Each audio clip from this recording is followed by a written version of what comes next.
Hang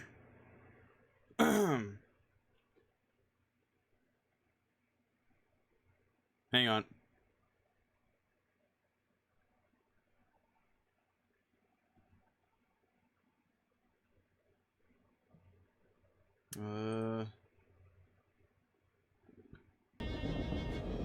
There we go.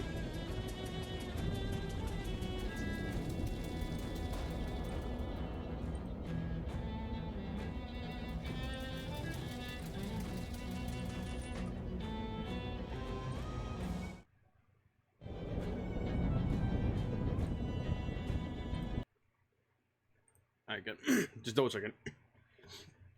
Had some audio. I was having some audio issues earlier. Like, and by earlier I mean like for the past 5 minutes. Well, before I hit start stream. All right.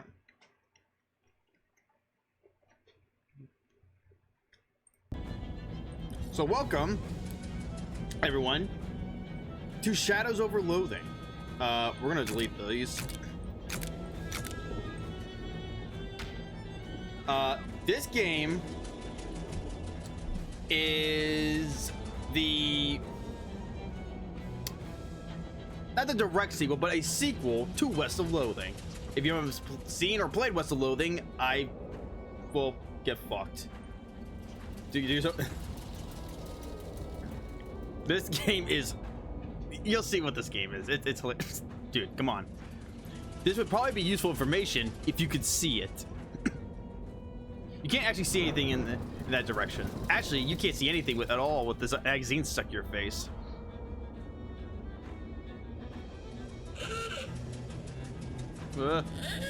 Uh-oh. Game over. Yeah, so I did play this yesterday, but we got stuck. And by stuck, I mean I just was too lazy to continue on after. I really wanted to actually do everything I could. You hear the sounds of a diner behind you. Maybe someone there can help you with your little magazine on the face problem. Or I could give up, return to main menu. Now we're gonna go to a diner. This smells like a diner, and it smells like they're open. Hopefully they don't have a no shirt, no shoes, magazine stuck to your face, no service sign posted here.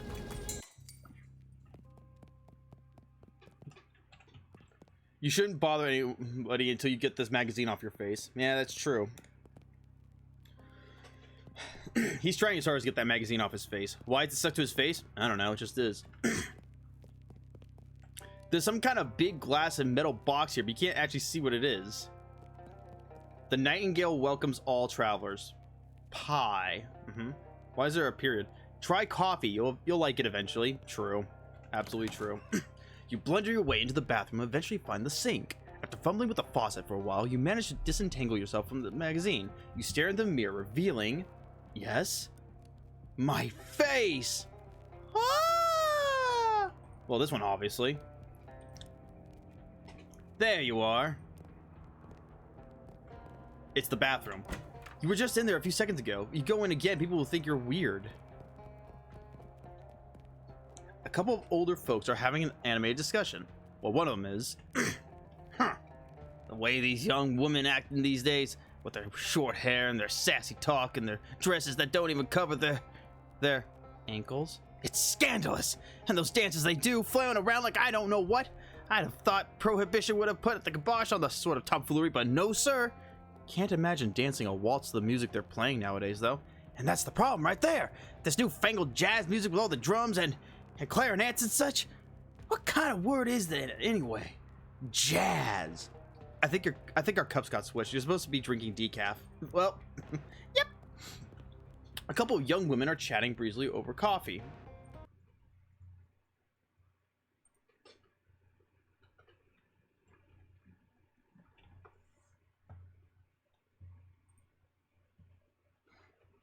Sorry, hang on.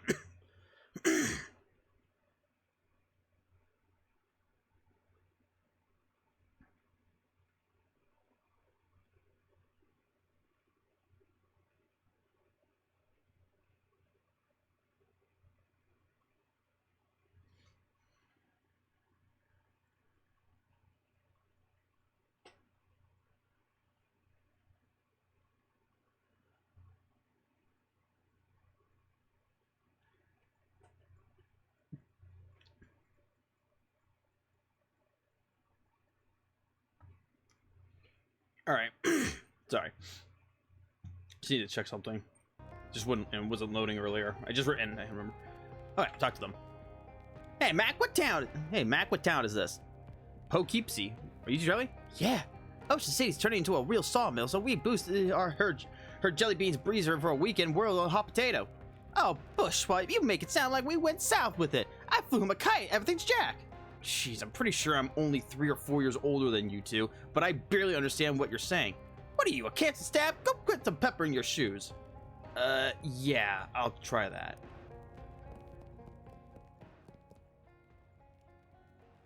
Is this basically the dude? Is this like the equivalent of like listening to an Irishman speak? Oh, listening to Soap McTavish. Ham sandwich, by the way. It's good. This man is concentrating very hard on his coffee. Hey there. Is there anything particularly interesting about that coffee? It's my first one. Of the day? No. It's my first coffee ever. Oh, what do you think? I think it is a bad beverage. It's bitter and makes my stomach hurt. Well, it's not for everyone, I suppose. Yeah. I think I'll have another one after this, though. And then maybe every morning for the rest of my life. Well, enjoy. Yep, facts. Looking for me, I rarely drink coffee. Well, hello there. I'm Ethel. I'm Adolph. No, we're not. I'm Fred. No, we are Wes. Hi, I'm Wes. Wes who? Wes Davis. Yeah. Nope. Wes Bell. Wes Bell. Pleased to meet you, Wes Bell. What can I get you? Can I get a cup of coffee? Sure you can. Best cup of coffee on the state, if I may say so myself. That'd be one meat. I'll be right back. Oh, they got one of those new meat-operated multi-selection phonographs, or jukebox, the kids call them now. Neat. Hey, there's something in the coin return. Fuck yeah, meat. Yeah, can I get a cup of coffee? To go, please.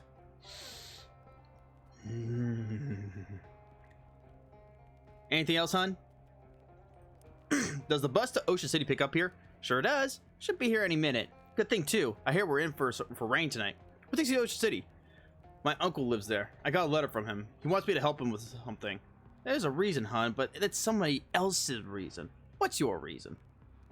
Ethel locks eyes with you. I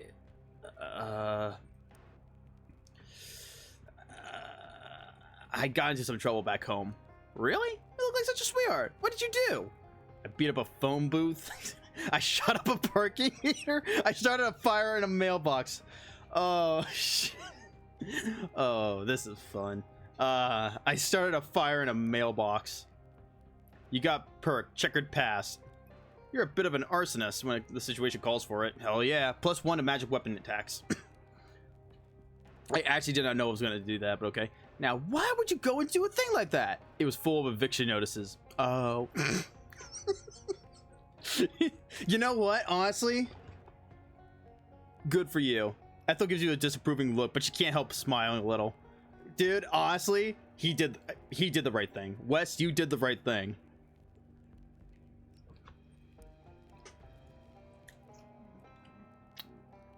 Imagine being such a piece of shit you actually evict people from their homes.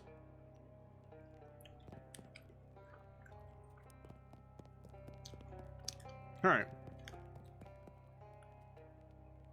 Ethel says the bus will be here any minute. Go out and wait for it. Prologue.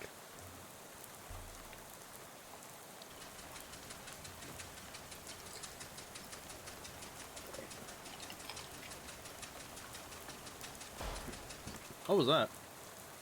You pull out the letter you got from Uncle Murray and read it out loud. Murray Morris, C.O. Murray's Antiques, 11 Plunkett Street, Ocean City. Dear Wes, I hope this letter finds you well, and I hope it finds you quickly. Something quite serious has happened, and I need the help of your adventuresome spirit. Come to my shop in Ocean City as soon as you are able. Please, your uncle, Murray. Not you! If you play What's the Loathing, you know that this is bad news.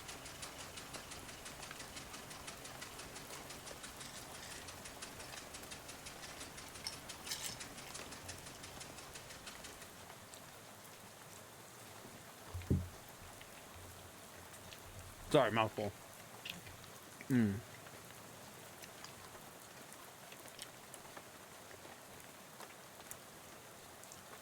you go. You're about to go mad from the monotony of this ride when the bus suddenly judders to a stop. Hold on, let me check my audio. Yeah, we're good. You look out the window expecting to see the sights and sounds of Ocean City, but instead you see an endless expanse of extremely wet trees. Uh-oh. What's going on? This doesn't look like the Ocean City. Nope. Sorry about this, but we're out of gas. Oh, jeez. You didn't fill up before we left? I filled up the bus, but this trip it takes exactly 1 full tank of gas. He hands you an empty gas can, plus 1 additional can. Swell. Why do I have to go get it? Well, I'd go myself, except for 2 reasons. Those being, firstly, being as I'm the bus driver, I'm legally responsible for this bus, and I gotta keep an eye on it. And secondly, because of my leg. What's wrong with your leg? It's attached to a fella that doesn't want to go wander around in the rain at night. I mean, to be fair, you know what? That's a good enough reason. I'm just saying. I gotta write that one down. That one's good. Well, alright then. Guess I haven't got much choice. Can I borrow your umbrella at least? This is a left-handed umbrella. Nuts. Sorry about that. Here, I do have a flashlight you can use, though. Good luck. Thanks. Woo-wee! Oh, yeah, so before we do anything, and... Ooh, this option is haunted. Alright. Yes, this game has HDR. Believe it or not. This is difficulty. It does not work in prologue, or I think it's just a joke. It doesn't actually really do anything. Passive mode can fuck off. Invert Y-axis. Down is up and up is down. Y. Show in-game time. Show days. Skip confirmations. No, thank you.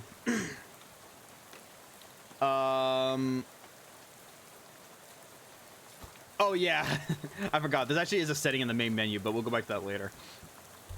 An old billboard from before the war. Helco gas. This gas pump is empty. This gas pump is full of water instead of gas. There's a bit of gas left in this pump, but there's no hose to it. Seems like just yesterday the gas cost only 6 and 15 out of 64 meat a gallon. Those were the days. Dude, I remember back when gas was under $3 a gallon. I miss those days. It's never coming back. Either they're out of postcards or all the scenery around here is invisible. Wow. There's one object left on the snack shelf. Take it. Cheese loaf. Ew. Nobody in their right mind would consider this vile substance a snack. A box of cheese loaf brand pasteurized spreadable cheese food product. Modern technology has really done some extremely revolting things. Facts. Dude, that spreadable cheese crap is disgusting. It's weird that the cash register is pointed toward the front of the store. Loot it. It's mostly empty, but you find some loose change. Hell yeah, brother. Okay, here's our weapon, or first one. Wait, spare plugs. Use them. Okay. Empty oil cans. A whole pyramid of them. Nice. The sign says employees only. Are you an employee? Yes. Really? You never mentioned working at a gas station. Yes, really. Well, okay, if you say so. A desk presumably optimized for doing gasoline-related business. Search it. 4 of the drawers contain nothing but old receipts and pencil stubs. The 5th one is locked. If a broken radio can still be considered nice, this is a pretty nice radio. That's a radio? I mean, I guess. This shelf smells like actual grease and old paint, probably because that's what's on it. This shelf is laden with miscellaneous electrical widgets and doodads. You don't have any use for any of them, though. This shelf is full of old personnel files. Look up West Bell. I'll be darned. Here's your file. You do work here. See? You never doubt me. Sorry. Oh, yeah. Sorry I ever doubted you. Oh, yeah. So, back here. This shelf is full of old personnel files. Okay. Each object that you examine on this shelf is dirtier and more boring than the one you looked at before. Stand clear of the lift before operating, Steve. You really don't want to know the story behind this sign. Yes, I do. It's a big tool chest, but all the good tools have been already been stolen. Curses. A fuse box. As advertised, this is a box containing one fuse. However, the fuse is broken, which is probably not intended. You should keep an eye out for a replacement. Must be one around here somewhere.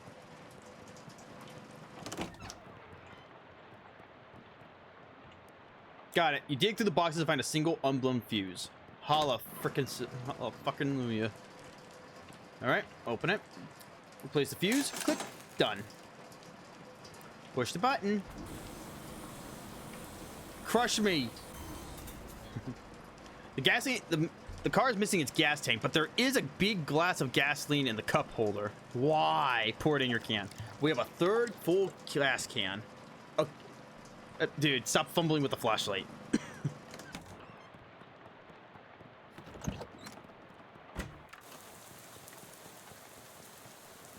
Hello.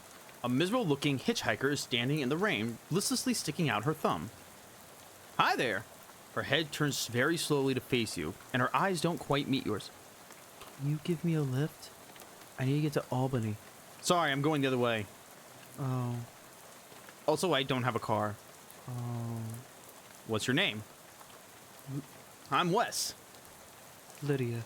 Nice to meet you, Lydia. Although I admit, the circumstances aren't great. So, what's in Albany? Do you have family there? No. I just want to go somewhere new. Albany isn't new, though. It's one of the oldest cities in the country.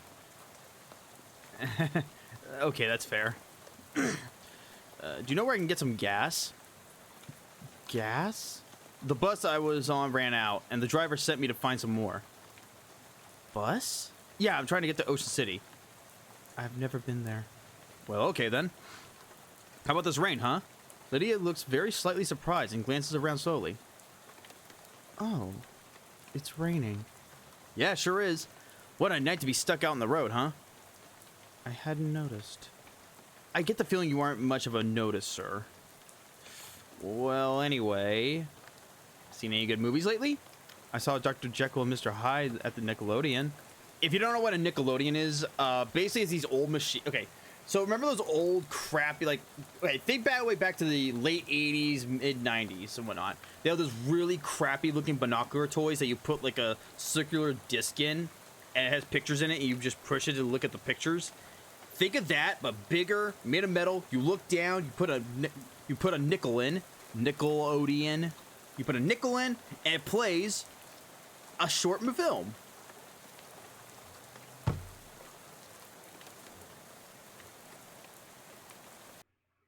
You people have no idea what I'm talking about, do you?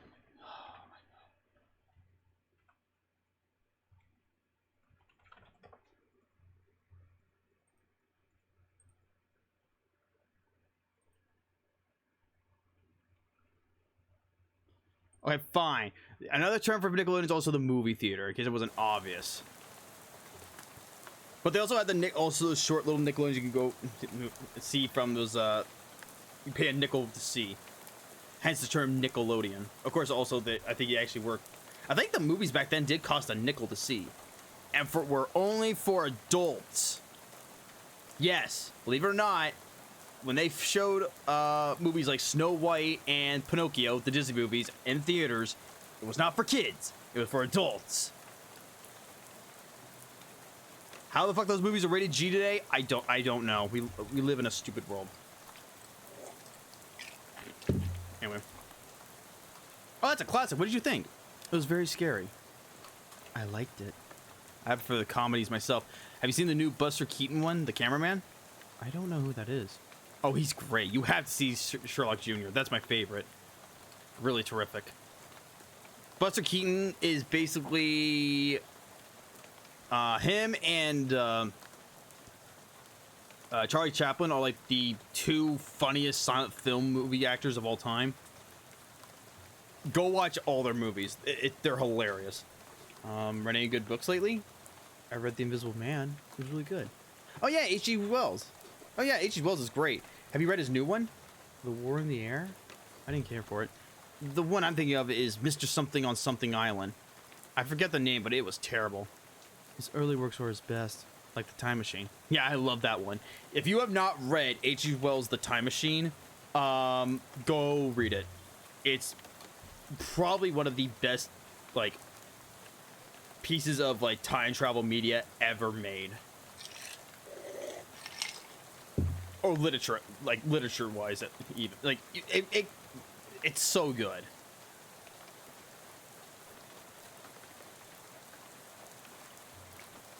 I'm glad we were able to find something we could connect on, Lydia. So, okay, bye, good luck. All right. This field is extremely corny. Turtle! This turtle is stuck on its back. Why aren't you helping it? I am helping. Yay, turtle!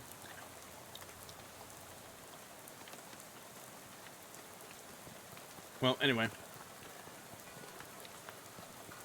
Enjoy blue cola, the honorable choice. Old billboard from before the war. In case you didn't know this before, on the other side's another cola one. It says enjoy red cola. I'm going to stick with the purple cola, thank you very much. And if you get the joke, congratulations. You actually are the one of few sane people left in this country. Looks like they drove this boxcar out here, then took the tracks away? Boy, someone must have hated this boxcar. Boxcar children? I don't know. This guy keeps jamming out. There's something shiny in this pile. It's an old class ring. 1917 SIT class ring. A tarnished class ring from the Seaside Institute of Technology, adorned with a blue jewel supported by a pair of tiny carved badgers. Alright, got some gas. Let's go talk to the hobo. Some incomprehensible glyphs are scrawled on the wall of the boxcar. Okay. An open fire in an enclosed space. Classic. A cheerful looking hobo toodles idly on the harmonica. I'm up this tooling. Hi there, I'm Wes. Well, howdy there, neighbor. I'm Howie. Pleased to meet you. I'm not actually I'm from around here, though. Well, the way I see it, this whole country is my home, so everybody is my neighbor. Oh, that's nice. Either that or they're all trespassers who better get off of my property. I'm just joshing you, friend. Care for some jerky? What kind? Clam. It's a local delicacy. Huh. Sure, I'll have some jerky. You got an item, clam jerky. It's always nice to get a gift from a kindly stranger, but it's especially nice when that gift is dried flesh. There you are. Can't abide the stuff myself, like eating a dried slug, but saltier.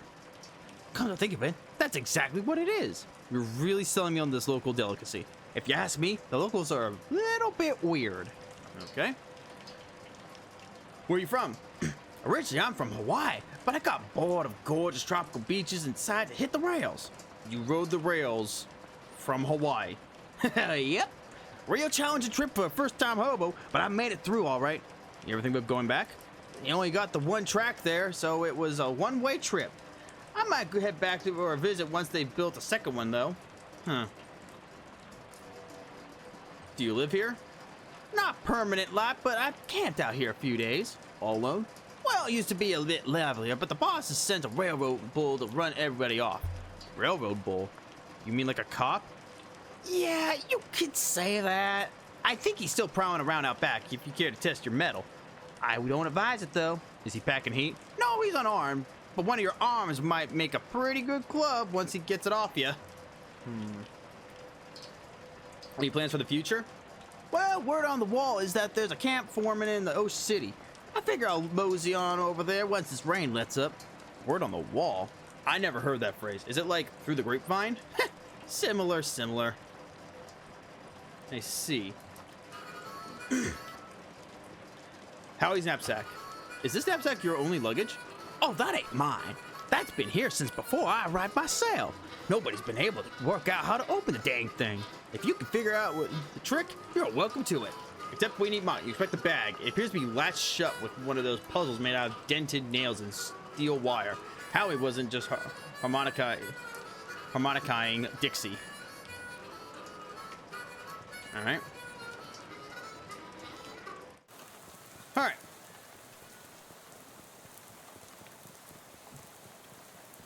As you can tell, this is basically what the game... There's a weird plaque here where Lydia was standing.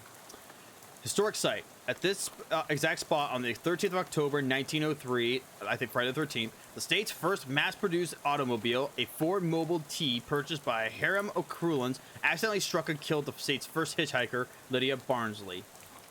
So apparently that woman you talked to a few minutes ago has been dead for exactly 20 years.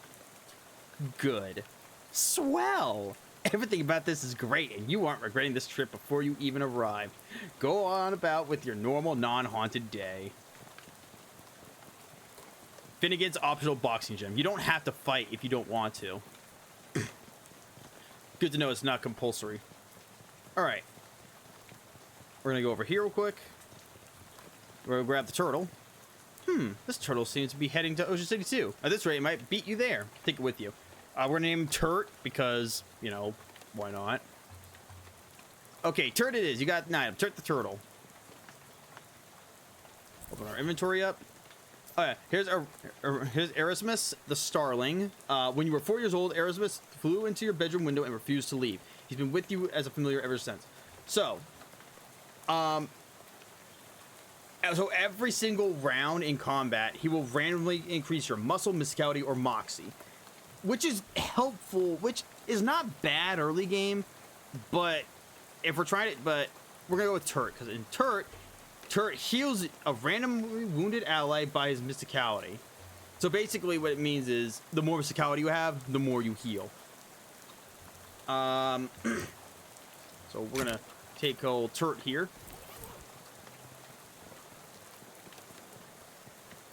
We're gonna go check out another location. And believe it or not, this prologue is a lot longer than you may think. And that's good, because this game is awesome. Hey, I don't want to be unfriendly, but this is a private residence and that y'all just barged into. Oh, jeez, sorry. Everything's so desolate outside. I guess I just assumed this place was abandoned. Well, come morning, you'll be right. So y'all might as well get out of the rain for a spell. Thanks. My name's Wes Bell. Howdy, Wes. I'm Elias Chekhov. Make yourself at home.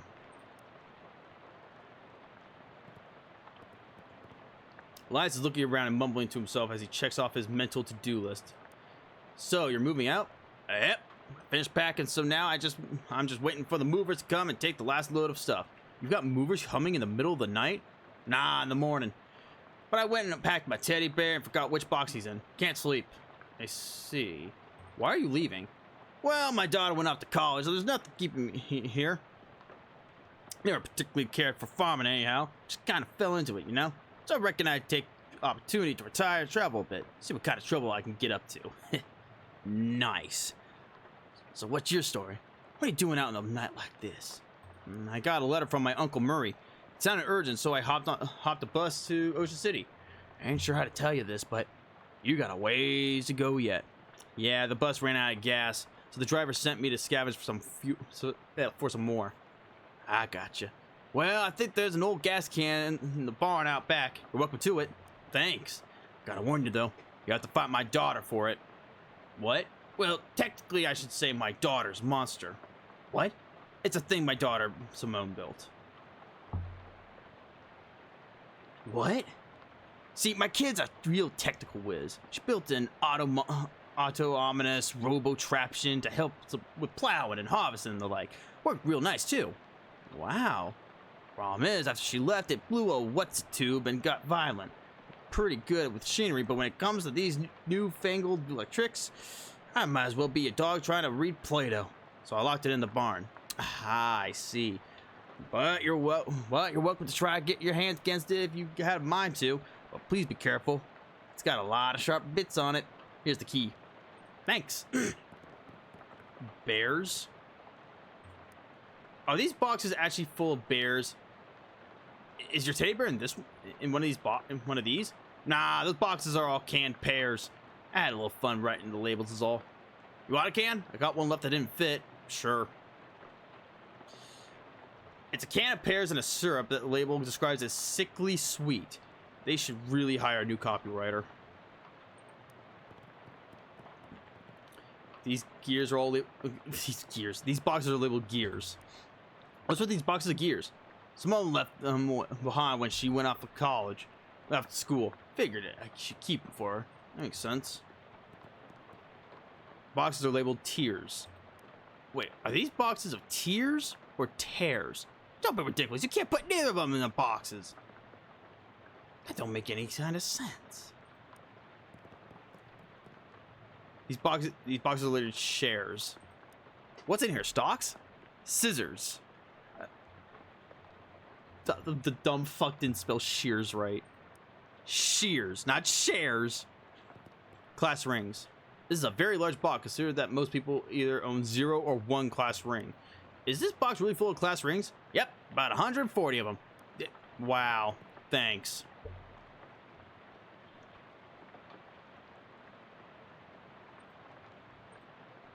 Well, that sucks.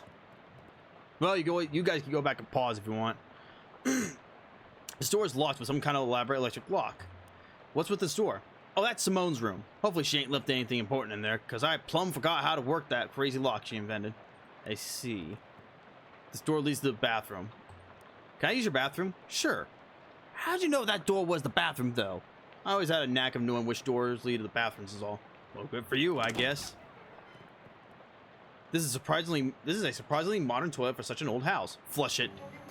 You flush Chekhov's toilet, hoping it won't come back to haunt you later. Yay!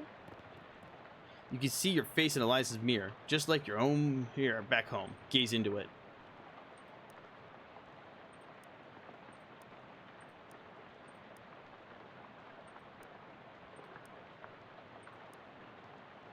Basically, it lets you change your face and walk around with that. It's not worth it. A vicious claw foot bat tub, whatever. This door leads to looks like hasn't been used in a while. Where does this door lead, I ask you? Spare bedroom. Ain't been used in forever. I don't even bother to open the door since that dust devil got in there. Feel free to help yourself, though I doubt you'll find much use of it. A dust devil? Yeah, those critters are a real nuisance around here. They're attracted to beds that haven't been cleaned under properly. And since I lost my broom back in 26, it's been a real... What'd Simone call it? A nutrient-rich environment. Ornery little beast, real territorial. Alright, I'll be careful. Yeah, we are not fucking with this thing. This is the true final boss of the prologue. We are not fucking with that for a while. Ooh, got some meat. The Cowgirl's Returnation. The Duel at Rattlesnake Gulch. The Sheriffs of Glory. The Cattlewoman of the Night. Ooh, hello. Nice. There's a rifle hanging over the fireplace. We sure that's not Susie Cochran's? Are you leaving this rifle behind? Yep. How come? Well, it's a varmint rifle, and where I'm going, there ain't any varmints. There's vermin, to be sure, and critters and such as, just as like that, but the almanac don't list any examples of a varmint qua varmint. If you know what I mean. I do know what you mean. I don't need to fret over it right now in any case. That gun is for later. Later? Yep. Much later. Huh. Okay. I get the feeling it means, like, later on we come back here. What's this funny looking thing? It's a duck call. What's it for? It's for calling ducks. Oh, fun. Used to be. Don't work anymore on account of being haunted. Haunted?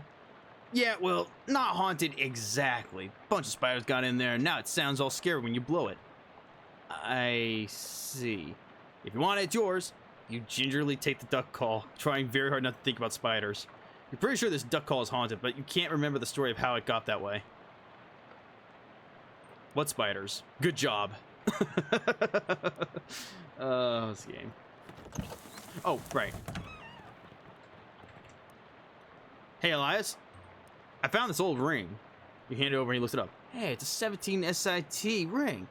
I got one of these in faux emerald, but not a faux sapphire like this. These are the ones they gave to the junior varsity pig skinners. Had a little enchantment on them so the kids wouldn't get quite so many concussions. Probably went up by now. Is it worth anything? Nah, not much to a jeweler or a pawnbroker or anything like that. 8-karat gold and the stones made of glass. A collector would give you 30 meat for it. So it's up if you're interested in selling. Actually, you could just have it. Well, thank you. That's right generous. He admires it a bit more, then slips it into his pocket in his overalls. Okay, so now... Don't mention it.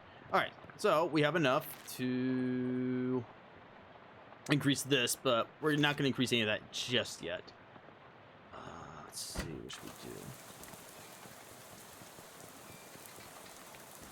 Alright. There's nothing on the clothesline except a pair of socks and an old gun. We're gonna take the gun. That is a scarecrow. We won't fuck with that. Go in. Ugh, you have a recurring nightmares about searching for something in one of these. Inside joke for people who played West of Loathing. We need 3 muscle for that. Take this. A watering trough for some long gone livestock. I'll test my fishing rod. You didn't catch anything, but it was good practice. Well, it was worth a shot. Kind of. Alright.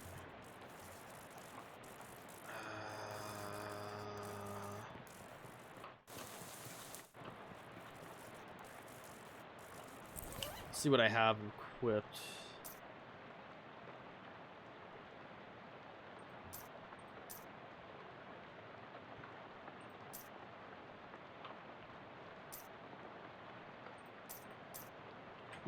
No, actually, no.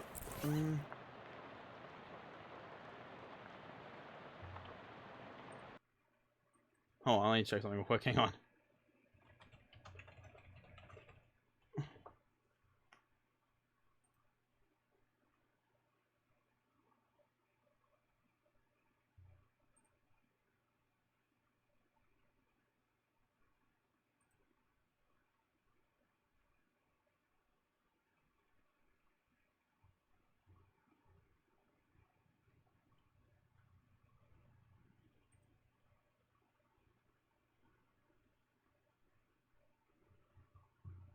Interesting. All right, sorry. We can go with.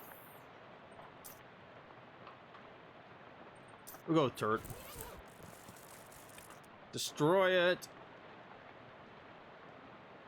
I will start with.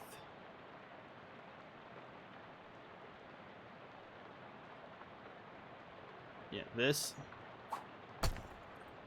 Then we do this. Easy. Rest in parts. Alright. Grab the gas. Now we have full gas can, but we're not done yet. Oh, no, no, no. We need Moxie for that. Alright. Let's see. Oh, hang on. Fishing rod. Fish in here. That's not what you managed to retrieve an old pair of fishing shorts out of Chekhov's toilet. You got old fishing shorts. But we do get armor out of it, so that's good. Alright.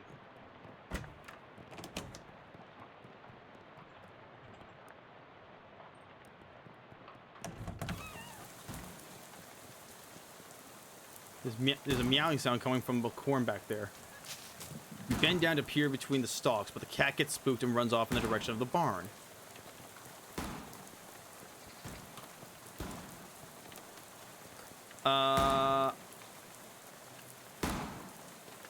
Yeah, I'll try. It has a lot of moxie.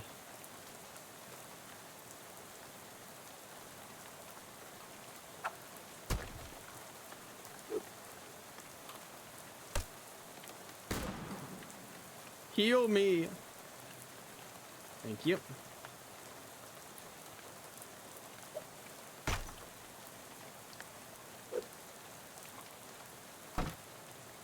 I forgot to switch my weapon, but it's fine.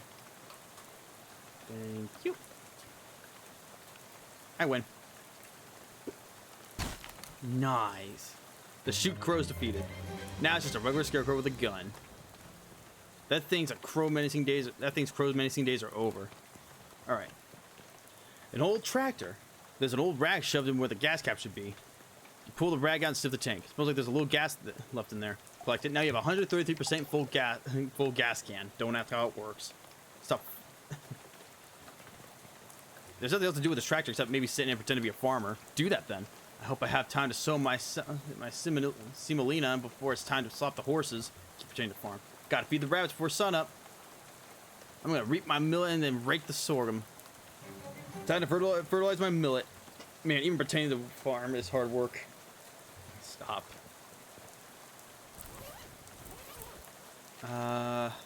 Okay, so we have we can now get 2 of these. Not sure which one yet. Let's keep going.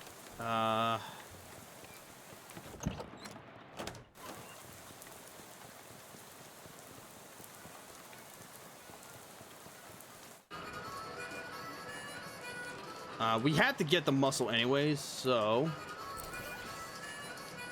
we're gonna upgrade muscle. We can't increase it anymore yet. Then we'll do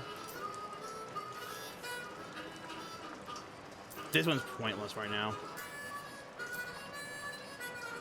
Actually, it doesn't even matter because we need 30 anyways. Mysticality? Mysticality. Actually, we'll wait. Door's extremely heavy. There's a carving on the trunk of this tree. It says Howie loves playing the harmonica. Aw. Oh, wait. Kitty. It sounds like a mysterious meower is hiding behind the trees. Try to approach it. Aw, come back here. Anyway, the stew in this pot is beyond help, but you could probably salvage the ladle. Hey, this isn't a ladle, it's a spatula. No wonder the stew's so messed up. Nice. Perfect. Let's open that. Oh, there's some fuel in there. Someone left some perfectly good mason jars full of fuel gasoline in here. I don't know why. Alright. Now we're gonna fight the bull. Uh-oh, it's that railroad bull Howie told you about. Although railroad minotaur would probably be more accurate. Take the bull by the horns.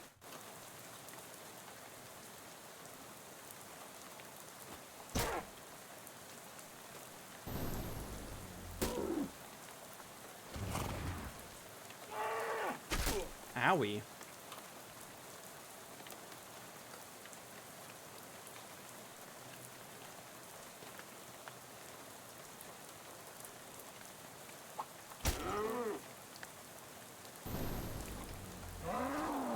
Got him. The turtle grows stronger, +1 max HP. Okay, so that's what it does. Doesn't that look like a dead body in there? Anyway, a 1911 Ford milk crate for wheels. Well, that model has never really seemed to take off. Oh look, there's a gas can on it. Help yourself. Now we have 200%. All right. Talk to Howie. Howdy, Howie. Howdy, Wes. What can I do for you? Well, I dealt with that railroad bull for you. You did? Well, now that's a real service to the hobo community. I ain't got anything to offer you as a reward, but surely I won't forget this. No problem, Howie.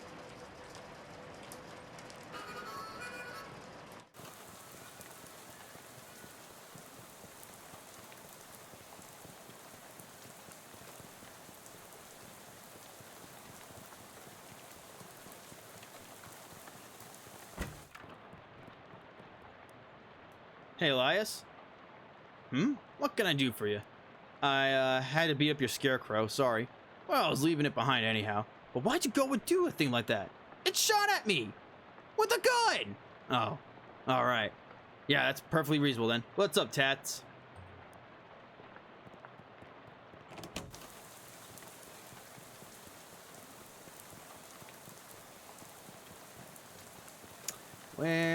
Where is this kitty cat? He's over here. Up. The cat is hiding in the corn next to the barn now. Cat sniffs your hand for a second, but suddenly gets spooked again and runs off towards the east. No, come back! God damn it! Oh.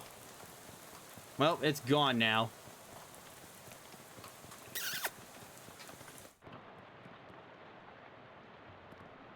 Alright. Now would probably be a good time.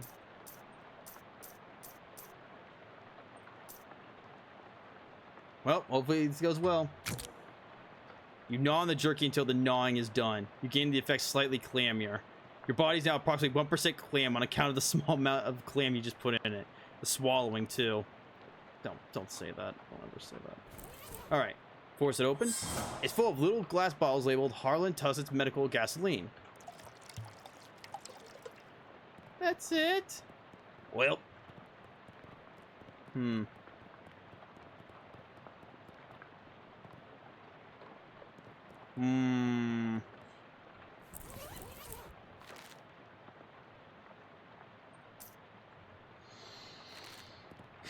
Hmm.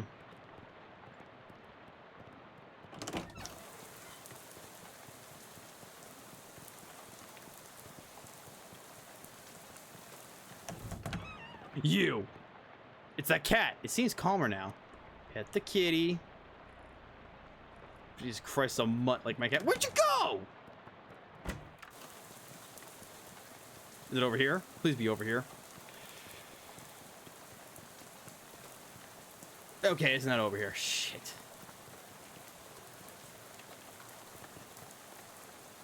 Can I fish in the... Sure, why not, man? Let's give it a try. You should have known there weren't any fish in there. You can see the entire thing from here. Unbelievable.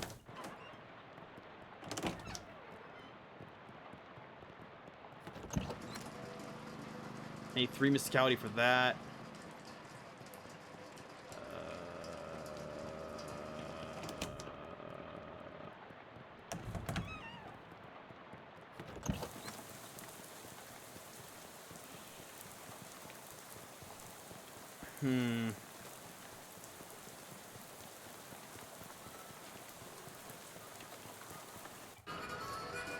This needs 3 moxie.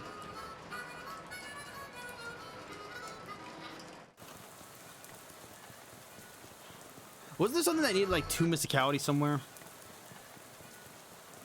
Crap.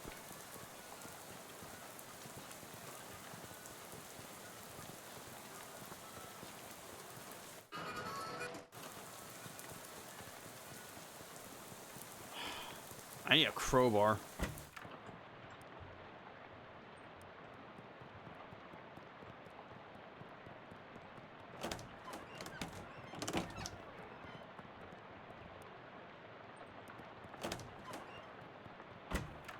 This is the only thing we have left to fight. I don't want to fight it.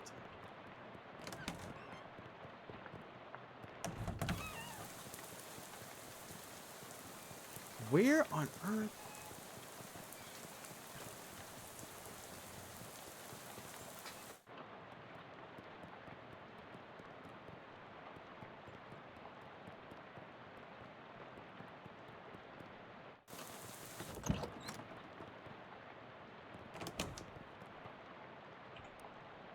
Let me see what I can do about this.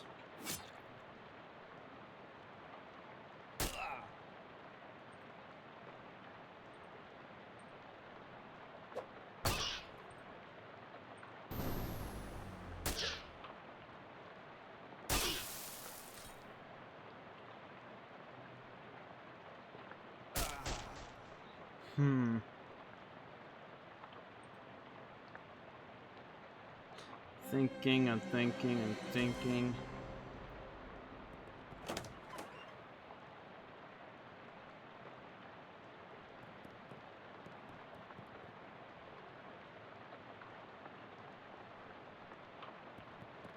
I think I have to... How much XP do I have? Shoot.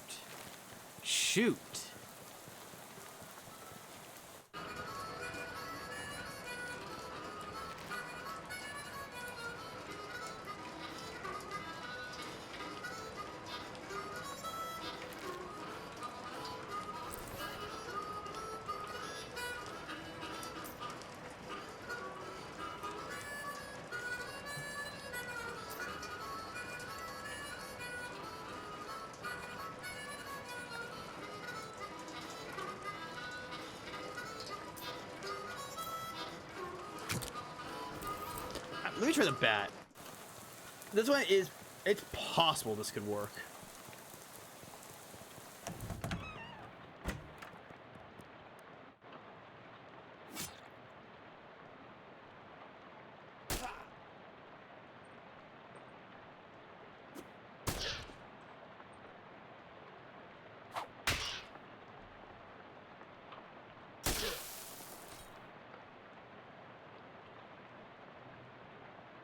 Okay, so yeah, so I need armor. So we're actually close to being able to defeat it. So let's see.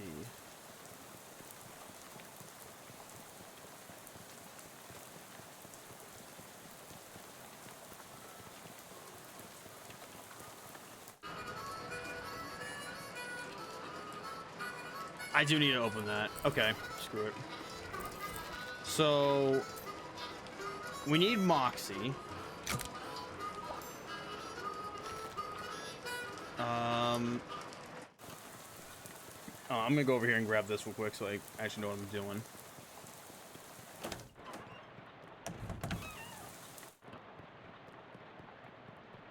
Workbench for welding, so we get the welding gloves. It's mostly tools you understand, but you do find some gloves. Okay, so yeah, there we go. That's what we need. Yes.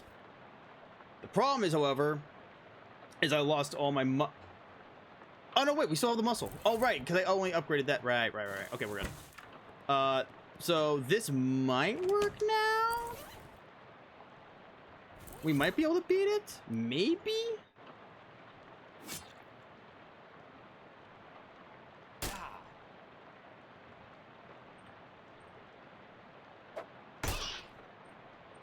Let's see what happens.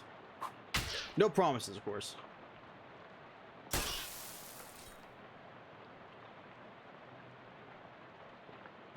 Nope. Okay, so we do need mysticality. Okay. Okay, so we need the turtle and mysticality. There's no way around it. That's fine. But I'm perfectly fine with that. So let's keep going. We have the gloves. Oh, wait. Hey, there's something in there. Reach in and grab it. Nice. There's the crowbar. I was wondering where that bitch was. This is not the indicated use of these gloves, you know. This is a tool for prying things open, like the doors to a saloon for ravens, or a crate containing a tiny tavern of magpies, or board up windows for a speakeasy for jackdaws. You get it. All right. I actually know where to use it.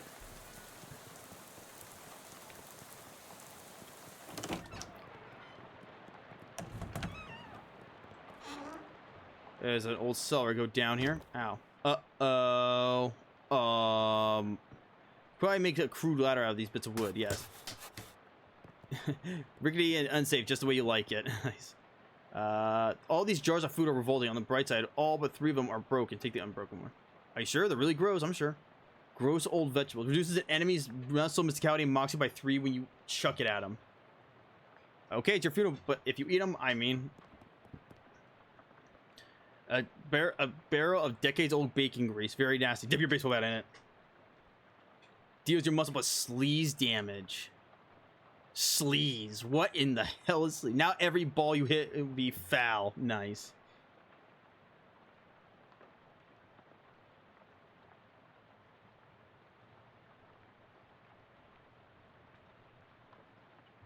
That is foul. So, okay, you can't tell if these spiders are fighting or flirting. Interrupt them either way.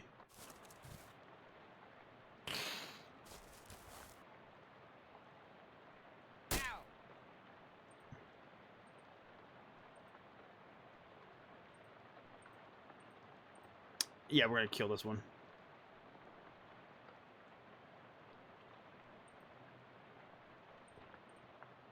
It says more dangerous, so I'm definitely gonna do that.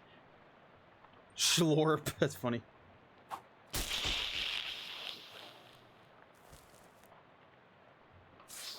Uh-oh. Nice. All right. Throw a rock.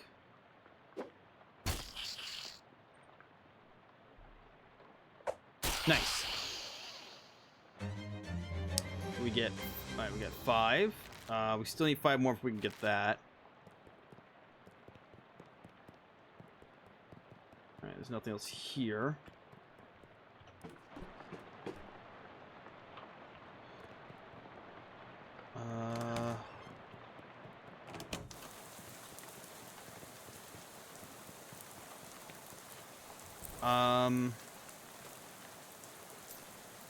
This we need 5 mysticality, which is... So we can get that later. Now, I could use this. I could use this on the demon, but I feel like I can do it without it, so...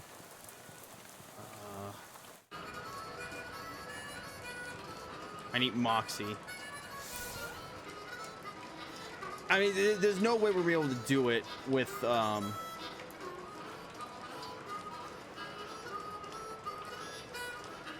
Actually, you know what? Let me try with this. You never know. Maybe we can beat it with this. If we can beat it with this, then we'll be fine. I can grab everything without having to worry.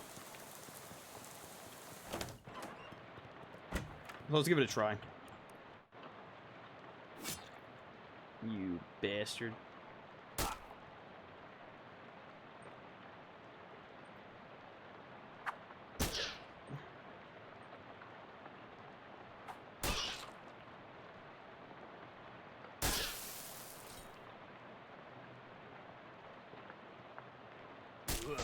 Nope.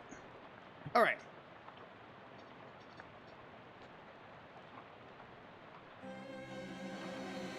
It's fine. All right. So, we're gonna go.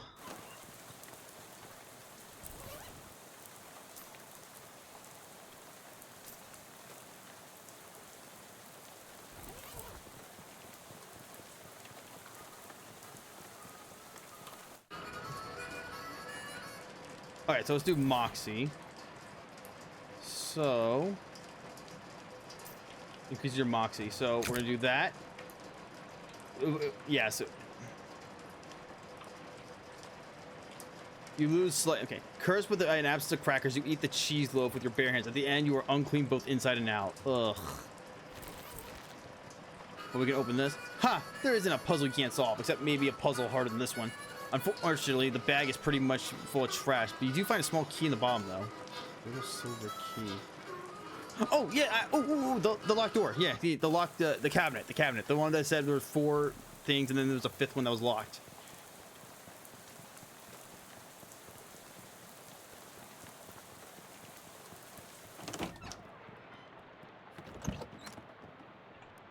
Unlock it. Get a gas pump.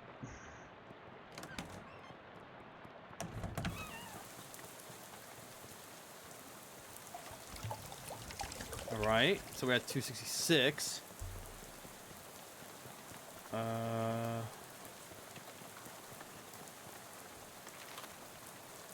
still missing 5 because I'm supposed to be getting this. What did I miss?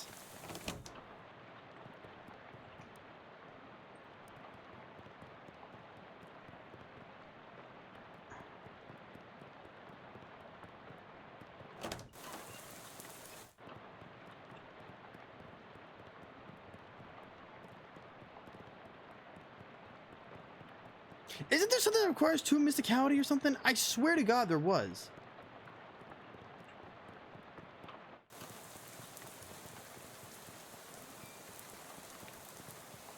Huh.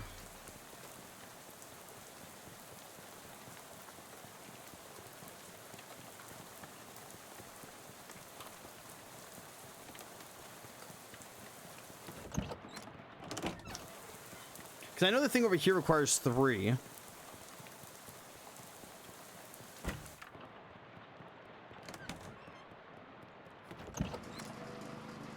Shit.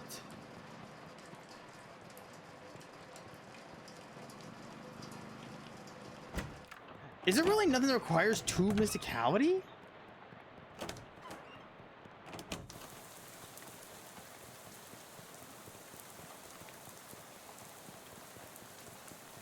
I'm missing something. There's still one place we haven't gotten fuel yet, and I don't know where it is.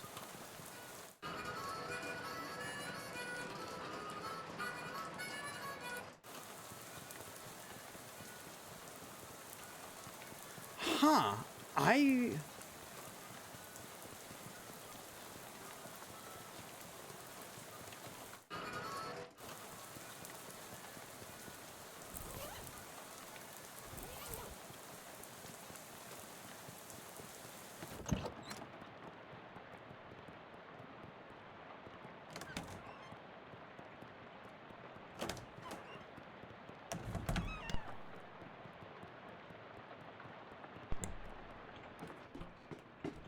Is there something down here I missed?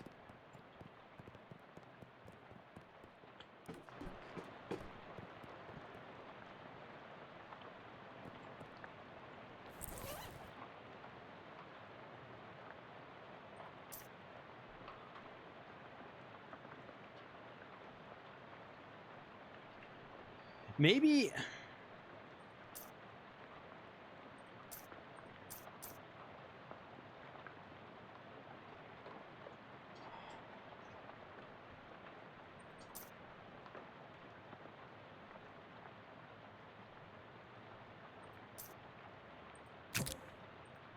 Let's try this. And we'll see what happens.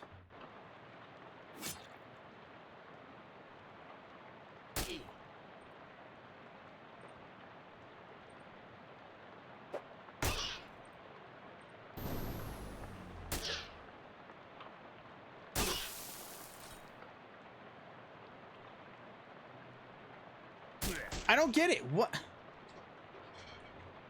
But my mysticality is 2. So we can't beat it? Wow, so I guess I'm forced to actually do that, huh?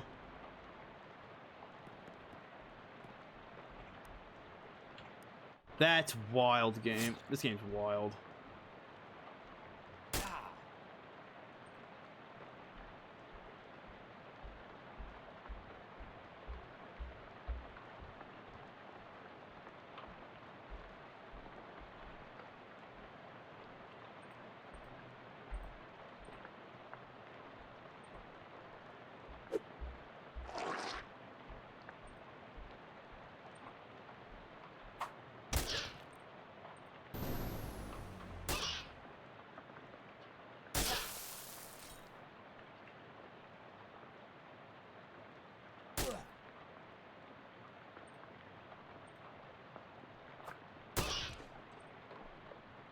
I'm sure there's a way you can beat it without having to do that. Alright, so we have enough now for mysticality.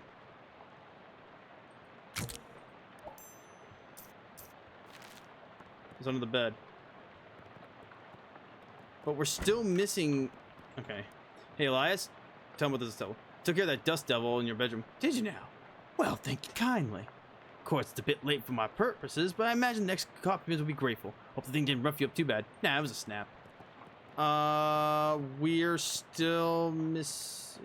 I have 3 mysticality now, right? Yeah. Okay, so we're gonna go do the other thing. That should give us all that. That kind of sucks I had to use that. I'm pretty certain that there's a way you can actually beat that thing without having to do that. There's an engraved plate on the side of it that says Helco Portable Gasoline Generator. Ah, it's a machine for generating portable gasoline. Harvest some. And there we go. 300 men. And I got an achievement. Nice. You probably couldn't see it because it's on my monitor, not in-game. But I got 300%. We got all the gas. So we pretty much did everything. Yep. We got everything. We did everything we can do.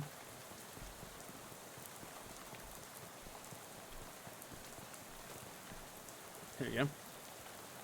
Hey there, friend. Any luck with the gas? You show the driver the gas can. Well, his gas can. Well, huh?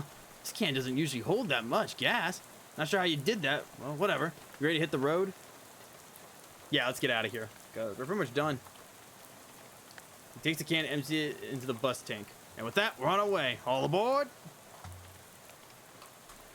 You climb back on the bus and return to your seat, and soon you're dozing off to the sound of rain spattering on the window beside you. Unfortunately, it's barely an approximation of sleep, the sort of sleep that you slip into so gradually you don't even know you're asleep until someone wakes you up.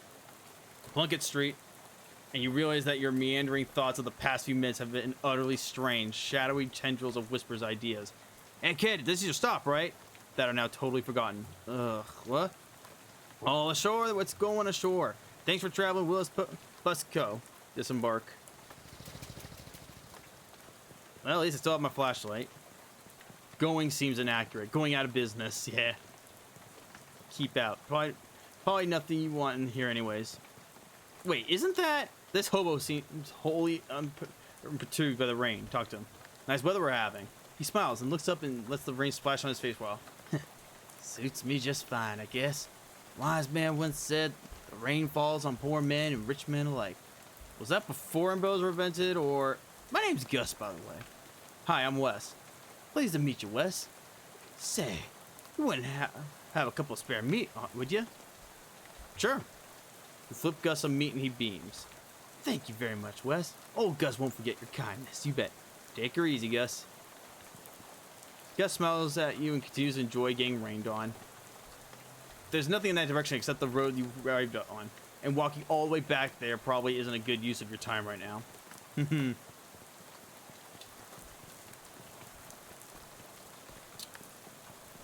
It's a bus stop, no shit. Cola Wars surplus. The Army surplus store is closed for the night. It's a trash can full of trash. Dig through it. You've got cheap cologne. This bottle of cologne was inexpensive to begin with, and throwing it away didn't make it any more valuable. Increases your stench armor by 1 until you use another potion. The other door says, please. For lease. I think the store sells broken glass and giraffes. Wow. Condemned. This building... Interesting. This building looks perfectly solid. Maybe it's just the people renting it here that were condemned. This trash's reach has exceeded its can's grasp. Given the current conditions, dark and stormy, you probably shouldn't wander into any alleys. Some ne'er-do-well has deliberately vandalized this street light. The door in the newspaper office is locked, and the windows are boarded up. Looks like the print really is dead. You'd have thought it at least 7 or 8 more decades left. The Ocean City Watchful Eye. Nice. Secure Bureaus, huh? Building alone. It's late. The bank is closed. Oh, but it's the jump button. You can't see anything interesting within the walking distance of that direction. Yeah, thanks, man. Thanks.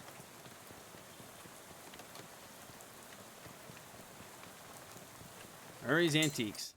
The bell over the door jangles as you walk into Murray's Antiques. The young woman at the counter looks up as you enter. Oh, hi, you must be Wes. We don't get many customers at this time of night. Or at all, really. That's me. You were expecting me? Yeah, Murray didn't say much about you, but he gave me that letter to mail. My name's Jessica. Oh, jeez, you're soaking wet. Come on in and I'll get you a towel. You walk over to the counter, trying not to drip on any vintage bric-a-brac as Jessica grabs a threadbare bath towel from the shelf and pulls the tag off before tossing it to you. Thanks. Is Uncle Murray here? His letter wasn't very specific. He isn't. You say that in an ominous way. Where is he? I wish I knew. He had a line on another artifact and said it was going to be a tough one. I told him he should get some backup, but he wasn't willing to wait. He just wrote that letter and told me to mail it if it didn't come back. Is there something I'm missing here? This is an antique shop, right? You make trying to talk great Aunt Ruthie into selling her mother's Chesterfield sound like a deadly spy mission. Yeah, this is gonna take some explaining. Well, I'm definitely intrigued now. Explain away. We don't have a lot of time just now, but follow me and I'll give you a quick stretch. Okay. Jessica leads you into a back room furnished with some desks and some strange looking machinery. Welcome to our back office, the hub of our little operation. I'm guessing by operation you're talking about something other than antiques? Well, yes and no. See, a few years ago, Murray found out that there's a bunch of antiques circulating that are, well, hinky would be a real understatement. Hinky? Murray called them tainted. Dark magic, real bad mojo. You know, cursed.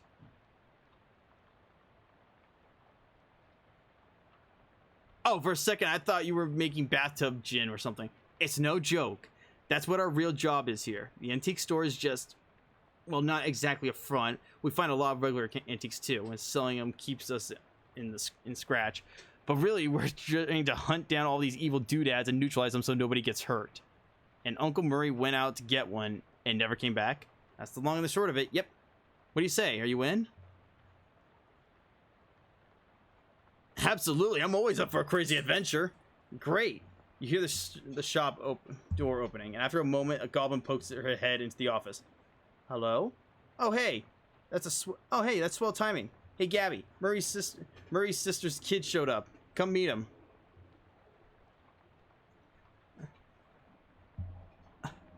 I go by her, actually. Really? I go by them, actually. Hi, Gabby. Pleased to meet you. Wow. So open. So open-minded. Hi, hello. The pleasure is all Gabby's. Gabby, would you be a dear and carry his luggage to Murray's room and grab some blankets and stuff out of the cupboard? He can sleep there until we find Murray. You've gotten it. Gabby picks up your suitcase and carries it through a door in the back of the room. Great, I could really use some sleep. You were way too tired to go back out on the street tonight. Messages, none. There's nobody at this desk. Hey, Jessica, whose desk is this? Charles Wallace, our handyman. He's up fixing a leak on the roof right now, but he'll be back later tonight. Let's see. A white cat snoozing on an old towel. What's this cat's name? Calliope. Or Calliope? I don't know how to pronounce that. Calliope is better. Murray got her a couple years ago. Scritch behind the cat's ears. You give Calliope a good scritchy, but she doesn't react at all. Why doesn't Calliope like me? She'll warm up eventually. Try giving her some sardines. She loves those. Do you have any sardines? Nope, we're all out. You can get some more tomorrow. They have them at the Cola War surplus store next door. Okay. A modern radio stands here and defines the concept of antiques. You cannot even hazard a guess as to what this contraption does. Haircuts? That's my guess. Oh, is that chess? You don't have time to play games right now. Bullshit! We're playing a game right now! Lying bastard. This desk is a mess. Is this what I think it is? Whose desk is this? Murray's. I keep nagging at him to straighten it up before someone bumps into it and we have to call the National Guard to dig him out of the avalanche. With curse-proof shovels and a squad of extras handy. Anyway, best not to mess with it. Will do. I mean, I won't. Not sure what this clock is telling, but it sure isn't the time. Yeah, it's definitely not the time. This is your new bedroom, apparently. You can hear Gabby bustling around in there, making the bed and such. Okay. What about over here? You wonder where this door leads. You open the door and find it's just a brick wall behind it. Apparently it goes nowhere. The fuck?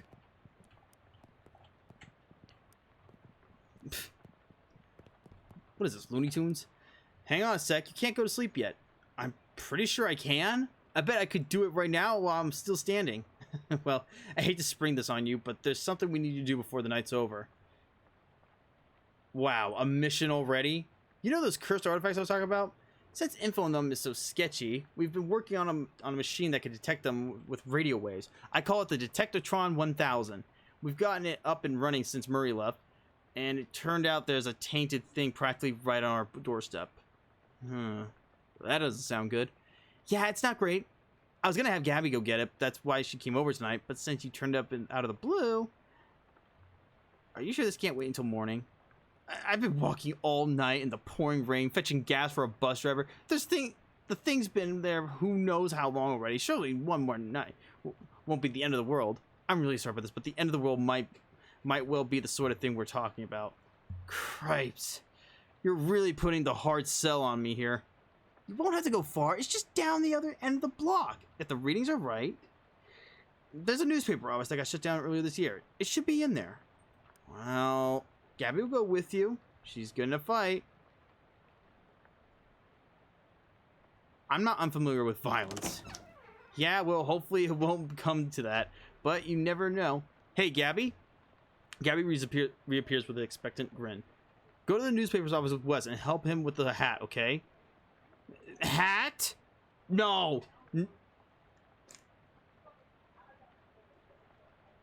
Weird. Oh, it better not be the hat I think it is. Okay, Gabby is ready for an action. Let's mosey. Gabby has joined you as a companion. Let out a tired sigh. Alright, fine. You said it's a hat? A cursed hat? According to the readouts, yeah, a man's fedora, probably. Oh no. It is that hat.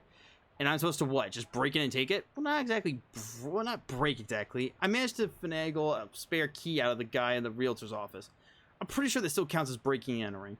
You'll be in and out and back here in bed before you know it. Jessica give you these keys to the newspaper office so you can retrieve the cursed hat for her. Okay, wish me luck. Come on, Gabby.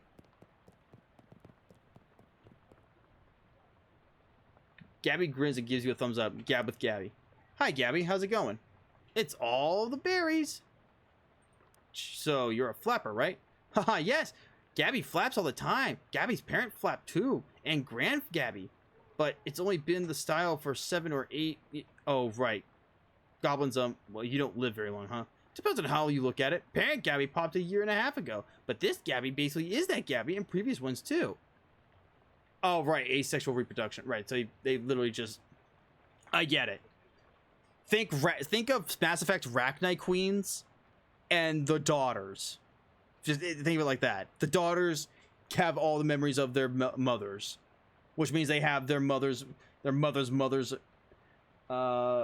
memories and so on and so forth. Haha, it's okay. Don't worry too hard to get it. Us goblins think human baby making is super crazy. Keep shooting the breeze. You know, Gabby, it's been a few years since I spent time in Ocean City, but I don't remember it being this run down. That is a true thing to say. It used to be much more clean and shiny. What happened? The economy's terrific everywhere else in the country. No ideas. Economics is not the house Gabby keeps my wheels in. Flop your gums a bit more. You're a real firecracker in a fist fight, huh, Gabby? Gabby likes fighting and dancing. Two best things. Gabby invented fight dancing once, but this world has unready for it. Maybe 50 years later.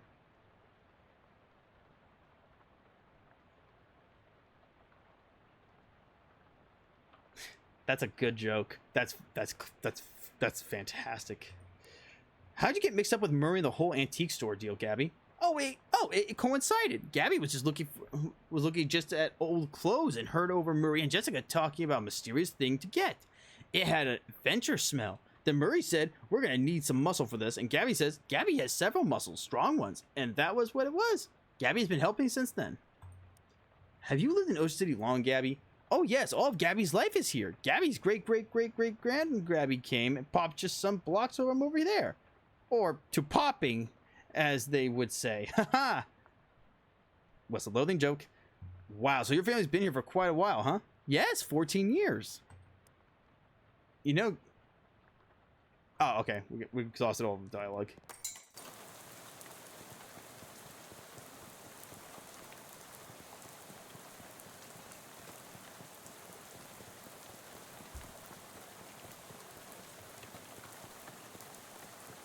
Here it is. Okay, let's get this hat thing before you pass out from exhaustion. Take a deep breath and lock the door. You give the key to Gabby for safekeeping.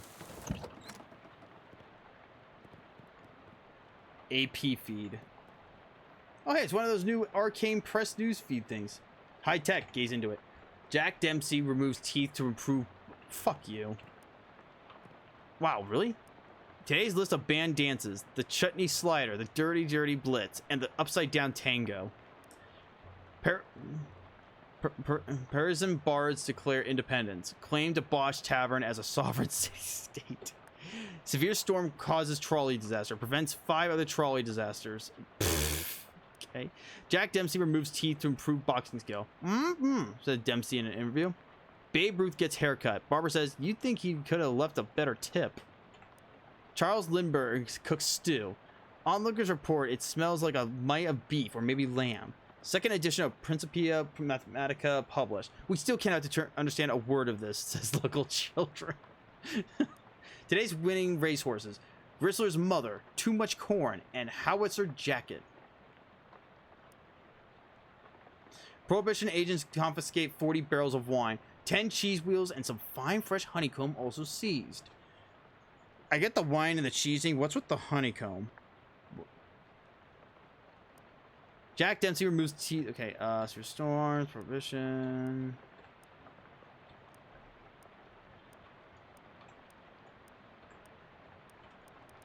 Alright, nothing here. Okay, we got. Alright, that's everything. There's a half-finished letter in the typewriter. This letter reads, "Reginald, I think Burgess is onto us. We've gotten careless. In fact, maybe I shouldn't be typing this out as a letter instead of just talking to you in person. Why am I doing this? Meet me under the water cooler this afternoon." Ah, crap. Here comes Burgess with a pink slip. Sincerely, doesn't say who it's from. The writer must have gotten fired, or they could type their name. Also, under the water cooler? What's this all about? Pink slip on the desk. Hinden, I'm not paying you to publish cockamamie conspiracy theories. In fact, I'm not paying you at all anymore. Clean out your desk and hit the road. Grover Burgess, editor-in-chief. P.S. Do you like the word cockamamie that I used up there? It's a slang term I coined. It means ridiculous or implausible. I think it's really going to catch on. No, I haven't. Dude, cockamamie hasn't been used in quite some time. Cufflinks. Ooh, increases mysticality.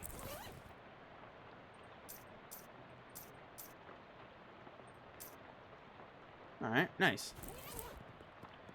Handwritten note on the desk. Note reads, Robson. First Hendon, then Carver? Who's next? Venable says if Burgess comes for him, he's gonna karate chop his desk in half. Sincerely, Curtis. P.S. What's a karate? What is karate? You see the corner of a note sticking out from under the desk blotter.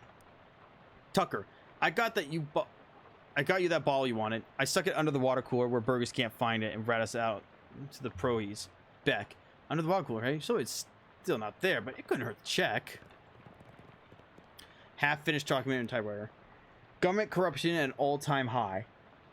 The government has once again slashed funding to city services and social programs, citing waste, but without offering any supporting figures or explaining where the funds have been reallocated to. Additionally, anonymous sources report it cuts off abruptly, maybe as a result of the pink slip next to the typewriter. Read the slip. Curtis, if I've told you once, and I've told you 100 times, not enough people buy the paper anymore to keep the lights on in this joint. Electricity is expensive because it is very recent innovation.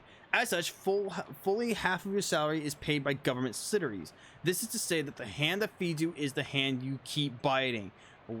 We go way back, buddy, but you've given me no choice. Clean out your desk and scram. Damn. There's a little bit of very, very old coffee left in this percolator. Pour it. Okay. Pouring yourself this cup of coffee is the first step in a short, nasty journey. Increases max AP until you use another potion. No. There's a crumpled pink slip on this desk. Carver, I can't believe I have to tell you this, but it is against company policy for an employee to steal the printing press. You are fired. You are so fired, I need a new phrase to describe it. I'm giving you the axe. And if I see your face in here again, I'll give you the axe and set you on fire. Grover Burgess, Editor-in-Chief. P.S. How did you even lift it? You must have had, what, 5 accomplices? Unbelievable. You make a mental note to never pick a fight with this Carver person. Jesus Christ. You see a thin 3-ring binder on the desk. Take it. You got pneumatic tube system manual. Okay, so, okay. It's a big, heavy water cooler, and it's got something to hide. Move it. Hey, look, a trap door. Nope. All right, what else we got in here? We got some things from the 1700s, 1800s. Is there gonna be some whistle loathing crap in here? Because that'll be funny.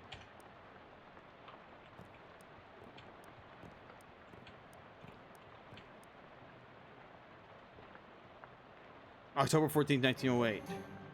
Tragic accident certain to have no consequence. Tragic essay evening when Hiram O'Cruans, owner of the first mass-produced commercial automobile registered in the state, accidentally struck and killed the state's first hitchhiker, i.e. a person standing on the side of the road attempting to solicit transportation from passing motorists. Fortunately for Mr. Corlins, the notion that vengeful spirits of the dead might haunt that places of their demise in murderous phantasmagoric rage has been rejected by modern science and is rather unlikely, wouldn't you say? Yeah. Yeah.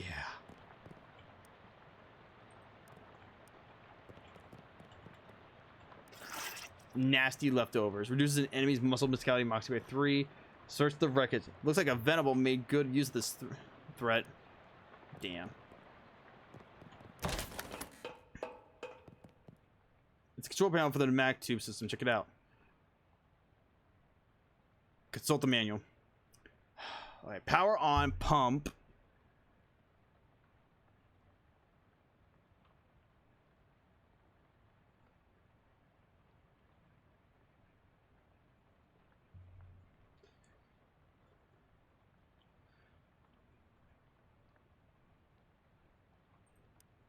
Okay. So first we push the green button.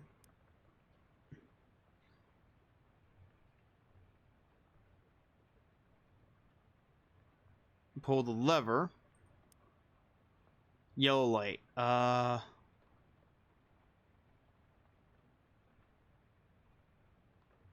What?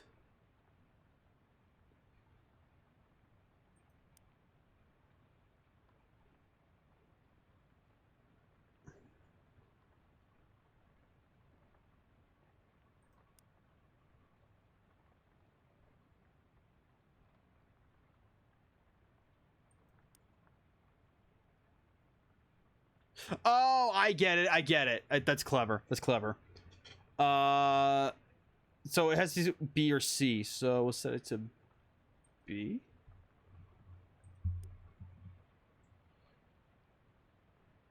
Shit.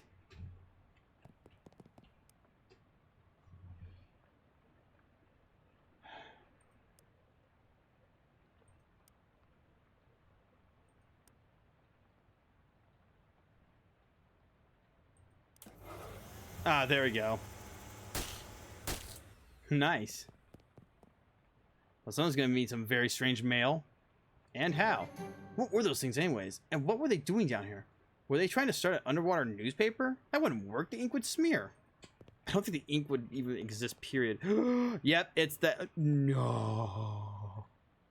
It's a very old manhole cover. Oh no. An ominous, vague, person-shaped stain on the ground. Well, let's see the head Jessica wanted you to cover. Take it. A simple black fedora. It doesn't look cursed, but it has a palpable aura of menace about it. Nothing good comes from this. Yeah, we are not putting that on. We're not. Everything good again? All the berries. Actually, wait, there's something down here. Hang on. Take the paper.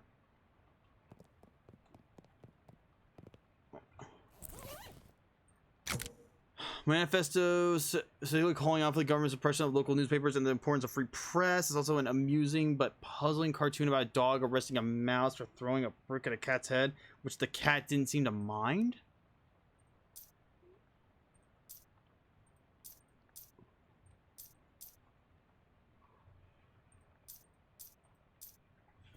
All right.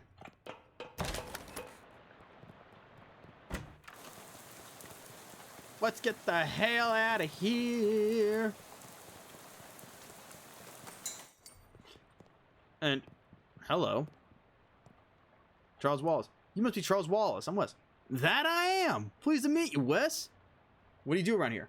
Oh, your general handyman sort of stuff. I keep the lights on and the water running. Built the Detectron and the uncursing machine too. Wow, that's some real high-tech wizardry. Oh, it's nothing really. Let me ask you something. Anything. Anything I can help you with? What is this about an uncursing machine? Oh, I only built the thing. I can't begin to tell you how it works. The innards are all wired up to a little porcelain cat figurine that Murray found somewhere. Well, that's weird. In a real traditional sense, yep. Anything else I can help you with? Nothing right now, Charles. Hello. How'd it go? Did you find the hat? Found a hat? I guess the one you meant? It doesn't look anything unusual, though. Although, yeah. Well, it does creep me out a bit. I can't put my finger on why. I know what you mean. Feels kind of like you have a headache, except you don't actually. More like a feeling of dread, like something terrible is about to happen, but I don't know what it is yet. Well, that is definitely not related to the fact that I need you to take that hat and go sit in the machine over there. Why? That's our uncursing machine. Gotta get that curse off the hat, right? Oh, okay. Yeah, that makes sense, but, what? Can't we just put the hat in the machine? Why do I need to be involved? Because the machine needs a mind to guide the uncursing process. Together, you will lift the curse from the hat and transform it into a sort of allegoric dream space that this machine can transfix. What? Sorry, I know it's a lot. Let me rephrase. The uncursing machine uses your subconscious mind to drive a wedge between an item and its curse. The item is cleansed relatively easily, but that doesn't negate the curse fully. Once separated from the item, the machine stores the curse and allows you to psychically project it into it to try and resolve the metaphorical scenario at the core of its existence. That's where things get a little weird. Yeah, I know it sounds crackers, but you'll have to give it a try to understand. Okay.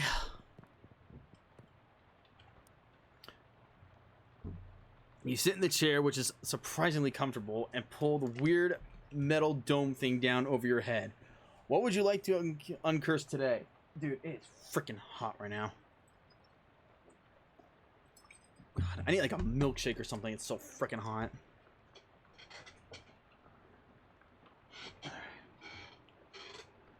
The terribly cursed fedora. No sooner than you have sat down the machine with a hiss, positively whiffs of the fedora straighten up into the dome. The hat rattles around there angrily like a snake in the cement mixer. There we go. Sorry. The snake in a cement mixer, and after a good loud minute, flops limp and wet in your lap. Whatever ominous energy once passed this terribly cursed hat is gone. It is now simply a terrible hat. Oh, more musicality. but the curse itself still lives, transfixed as a dreamlike construct within the machine. Now, how do I get rid of that curse? Oh, and I get to wear the hat. Fuck yeah. See, curses are like energy, Wes. They can't be created or destroyed, only changed. I can't remember who said that. Isaac Newman? Newton, yeah. God, kill me. That machine knows how to take a curse from one object and put it on itself. But as far as how you change a curse, well, I don't know. That's some higher consciousness, spiritualistic stuff. Don't know much about that. I'm more of a Newton-Newman sort of guy. The Fedora's curse bounces around the innards of this machine, daring you to project your consciousness inside of it. Sounds safe. I'll do that. Fuck yeah, let's do it. What the fuck? Fedora reserves? What is this? I heard thy death call, creature. Rest now. I will findane thy monster. A tree felled before its time. A ground stained with sin. Et in cardia ego. Even in cardia there is death. Even in paradise there is a killer.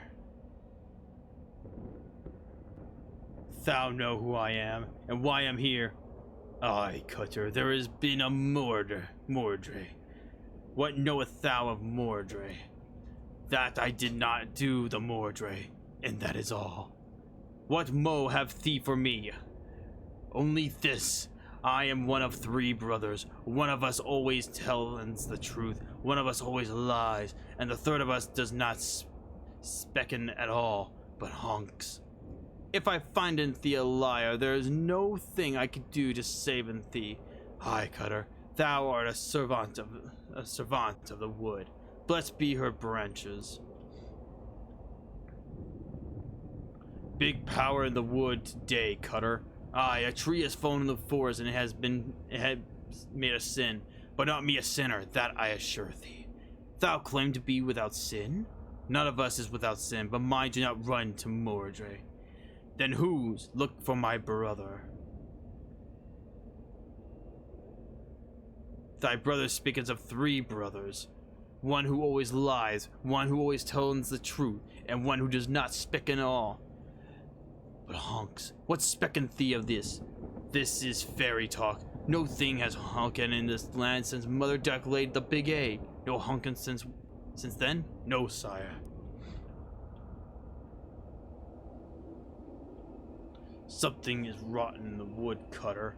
Aye, a Mordre, with perversions at its source. Speak to me of perversions. I have no thing to say, for I do not tarry with them. What do thou tellin' me? I am troubled by the Mordre, but of it I know no thing. I warn thee, my forgiveness makes no room for liars. Thou will be what thou must, Cutter. I have no doubt. Thy brother speaking of 3 brothers. One who always lies, one who always tells the truth, and one who does not specken at all, but honks. What specketh thee of this? I do not honken, sire, I swear it upon it. Thou never hast thou honken? Never, never. 'Tis a sin in mine eyes.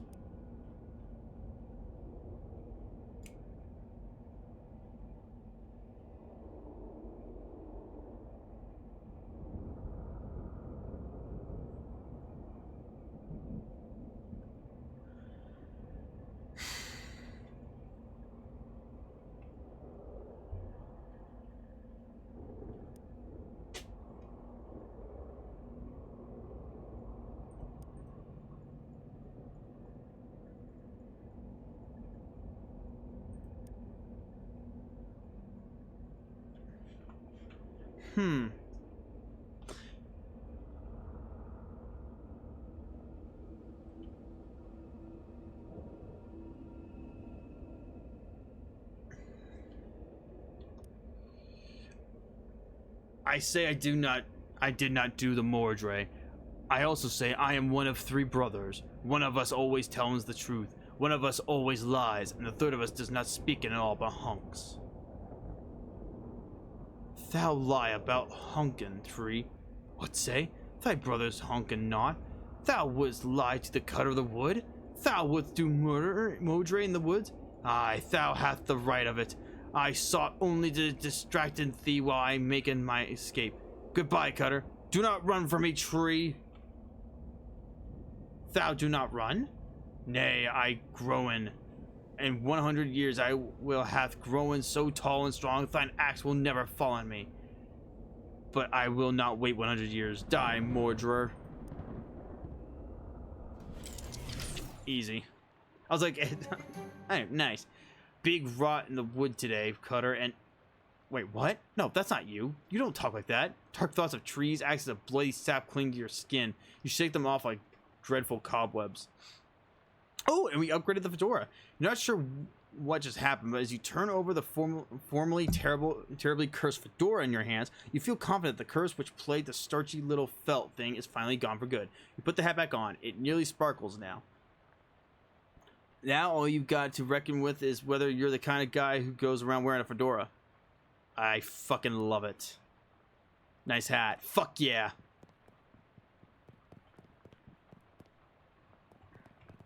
How'd it go? It worked? I guess? Great. What was it like?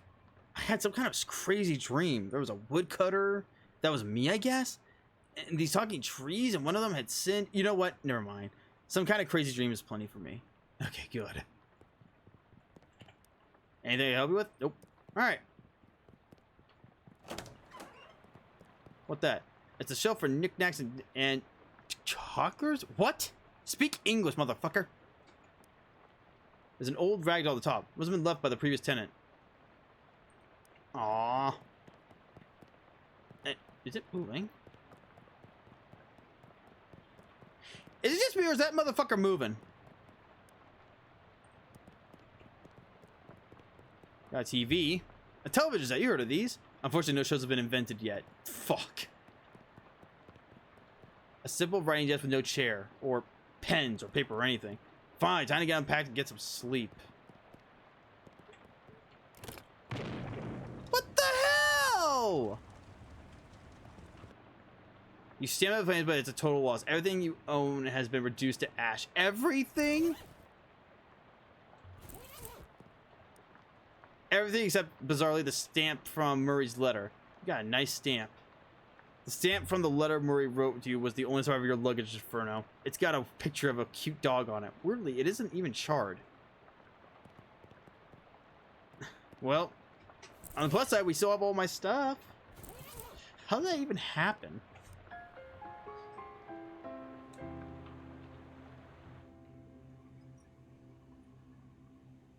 What the fuck is this? Jacob Marley? It's a poster of my favorite literary ghost.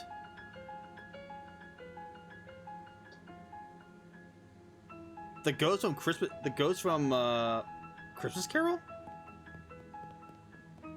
Lots of people in this hallway, it seems. Hello, hello. How's it going? Do you know which locker is mine? I can't remember which locker is mine. Sorry, I don't know. It's all right. I'll figure it out eventually. Nice faces you got there. Do you know which locker's mine? Okay.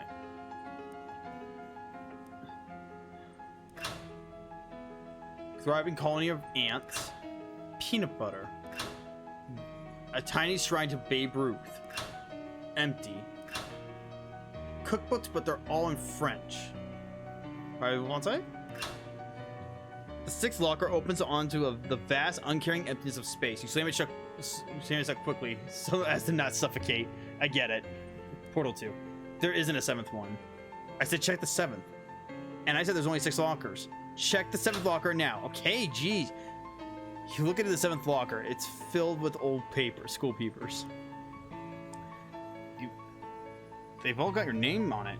They're your papers. How I Spent My Summer by Wes Bell, age 6. This summer I visited my uncle. Uncle Murray is funny. He knows magic. I had a fun time with Uncle Murray. The end. Overdue library book. You checked this book out 13 years ago and have spent the last 12 years and 50 weeks feeling slightly guilty about not returning it. I need to bet you.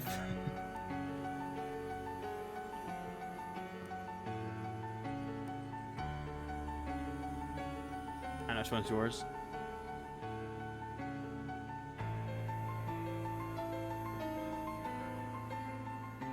It's the 7th one. Ah, that's right. That's my locker. Me, Wes Bell. Thank you. You're welcome. It's me. But which one is the real you? Hint, it's neither. Hey, it's Wes, that cat. It's Wes, that cat from the gas station. Funny coincidence how you two happen to have the same name. You give Wes a scratch. Oh, sweet. You are fortified by the knowledge that Wes is watching you from just outside wherever you are. So, oh, it's so Wes is stealing cat? Nice. I'll take it. Nice. Our founder, Branworth Gorvancolis III. Wait a minute, wasn't he on the bus? No, that guy had glasses. This lady looks friendly. Talk to her.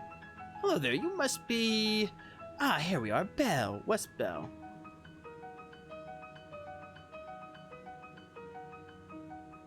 I know I am, but who are you? I am your academic advisor. It's time for you to choose your class. But I dropped out. In real life, certainly. You must, however, choose a class. Oh, I get it. This is where I pick a character class. Now then, it looks like there are 3 classes for you to choose from. There's Advanced Kicking and Throwing. This class is for Pig Skinners.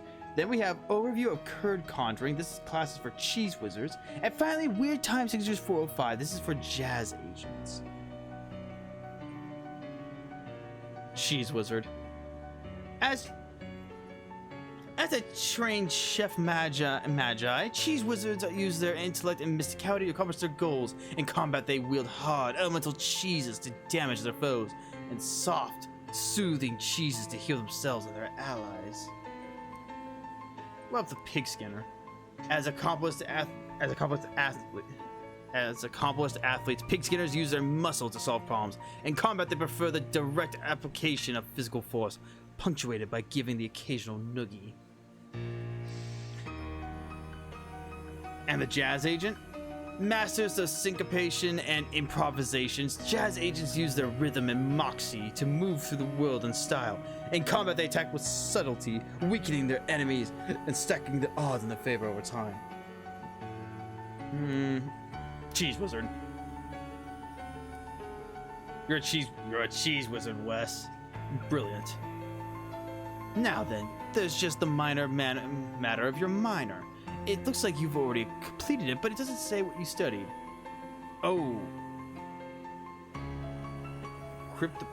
Cryptobotany, applied insectology, and the psychology of rocks. I don't know which one to go for, so we're gonna go with cryptobotany. Ah, cryptobotanist. So you were expert in all manners plant-based arcana. Actually, no. My minor was applied insectology. Ah, an insectologist. So you're an expert on the bugs and the birds and the bees and such. Sex. Alright, no. The psychology of rocks. Ah, a psychogeologist. So you've learned a lot about rocks and gems and their hopes and dreams.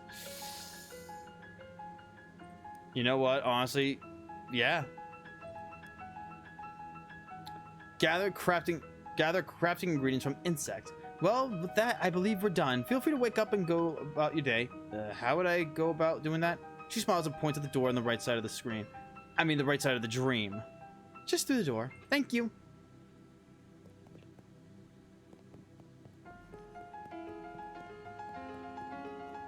Ah, the abyss. You could gaze into it for days. Yeah? The nice lady at the desk says this is your doorway that leads back to your waking life. Go on through. Let's do it.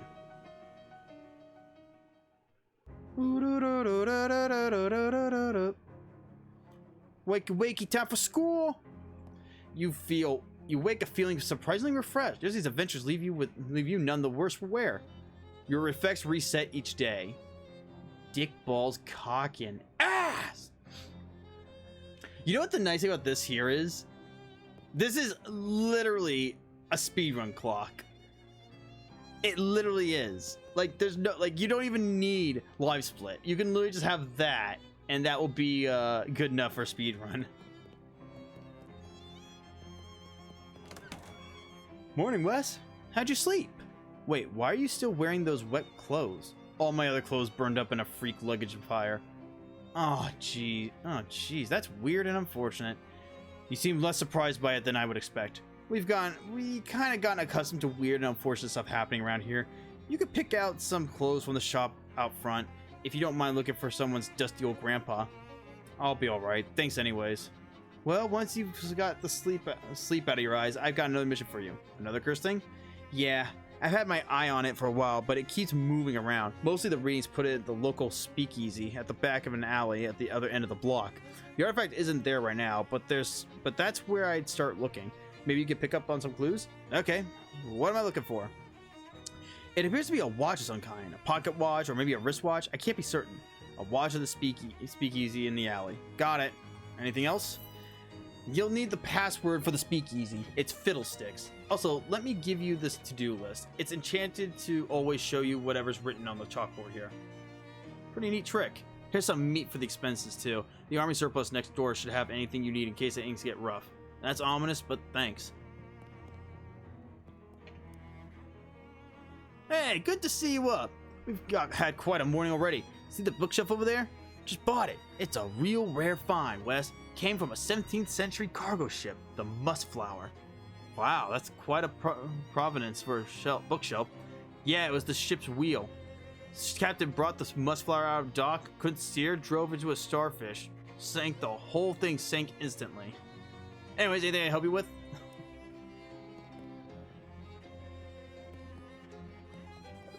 What is this clock telling us? Wait a minute.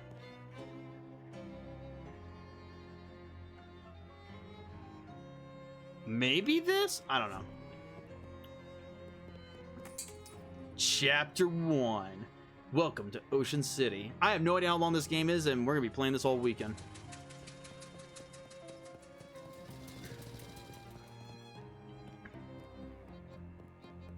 Huh, I wonder where we went. Also, we are not going in the street. Can I look in here? Nope.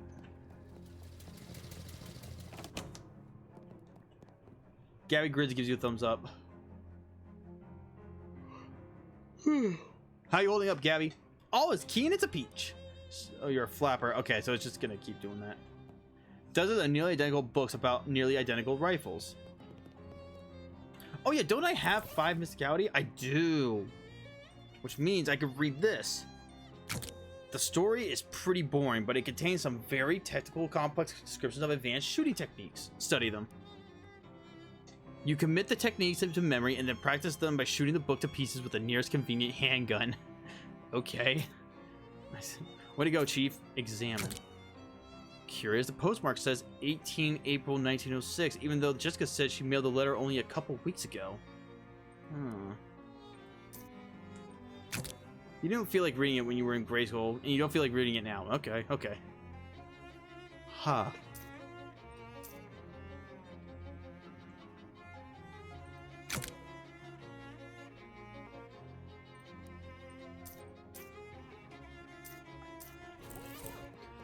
Dubious grenades. Dangling bags for army stuff. Those are purses. Hi there, my name is Wes. Hello, fellow war enthusiast. I'm Herschel Wood. I would say I'm an enthusiast. Herschel's expression doesn't change. Can I interest you in any fine historical memorabilia? Ask about the dubious grenades. What's the story with those grenades? Oh, they're probably fine. Why does the box say fine grenades then? Why does the box say fine grenades then? He looks at the grenades then at you.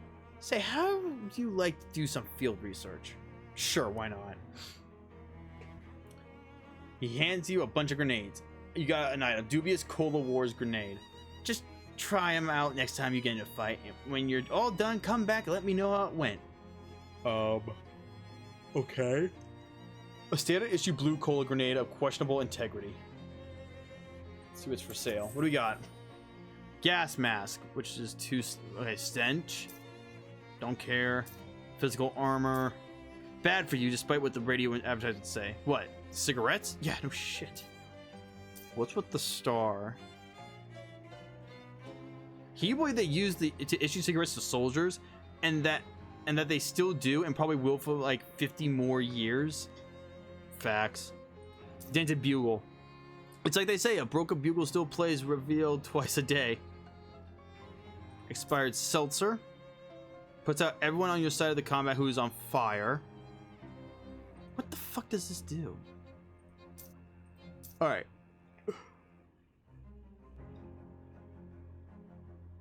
Alright, so this allows me to learn a... Okay, so Parmesan missile.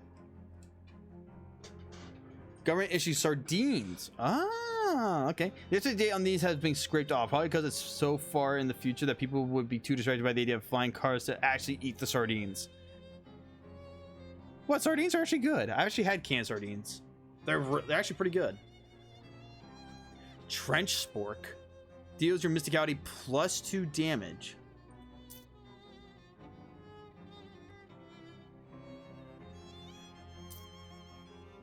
Surplus grenades, smelling salts, government issue sardines.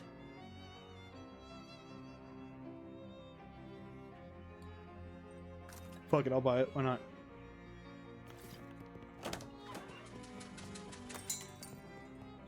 Here, kitty, kitty, kitty. Calliope is still sleeping in her towel.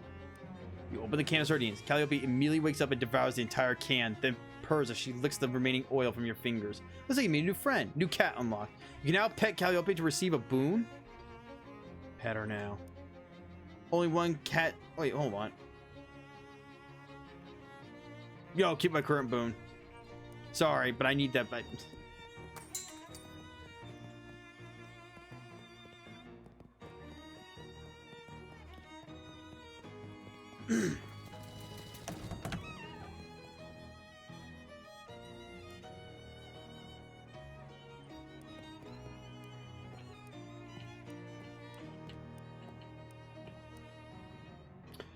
yeah, here we go. You find something interesting. Frisco Fright. Oh, Frisco. Nice. I remember Frisco. This morning at 5:12 Pacific Standard Time, the city of Frisco was rocked by a massive earthquake, the magnitude of which science has not yet agreed upon a method of measuring. The initial death toll is estimated to be as many as 500, though that number will certainly increase due to the fires currently raging across the city. There have also been strange scattered reports from witnesses who claim to have observed unusual phenomena such as beams of black light, subsonic laughter, and soul-rendering nightmares, though our editors wish to point out that the Frisconians are known for their fondness of psychedelic intoxicants. Well, that's ominous. Huh. Was it Frisco where we had the last place we had to go to in West of Loathing?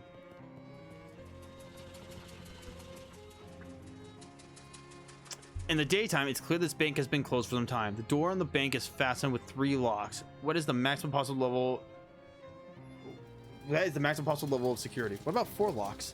In 1928, four lock systems are still dismissed as unachievable liberal fantasy. Look under the welcome mat.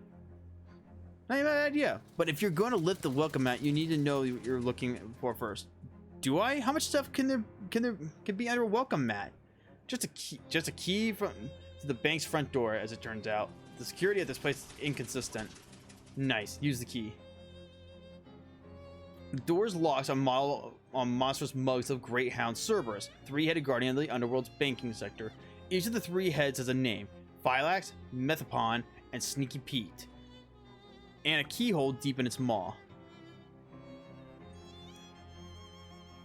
The head of Phylax lets the key inside easily enough, but offers up incredible resistance when you try to turn it. Heracles.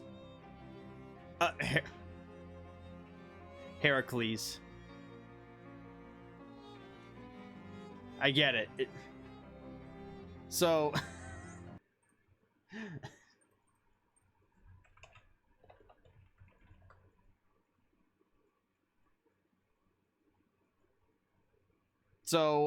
Hercules, in Roman times, he was called Hercules. However, his actual name is pronounced Heracles.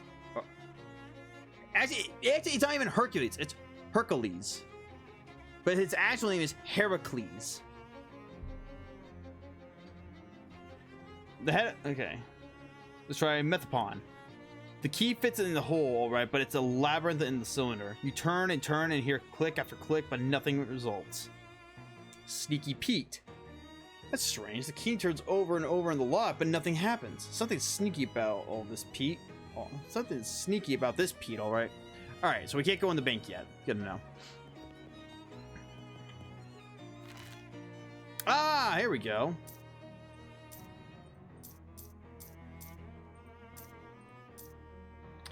So it looks like each of these... Okay, so these are everything we need to unlock. Okay.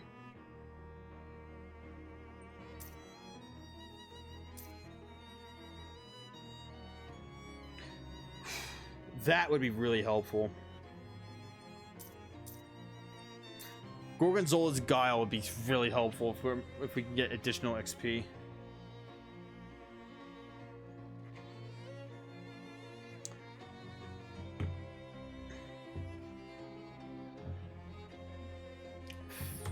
But this one's also good. Arthropod Affinity?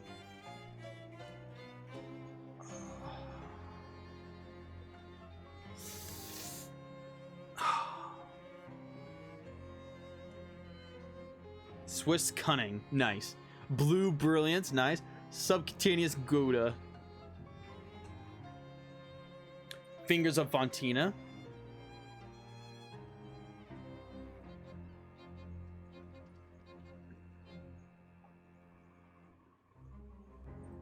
Perks. Effects. Alright. So effects are temporary. Or at least some of them. Uh-oh. Someone scratched some weird symbols on the sidewalk here. It's more gibberish. It's from the boxcar. Alright. So let's go here. You weave between various trash cans and piles of uncanned trash as you reach the serious looking door.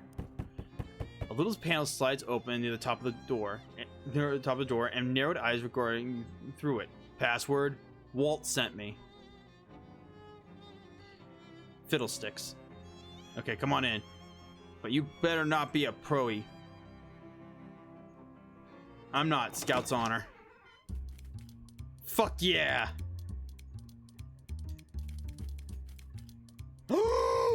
Please let me look in that spittoon. This spittoon has been placed at a really challenging height. Maybe you can ask the bartender about it some other time. Come on! It's a spittoon! We need to look through it. The man behind the bar is shaking up a storm. He's got some moves. He looks up as you approach, but doesn't stop shaking. Hello. Hello, baby. Welcome to Oliver's Place. My name's Wes. Whatever you say, baby. Are you the owner? Oh, heck no. I'm Fancy Dan the Cocktail Man. Pleased to meet you, Dan. Hey, do you happen to know what time it is? Perhaps you can... Perhaps because you have a watch on you? Sorry, baby. The only one around here who carries a pocket watch is the owner, Oliver Gluck. And he left about an hour ago to pick up our latest shipment of hooch. From who? From whom, baby? Before I was Fancy Dan the Cocktail Man, I was Fancy Dan the English teacher. Sorry, from whom? From the mob guys we always get it from.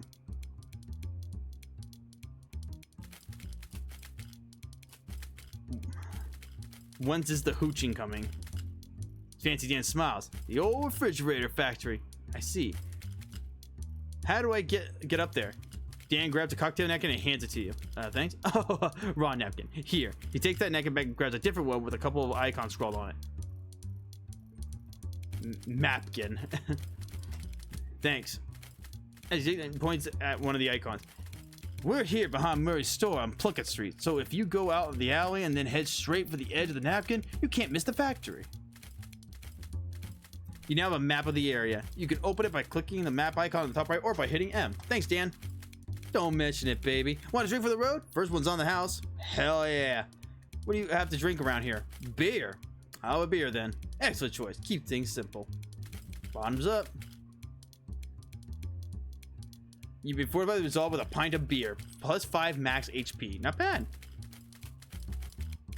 Have another drink.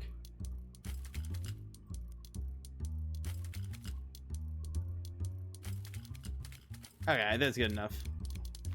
So. Aww, we only get one. I thought I was gonna stack. This guy loves hitting those spoons together.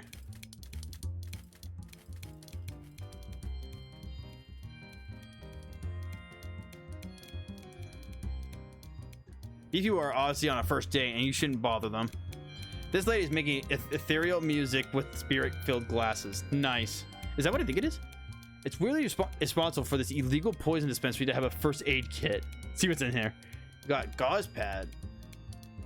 Nice. Hey, look, more of those symbols. Those things are everywhere. The player piano trills a tune. This guy's been infected with Charleston's fever. There's a door here. It won't budge. Must be barged up from the other side. This lady seems to be dancing to a different song than the other people. This guy doesn't care about anything except the bass line. Wait, aren't those the fishermen from the Watchful Eye basement? You're so used to not thinking about where things go once you put them in a tube. Hello. Hey, remember me from the tube?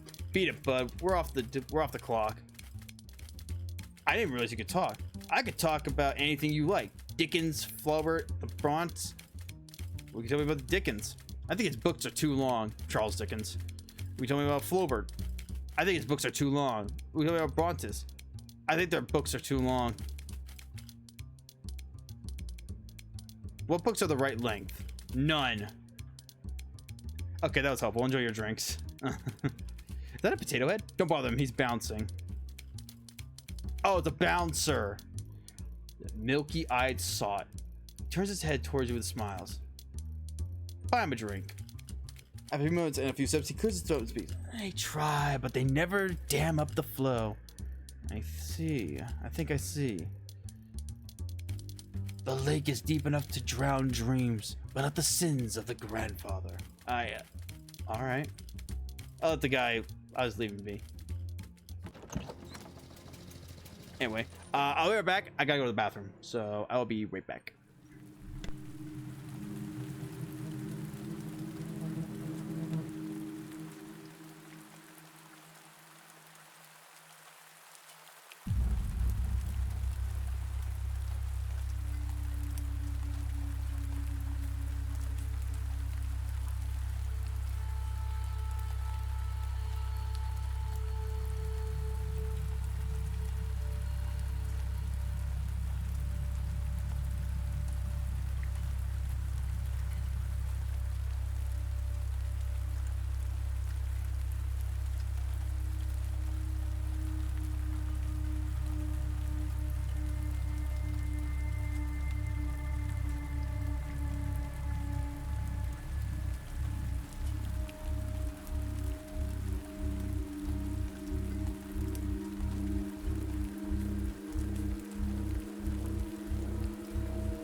Alright, I'm back.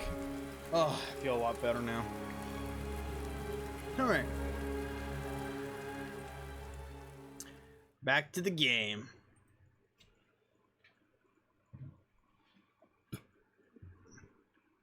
Alright. We can wander. I wander. A bedraggled hobo shuffles up to you with his hat in his hand. Excuse me, mister. Don't mean to trouble you. My name's Joachim Nicholson, and I was just wondering if you have any meat on you I can spare. Just 3 meat for a cup of joe to warm these old bones. Well, wait, what's in the sack you're holding up? Old bones, like I said. Sure, here you go. Thank you kindly, stranger. Mister, you're a real stink. No problem, bye. A well-dressed man flags you down. Excuse me there, my good chap. Might you have a match on you by any chance? I'm afraid not. Well, that just won't do. What if you should... What if you should have to cause something up in the future? Here, take one of mine. The man tips his hat to you and scurries up before you can thank him. What a strange exchange. This toll booth was obviously stolen and dragged here. What the fuck? Try to make a deal. All right. Whoa there, buddy. This is private property. Club members only. Yeah, like he said, club members only. What kind of club is it? It's the fraternal order of people who bribe us more than we're earning us gatekeeps. Fop bum egg? Fop bum egg? I've never heard of it. How do I join? What are you, thick? I'd have thought it was obvious, pal. You give us meat. How much? 500. Yeah, 500 meat. Clancy, I told you to knock off the repeating business. How am I supposed to come up with that kind of meat? Ha! You could try panhandling with the other bums over in Goldthwaite Park. Where's that? Just north and west of here. Can't miss it. Yeah, you can't miss it. For the love of Mikey, Clancy, dry up. Some amateur wit has penned a mild bon mot on the wall of the bathroom stall. You smile, but do not laugh. Ah, well, I'm sure we can make it funnier next time.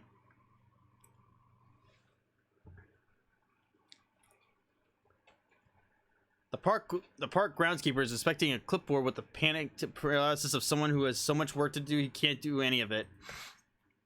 Hi there, is something wrong? Huh? Oh, sorry fella, I don't want to seem rude, but I'm much too busy to chat. I'm stuck running this place by myself and there's a million things to do. Well, I could use a little extra pocket meat. How about I help you out? That would be great, except that new city regulations disallow hiring random part-timers. Since this is a municipal park, only official government contractors are allowed to work here.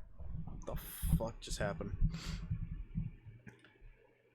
There's a law against side quests? Why? Just to be a thorn in my side, as far as I could tell. It's not like any of these tasks are dangerous or anything. You got kind of a cagey look on your face when you said that. Okay, well, 2 of them are dangerous, but that isn't even half. And I submitted a request for help weeks ago, and I still haven't heard anything back. Well, you're in luck. I just happen to be an official government contractor. That would be terrific, but I'm going to need some proof.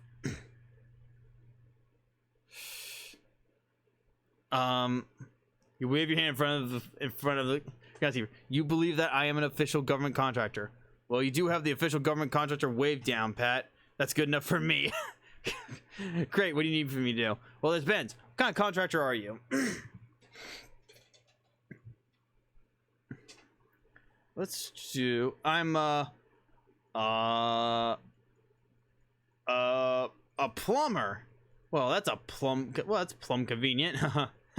Our fountain stopped running because it requires real specific water pressure, and the pressure we get in from the municipal water supply has gotten unreliable lately.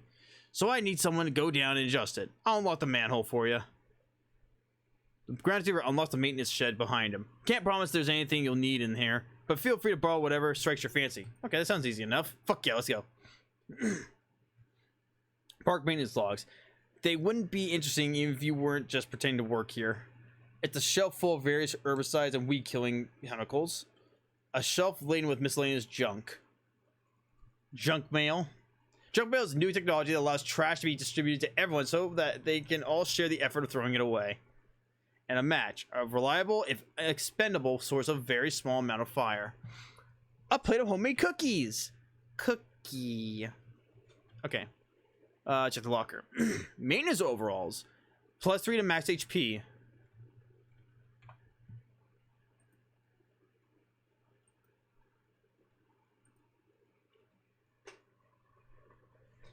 We'll do the maintenance overalls for now.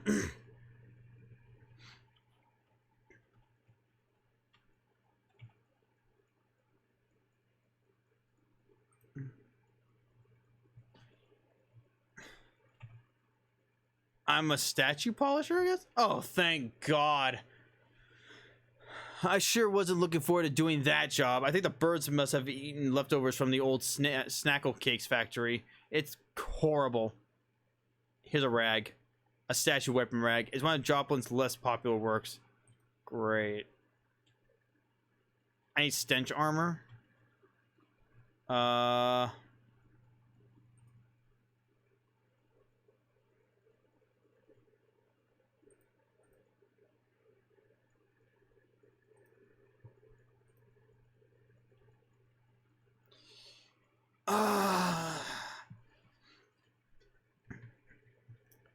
I mean,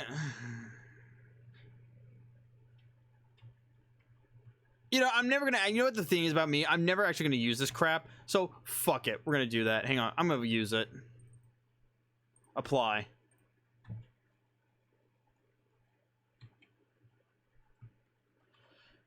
Corinthia Beschenbossel, mayor of Ocean City from 1805 to 1823, is credited with putting Ocean City on the map by suggesting maybe we should build a dock or something so boats can park here.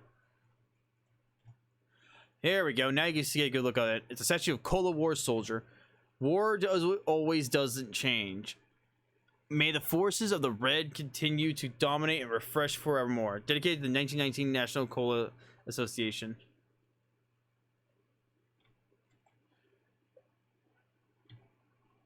There we go. Now you get it's the fucking owl statue from Loathing. This statue, hand chiseled from photo reference and enchanted to drive away mice, was gifted to Ocean City in 1902 by Hobart Pubert. Oh. The soldier of a new generation. Here's to all the brave boys in blue who took the ultimate challenge. Dedicated in 1919 by the Ocean City VCW. Here we go. The statue of Daniel Ocean. Daniel Ocean founded the Ocean City in 1770, and on his deathbed in 1804, requested that visitors of his monument only view the statue from the left, as he felt that his better side.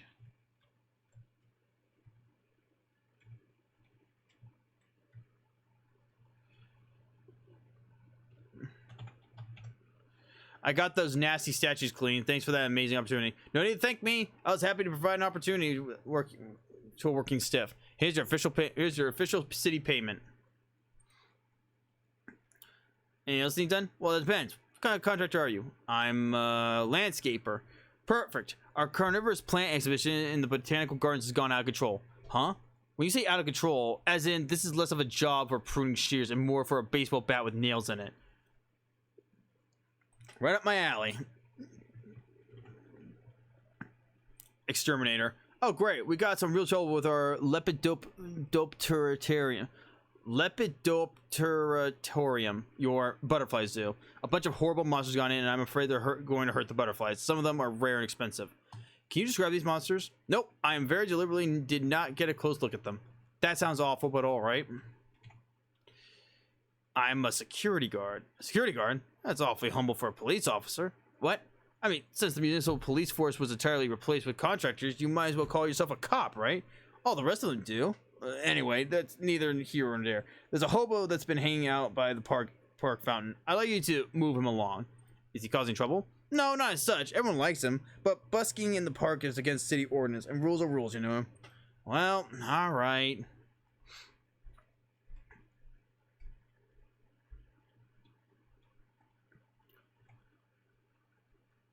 Presented to Goldthwaite Park, November 13th, 1922, by Margaret. What is that? Ocean Ocean City comptroller. A few of my favorite pointy rocks. Huh. Like part of the sign's been graffitied.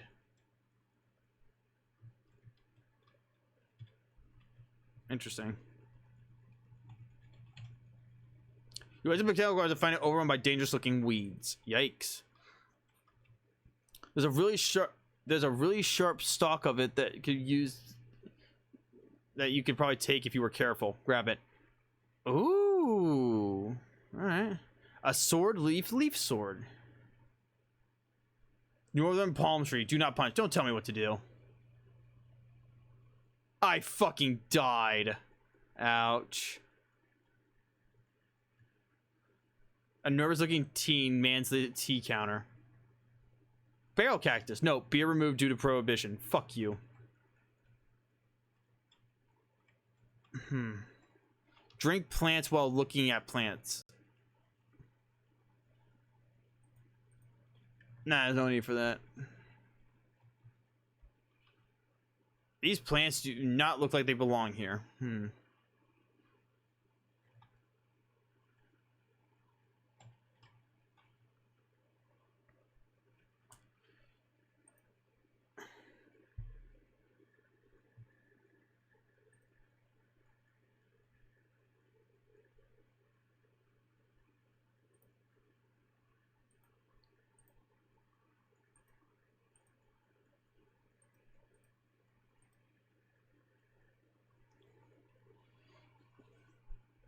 I mean, this would do more damage, but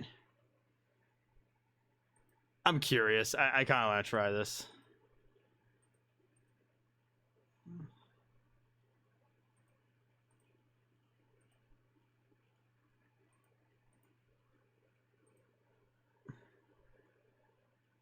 Oh, it broke a coconut. It's a broken coconut. You can't remember where you got it. Very funny.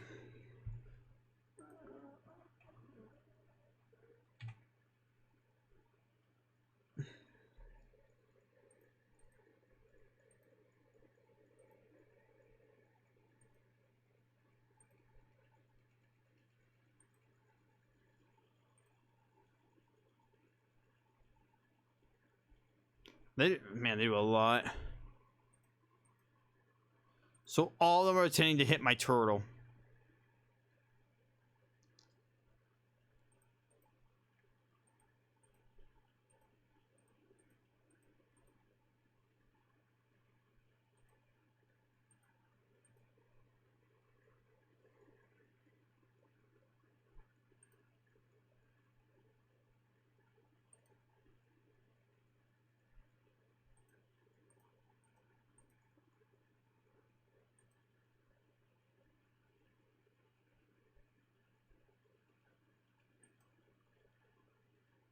You son of a bitch!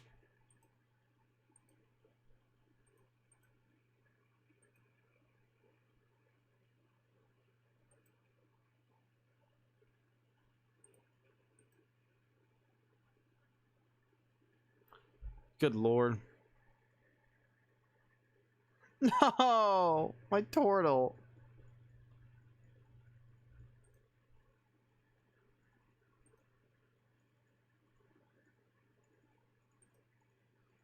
Gabby has 15 health? Jesus.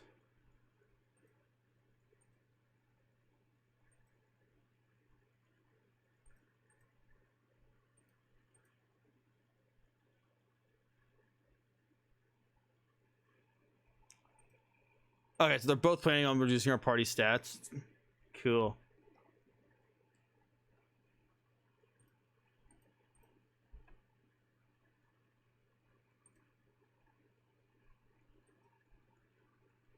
God damn it, you bitch.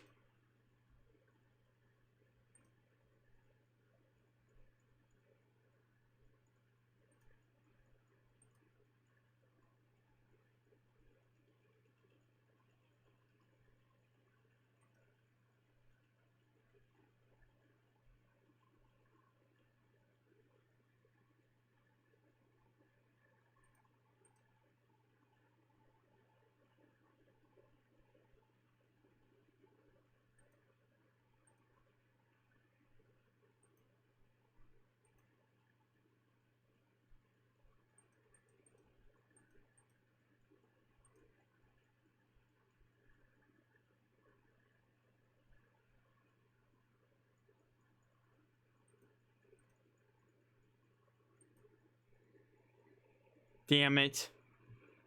Well, that failed miserably. But my turtle got stronger. I have 47 unspent XP. Shoot. The only thing I get right now is this and this, but I don't want these. These are useless. I need stuff that will actually increase my... Avoid prolonged eye contact. Funny. Wait. What if I stare at it? Maybe what if I do nothing?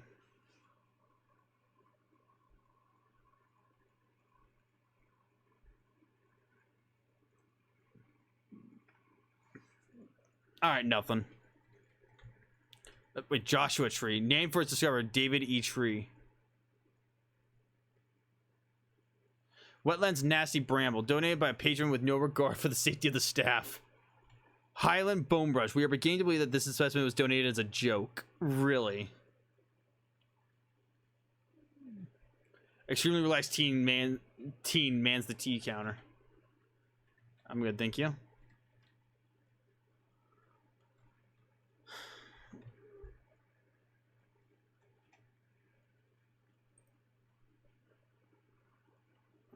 So, how are the rest of those jobs go? I gave you going. Oh, you know, coming along. Okay, let me know when you're done. I'll pay you. Sure thing. No fishing? It says no fishing. It says there's no water in the fountain. You assume it means no fishing for compliments. Good advice. It's the butterfly zoo. Yeah. What's this? You found it. The world's least remarkable rock.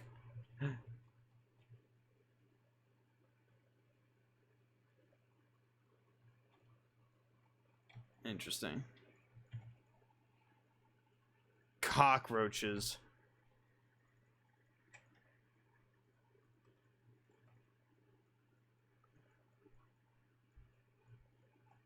Wait. Is it a fish in it?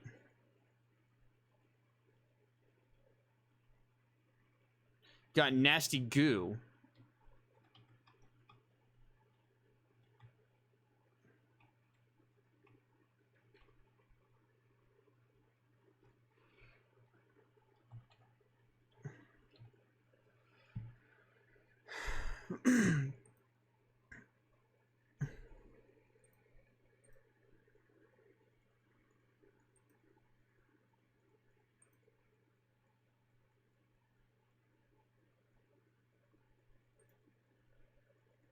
This thing sucks.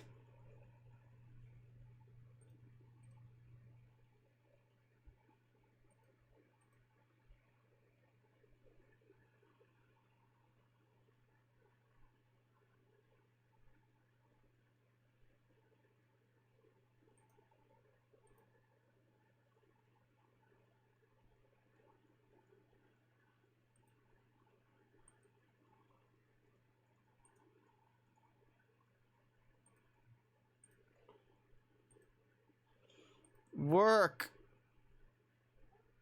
Oh, now it works.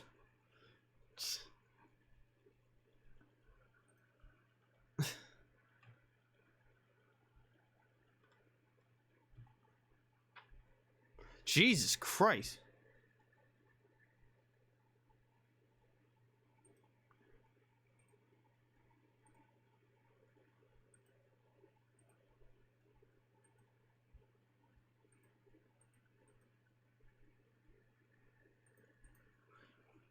It got rid of my action point. Damn you.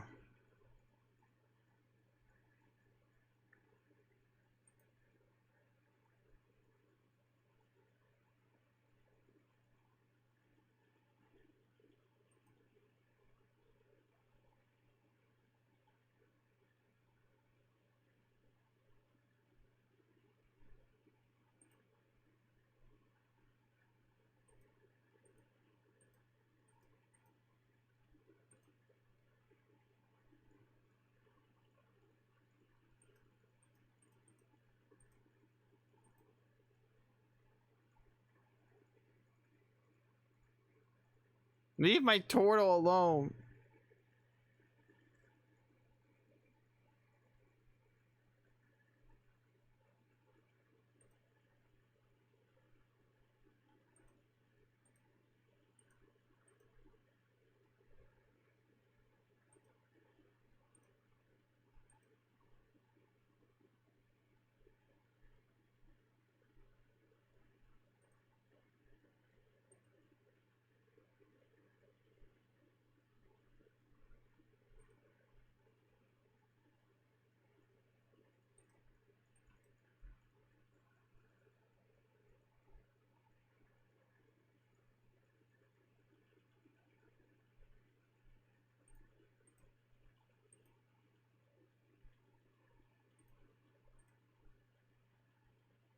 Nice.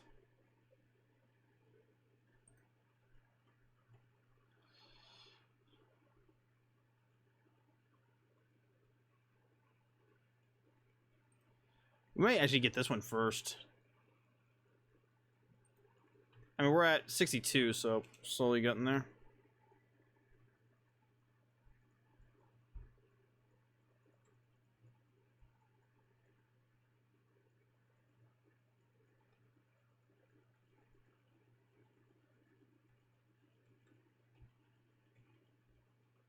I don't have any ingredients. Gizmos.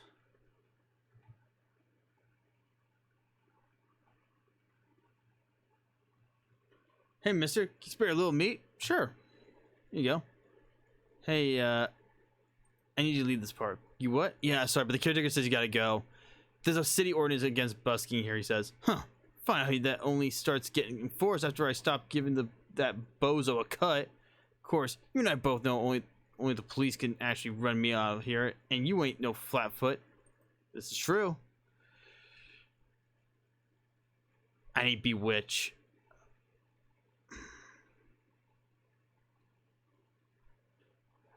I can make it worth your while.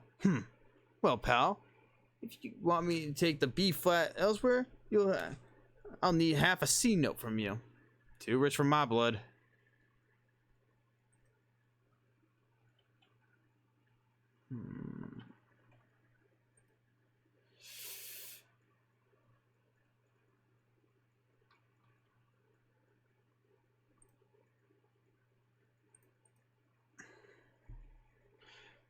Could you leave as a favor to me? Well, you seem like a decent fellow, but not so decent that I'm inclined to do you that kind of favor, you know? So I either get Bewitch, or I pay him 50.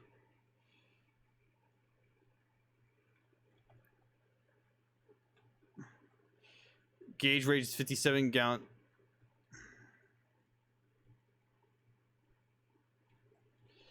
It needs to be exactly 40 gallons per minute.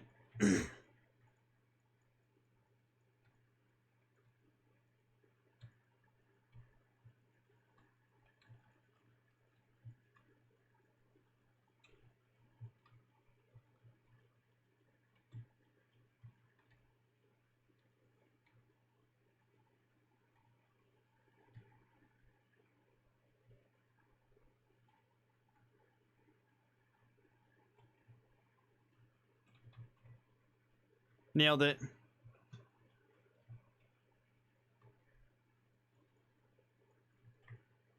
Can I fish in it now, though? Fish here. Fuck it. How'd they even get on the hook?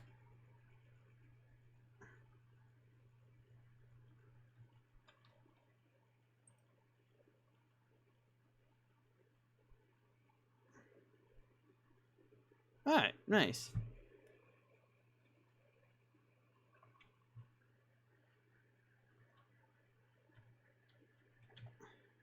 I got rid of that gross monster in the Lepidor Turbopium or whatever. Did you know they were actually giant? I don't want to know what they were, pal. I like to sleep at night.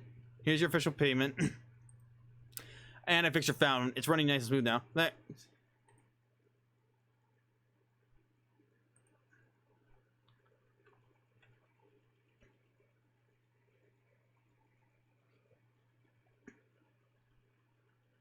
God, I really want to get the fucking upgrade where I'm fighting.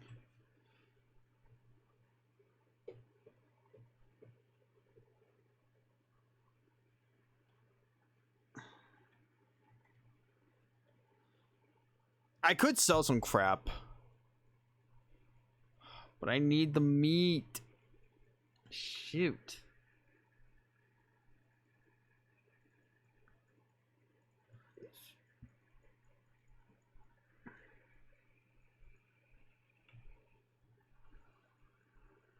I wonder if I could just wander and fight. You're walking, Gabby. So, you are new in Ocean City? Your first time at it? That's right, yeah. What things do you... Oops. What... What things have you got of it? Well, to be honest with you, it seems a little run down. Yes, Cappy understands you. It was much nicer before an economy happened. Lots of people, very excitement. Oh, have you seen the boardwalk yet? It's like a cat wearing pajamas. What? It has games there and future teller. Well, that does sound like a cat wearing pajamas. Let's go check it out. The boardwalk. Why does it look like a Monopoly board? I know it's a napkin, but still. You're not sure if this lamppost is holding up the hobo or vice versa. Hi there, I'm Wes. Well, hey there. Pleased to meet you, Wes. I'm Dusty. What's up, Dusty? Oh, nothing much. Just hanging around. I was gonna run a 3-car Monty down here at the boardwalk, but that didn't pan out. Why not?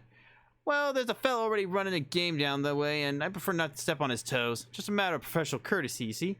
I see. Also cause carnies get real scary about the kind of thing, and I ain't looking to get murdered anytime soon. Any way I can help? Well, that's real kind of you. I was thinking of looking for a different corner. Can you spare a nickel for a cup of Joe to get my feet moving? Hell yeah.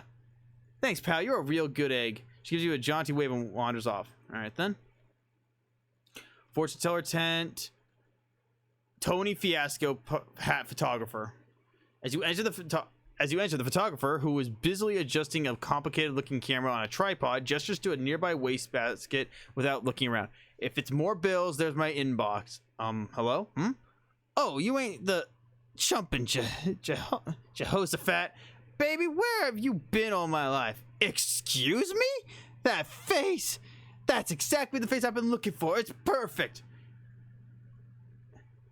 Thanks, I've gotten rather attached to it myself. Hey, you're funny too? Baby, I love you. You're incredible. Listen, do you know who I am? The sign on the roof says Tony Fiasco hat photographer. That's right, baby. That's exactly right. And soon I'm gonna be the biggest hat photographer in the city. No, the country. No, the world. But there's something I need first. A face, a portfolio. And you know what I need before I get a portfolio? A face. Your face, baby. Well, don't say no. Don't you dare say no, baby. Listen, it's easy. All you gotta do is stroll in here wearing a hat, and all I gotta do is take a photograph of that hat, and then we're both gonna be rich. Rich? Rich! Me with my portfolio, and you with the 30 me, I'm gonna pay you for every picture. Huh. Well, gotta be different hats, though. Gotta be a different hat every time. I can't pay nothing for the same hat twice. Got it? Okay, how about this hat? What is that? An uncursed fedora? Perfect. Love it. Here's your meat, baby. Spend it on good health and come back soon. I think I have... Do I have other hats? I do. I have a broken coconut. Yo, I have a coconut. What is that, broken coconut? I love it. Alright. That was some easy meat. Now we only need 27 more meat. A grouchy looking guy standing under the shade of this tiny building's eaves. He glares at you silently. Okay. Games. Game of skills. Test your everything. No! Is that music? No! What in the fuck are you guys doing? Get fucked. First aid, nice. Step right up, test your strength and your agility and your intellect. Every winner gets a prize. You there, sir, care to face the challenge of a lifetime? It's only 10 meat. What's the challenge? I'd like to start off newcomers off with something relatively easy. All you have to do is guess my age, throw a dart to pop a balloon, and drive a nail into this board with one swing of a hammer. At the same time? That's right. Care to try it? Okay. You aim the dart while winding up your arm for the hammer swing and squinting at the proprietor. Well, you look about 38, but pop bang! You reek of cigarette smoke, so I'm going to say 34. Nicely done! Right on the money! Here's your prize! Some fancy new beach shoes. He takes a pair of clogs out from under the counter and hands them to you. Makes you walk like a crab. No, wait, hold on. Wait. Is this the stupid walk?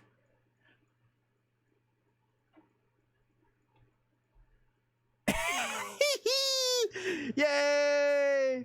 Stupid walk! Okay. Ooh. That's nice, but I need this. Cotton candy, gauze turban. Oh, it's a hat. All right.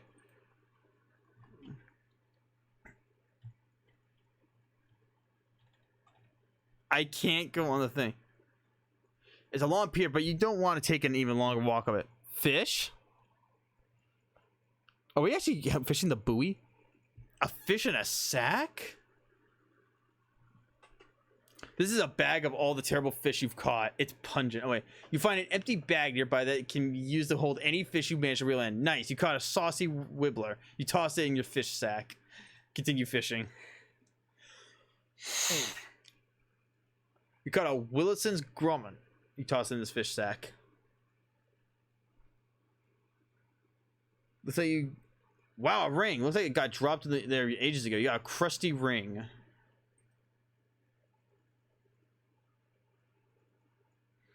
You caught a pink eye. That doesn't sound good. You caught a stink eye. This game's yeah. A brain sturgeon. Clever. Current value is 10 meat. So we can literally just fish forever for meat. You got a pinafore halibut.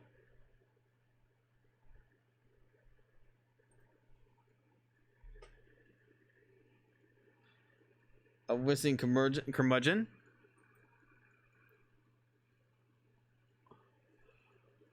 A pumpeth bass. Dude, that guy's seen some shit. Backseat driver fish. Looks like you caught everything that was here. Nice.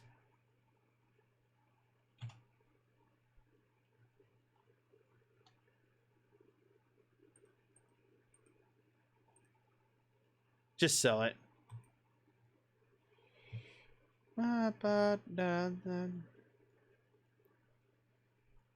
Practice your fishing technique? Hell yeah.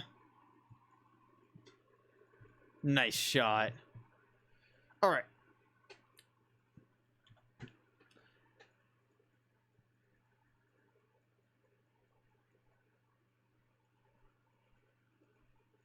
Alright, so we need 5 on all stats. Currently, I have 5 and only mysticality. So...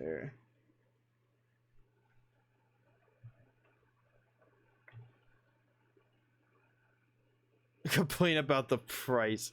We'll do that later. You're bored of the boardwalk. You could always walk away. Oh, just show me the map. Nice. Wander. St. Polycarp's Cathedral. You hear the ringing of cathedral bells and turn to see their source. Unsurprisingly, it's a cathedral. Unless you're just naturally surprised by the cathedrals. They're so big and pointy and it could be hiding around any corner. Let's go check it out.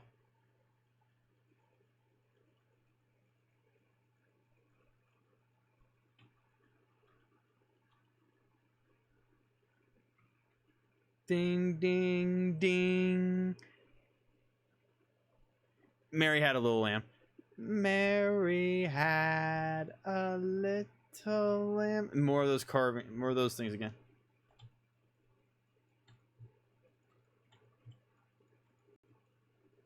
Get away from these bells, yes, please.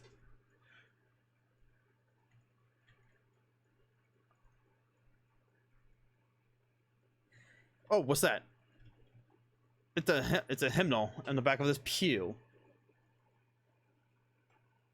Yikes, you got an unpleasant hymnal. Crack it open to steal your muscle and...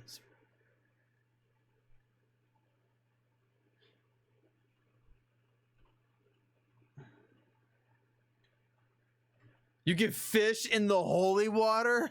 This is the cathedral's font, or more properly, typeface. Fish.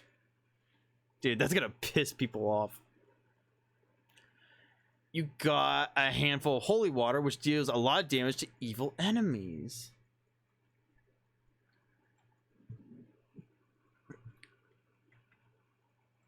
Please don't disturb the altar. Fuck you. It's a vicar. Yes, I know that's vicar. Thomas George Carlin taught me that. Who seems agitated about something. Hello there. Oh no, no, what am I going to do? I was going to ask if everything's okay, but plainly not. Oh, I'm sorry. I didn't see you there. Services are canceled for the moment. What's the matter? One of the urns has been stolen from our catacombs. Stolen? This tiny cathedral has a catacombs? Well, it sounds nicer than basement. Are they particularly important ashes? Oh my goodness. We wouldn't keep the relics of a saint in the little cathedral like this. Our urns are just for the ashes of former vicars and community leaders and so on. But they're all important in their own way, and the bishop is due to arrive for an inspection soon. Funny how bishops always seem to be just about to arrive for an inspection somewhere. What? I'll look into it for you. Oh, thank you so much. Here, I'll unlock the door so you can have a look. Mind your step on the way down, please. These stairs are old and steep.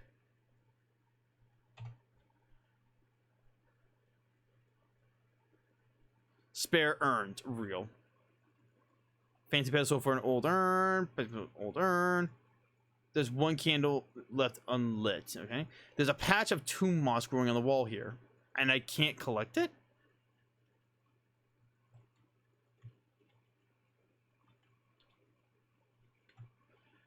The last 3 visitors were Donk Hofferby, visited from Saskatoon. Well, that seems like a dead end, and they sure have some weird names up in Canada. Oh boy. Charles Wallace, 111 Plunkett Street. Huh, that's the address of the antique store. You'll have to ask Charles about it the next time you see him. Captain Augustus Dirch, 23 Kerwin Avenue. This one might be worth looking into. Sign the book. Sign your name and address and you sign your name and address after all the others. Nice. There is one unlit. Yay! Alright. Spare urns. Alright, so let's head back here. You encounter a hobo who is sauntering down the sidewalk with a bindle over his shoulder, whistling to a jaunty tune. Well, hey there, fella, aren't you Wes? I'm Slim Eastwood. I'm Slim Easthouse. Hi, how do you know? Well, we hobos are a tight-knit little community. When someone's been helping us out, word gets around. Well, that's nice. A little creepy, but nice on balance. Why don't you come and visit our camp? We'd be glad to have you. Where is it? Well, you just head down 12th Street until you see the lot where the whole hardware store used to be, and then you take a... You know what? This will be some of it. Just mark it on your map for you. Yes, please. He takes out a pencil stub and marks a cluster of little boxes on your map. Come on by any old time. Sure. Fuck yeah. There's the hobo camp. All right. Charles. Anything I can help you with? All seems occupied. He keeps checking his pockets and the drawers of his desk. Lose something? Yeah, I seem to have misplaced the chunk key to my drill. What's a chunk key? It's a little twisty thing for tightening the chunk on a drill. Any idea where you lost it? Couldn't have gotten too far. The cord on this thing got stuck in an outlet. It's not long enough for me to drill anything that is in this neighborhood. I'll help you look for it. Oh yeah, that'd be great. Like I said, it's gotta be nearby. Just wander around. Sure, it'll turn up. There's a button on your map labeled Wander that will light up random encounters without going anywhere. You can also wander while looking at the map and pressing space. Try that now. On your way to wherever, you run into a cool guy wearing some cool sunglasses strutting down the avenue. Hey, baby. What's happening? Hi. I can see you dig the shades. You've got good taste. What the what? You like my sunglasses. Oh, gotcha. I don't think anyone calls them shades for at least another 20 years, though. I pride myself on being on the cutting edge. He flips open his coat, showing you rows of sunglasses. Inside, interesting. Care to buy yourself a pair? For you, only 25 meat. Oh, fuck the hell yes. Sure, it's a deal. Now that's what I like to hear. He takes your meat and expertly selects the best pair of sunglasses for you from the lining of his coat. Looking good, baby. Nice doing business with you. And that's the last of the cash I needed to square things up with Miss Brewster, so thanks for that, baby. Miss Brewster? Oh, she's the lady that runs the boarding house on me and the other traveling salesmen stay at when we were in town. She's strict, but it's a nice place. Check it out sometime. Miss Brewster's home for traveling salesmen. Thanks for the tip. In an Ocean City back alley, you find some strange graffiti. An unsolved long division problem. Solve it. Make short work of it. Nice. You see a glint of metal. Ah! That must be the thing Charles Wallace lost. Nice. Found it. Hey there, Wes. Any luck finding my chunky? Yep, I found it. That's it. Thank you. Where'd you find it? Under a bush. Oh, yeah, probably that bush I was drilling holes in the other day. What? You know what? Let's let it go. Well, now, what can I do for you? I saw your name in the visitor's book at St. Polycarp's. Oh, sure. I do a little whittling to pass the time now and again, and sometimes I go to St. Polycarp's to look at their gargoyles. Here, have one. Spooky armor. He opens his desk drawer and tosses you a little wooden gargoyle on a leather cord. Oh, neat. Thanks. Let me ask you something. Anything. No, we're good. Okay. Pet the kitty. Stop scratching my legs, silly. All right.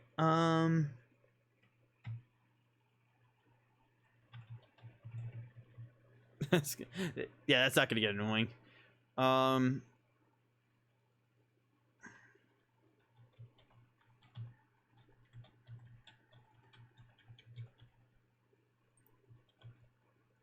Well, you find something interesting. This morning, a new sculpture was revealed in Goldthwaite Park, donated by Ocean City Comptroller Margaret Smudged. Funny. The sculpture, which consists of 5 jagged, pointy rocks arranged in a rough circle on a small concrete plinth, have been variously described as avant-garde, thrillingly pointy, and fine, I guess. Wait, are you writing this down? Hi, Mom. By uninterested onlookers. You're really starting to enjoy doing this kind of research. Extra XP from learning these from the newspaper archives. Oh, all right. Nice. All right.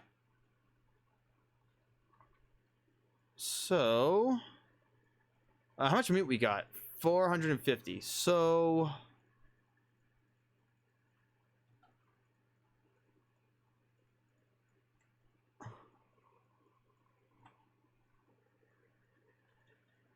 Dutch's house. Oh, right.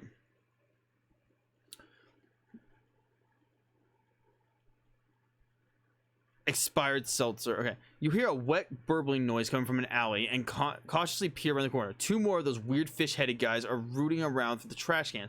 You don't think they're the same ones from before, but since you're not hugely familiar with the anthropomorphic fishmen, it's hard to be sure. One of them suddenly looks up and blinks at your direction. Crap, did it see you? Sneak past him. Nice.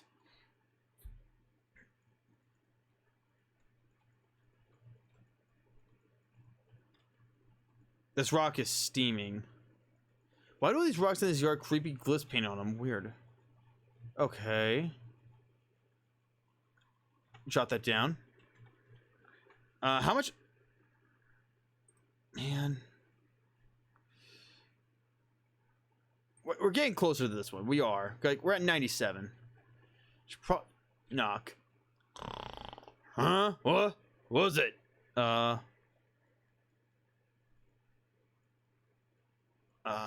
Congratulations, you won a sweepstake. Fat chance. Never won nothing. Didn't. Hello? Didn't enter no sweepstakes, no how. Scram. I'm selling these fine leather jackets. Don't want any. Buzz off. I'm from the Municipal Census Bureau. So nobody here but me and these 4 urns. Urns? 5 urns. Go away. I'm the milkman. Got your milk. I ain't drink that fat water. Get lost. It's 1%. If you, by the way, if anyone drinks like actual fat-free milk or even skim, you're disgusting. 1% milk is the best. Or 2%. But don't drink any of the other crap unless it's for like a recipe or something.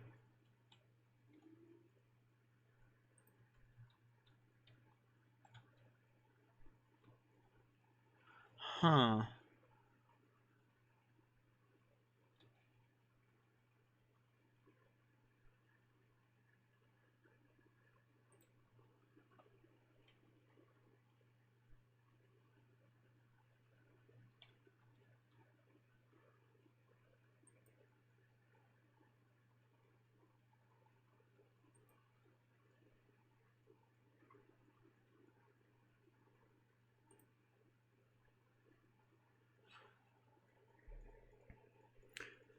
A dweller man flags you down. Excuse me there, my good chap. Might you have a match on your person? A paradox. No, but also yes. Oh, well, thank you for all the same. Toodaloo. What the fuck?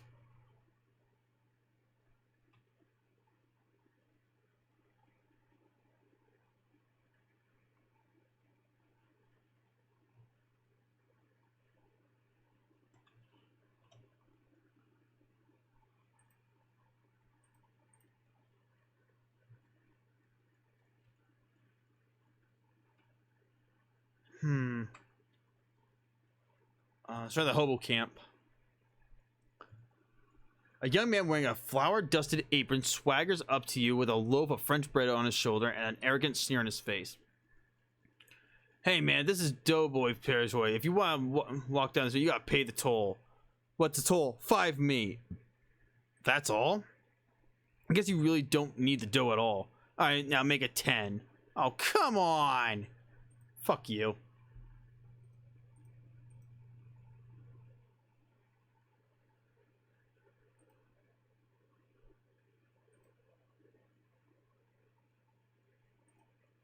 Oh, I have the wrong thing. Oh, never mind. That works, actually. How dare you? Yeah, he beat the shit out of this guy.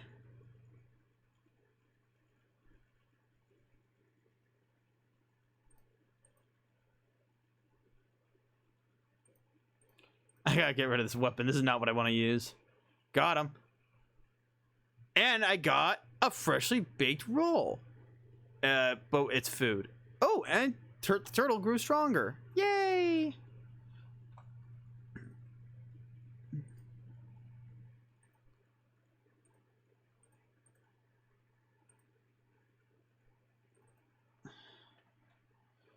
Hey, boxcars. Warm your hands. Ah, wait.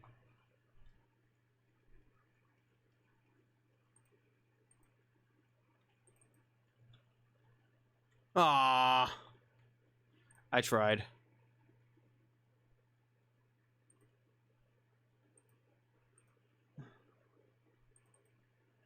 Oh, fuck yeah.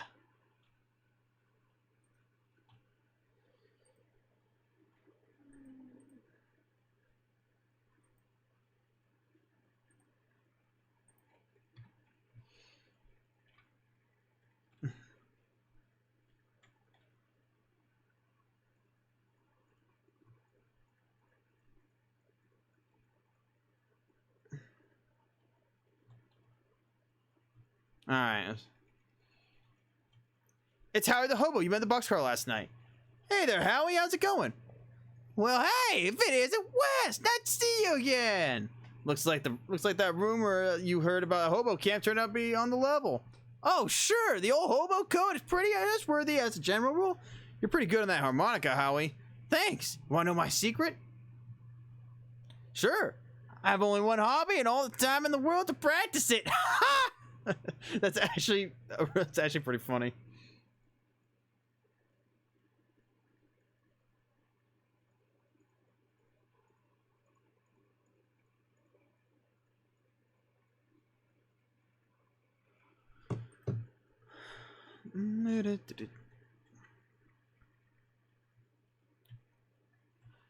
Due to the supply chain difficulties, the grub car is currently BYOG. Bring your own grub. Condiments are still available to the camp residents. This guy's really jazzing up the place. Hey, hi there, I'm Wes. Howdy. They call me 52 Teeth Thompson, or just 52 for short. Huh? Is that because of the 52 white keys on the piano? Nope. Wow, it's lucky that they happen to find a piano at the camp. Oh, I brought this baby with me. On foot? How? Well, it took a few trips. Hello again, got any requests? What you playing right now is pretty great. Let's stick with that. You got it.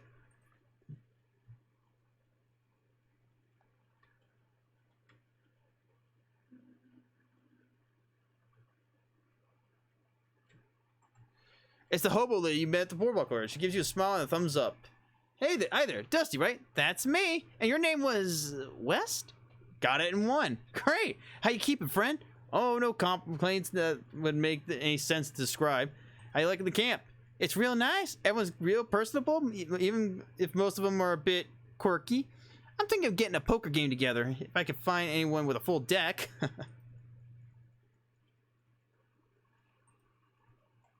And there's Gus. Oh, Gus. Oh, hello there. Wes, I believe it was. That's right. Always a pleasure to have another run in with a friendly acquaintance. It's nice the rain cleared up. It is nice. I do enjoy the rain, but I also enjoy dry clothing. So you're the kind of guy that's comfortable in any sort of weather, eh? Yes, I do my best. Can't stop a rain cloud by crying, after all. And in fact, when you get right down to it, pretty much anything that happens to a person could be considered a weather of a sort. Huh. That's real philosophical. Old Gus says if you can find the pleasure in any circumstance, then you never be a sufferer of misfortune. God damn. Cryptic.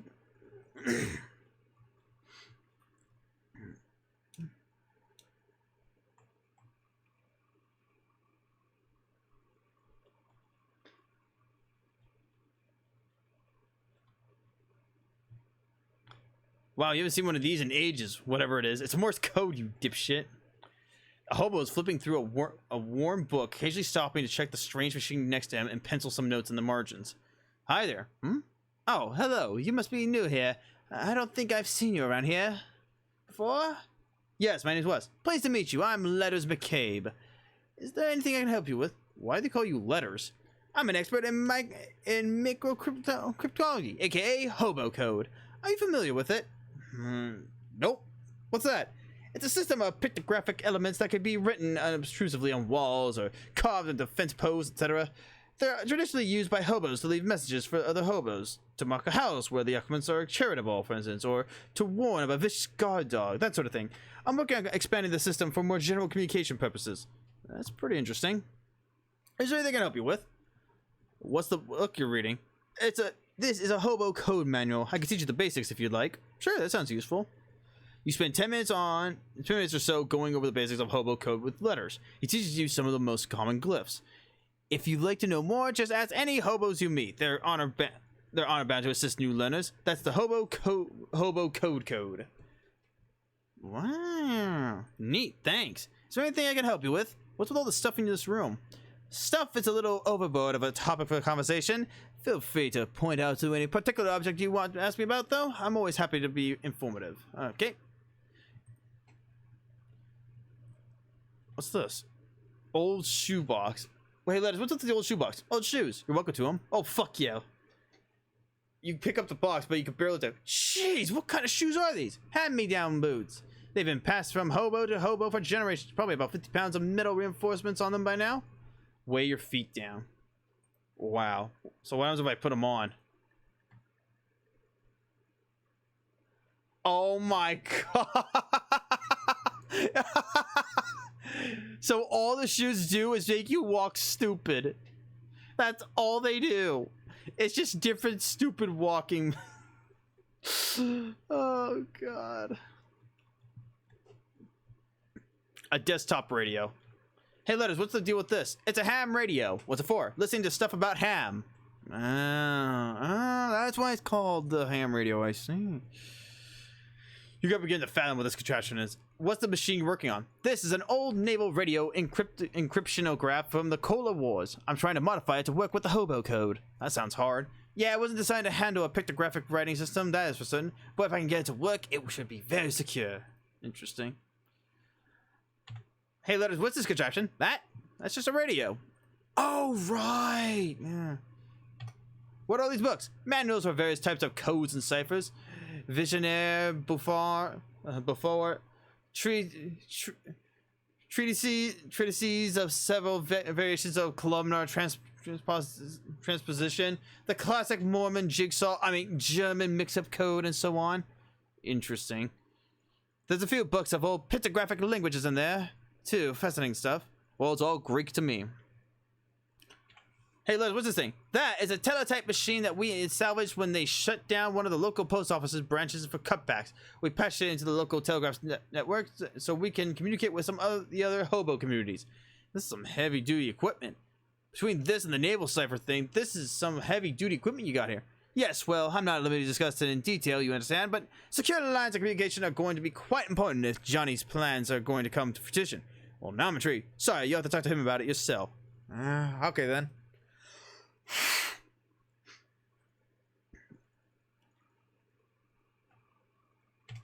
Say, Letters, what's this poster? Those are some general-purpose hobo code glyphs I'm working on. There's a bunch of them that are blacked out, though. Yes, well, they're still experimental, so I decided it would be a bit wise to just take some precautions. The fuck? You got a lot of notebooks here, Letters. Yes, all my notes on the hobo code, more notes on codes and languages in general, as well as my studies on radio telemetry, telegraphy, and telephony. I think my aunt's recipe book is in there somewhere too. Did you write all these in code? I can't make out a single word. No, that's just my handwriting. I see. Facts! Facts!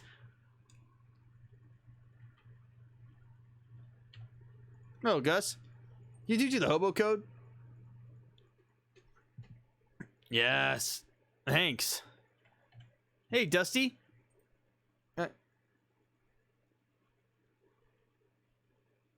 Yes. Yo, Howie. Letters are teaching you the lingo, eh? Oh, sure, I still owe you one for dealing me with the railroad bull. Now that I think of it, hunker down here and I'll show you what I know. Thanks.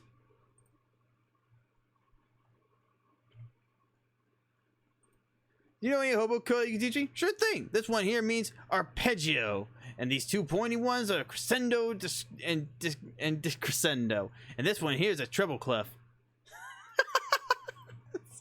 Oh, that's just sheet music, you donut. Who's this? Wow, you're really going to town on the washboard. Yep, I love the fast staccato rhythm it makes. It is pretty good. I bet someday there'll be a fancy electrical machine to do that's really good. Till then, though, folks call me Washy, by the way. Hi, Washy, I'm Wes. Sure, I know a word washboard and some words that kind of describe the...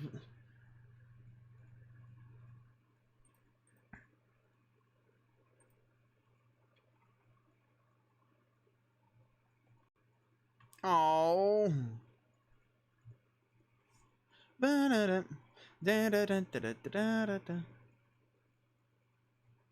Hobo lady of men. Hello there. Oh, hello there, dearie. I don't believe we've been introduced. I'm Veronica. Hi, I'm Wes. Can I offer you a cup of tea? It's homegrown, so to speak. You found tea leaves right here? Just about any of these can be tea leaves with the right attitude. I'm fine, thank you, though. I like your hat. Why, thank you. I grew it myself. The flowers? The whole thing. I'm trying to grow some socks as well, but they're much trickier. I can imagine. Teach me any hobo code?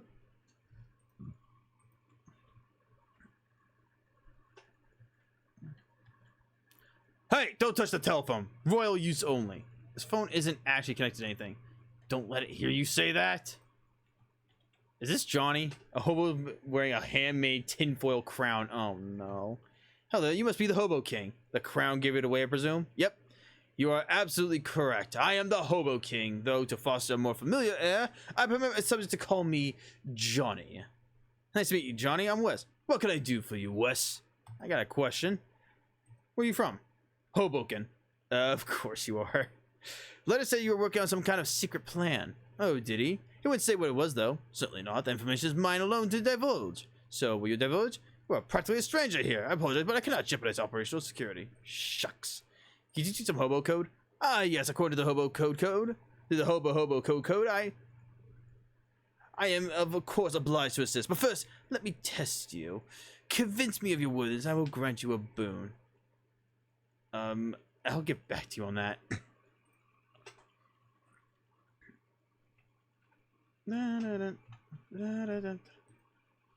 You're a level 7 student of the hobo alphabet. You can understand some hobo glyphs.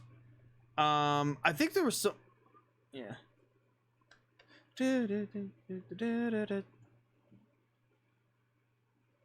Okay. It does suck that we can't go back to the previous location. I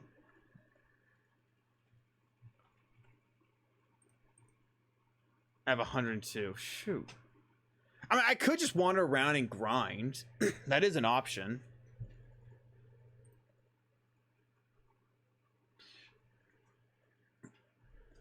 On your way to where you're going, you happen to notice a guy across the street. In particular, you notice that he's sitting on top of a mailbox. You notice he extends his hand toward you for a handshake. You call out across the street.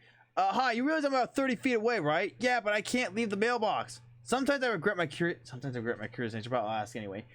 Why can't you leave the mailbox? Come on over and I'll tell you. Walk over and talk to him. Are you fucking joking? My brother in Christ, what are you doing? Who's there? Amelia. Amelia who? Amelia Reform. I'm sorry, I don't know anyone named Amelia Reform. Wes. Bell. This guy reaches down on his porch and shake your hand. Hi, I'm Marvin. Hi, Marvin. I'm Wes. What are you doing up there? A stunt. A stunt.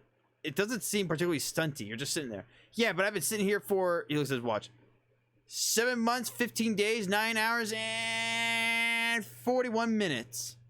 Why? Why? It's a stunt. Okay, but are you protesting something or trying to attract attention of some kind of cause? Nope. Do you have money riding on this? Is it a bet or a contest? Nope.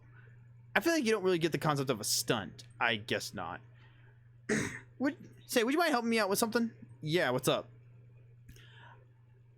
I've been mainly eating snackle cakes and I've been up here and I'm out. You got some more for me? Snackle cakes? Ugh, are you serious? I'll admit they're an acquired taste, and I guess nobody other than you wanted to acquire the taste of powdered milk mixed with sawdust and the nails still in it. Because Snackle Mills went out of business years ago. Yeah, but that shelf life on those things is incredible. It's what makes them so good for stunt rations. Got my supply from Harem's grocery store down the street. Can you pick some up for me? Yeah, I'll be right back. Who's there? Mike. Mike who? Mike Visit. What? Can't we get Mike Roch? Roy.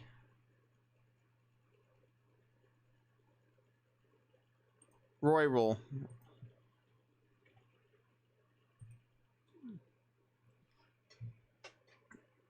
Gabby takes a piece of candy out of her purse and tosses it in her mouth, then holds the purse out to you. Want one? Sure, thanks. Huh. Purse is just entirely filled with saltwater taffy? Yes, it's Gabby's favorite. Spearmint taffy. Ah, okay. I guess I did hear somewhere that goblins process sugar really effectively and don't need as many vitamins as humans. Haha, jealous? Yes, very. A bored-looking hobo lounges against the wall of the decrepit building. Hi there. Hey, hello. I'm Wes. Please, Samuel? I'm looking for Heron's groceries. Is it? Was. Went out of business. When? Couple months. Have you been standing here the whole time? What are you doing here? Just waiting for what? More work. You're looking for work? Yeah, just I don't think you're gonna find any work here. Considering that this store is pretty thorough, closed, I don't think you're gonna find any work here. For just store. It looks like another store is gonna open up here anytime soon. Here, maybe you can take a cab to a different store or something. Well, thanks.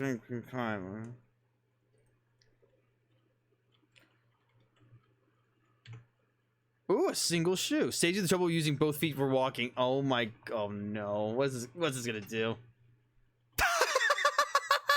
Yes! That's a good one. That's a funny one. This is why we have the crowbar. Heron's grocery store. And we got... Okay. The register's empty unless you know someone who accepts mouse droppings as currency behind the counter. Snackle Mills factory.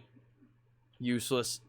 No, it's empty. Unless... No, it's definitely empty. But wait! Listen, it's empty, I promise. Fine. Oh, wait, what's this? What? Haha, just kidding, there's nothing. Fuck you, cocksucker. Wait, what did it say? Even mice would be disappointed with this shelf. This shelf is littered with various pieces of trash. Dig through it. You find a mercifully unopened tube of lip balm. Right? Nothing but trash on the shelf. The only thing left on the shelf is a pair of rusty tongs. Deals your mysticality +2.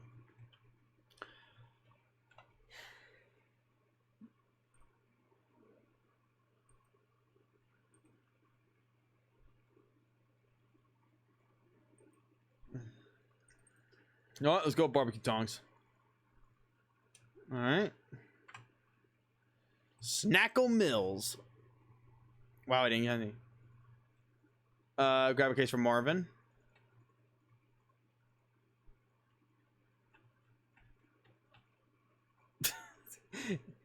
It's a kind of weird knobbly rock. Crate full of baking soda. Oh yeah, we can fit through there. This was the front door of the factory. Wait, is this the front of the factory or the back?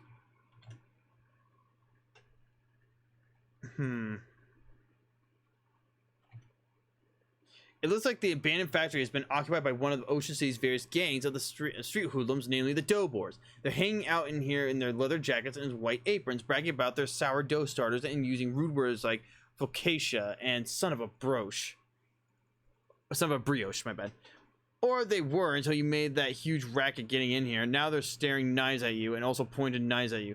They're also bread knives, which are serrated, so you don't really want to get stabbed by one. Whoops.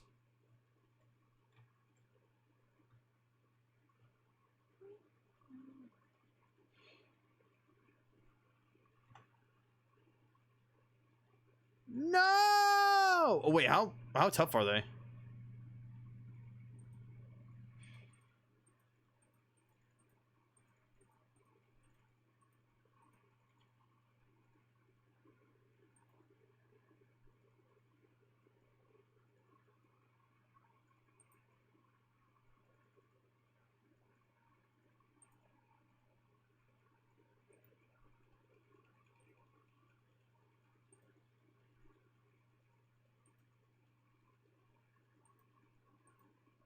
Alright, so these little fuckers will heal.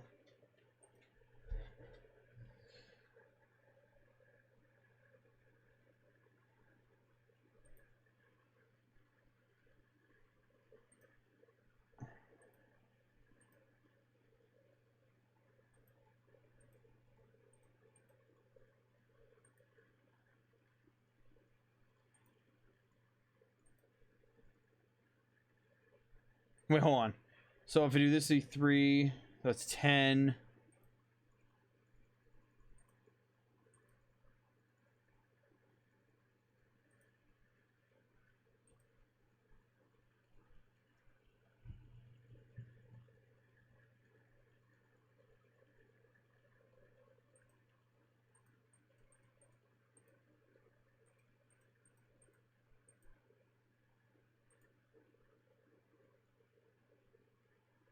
Okay, so we can just beat the shit out of them. So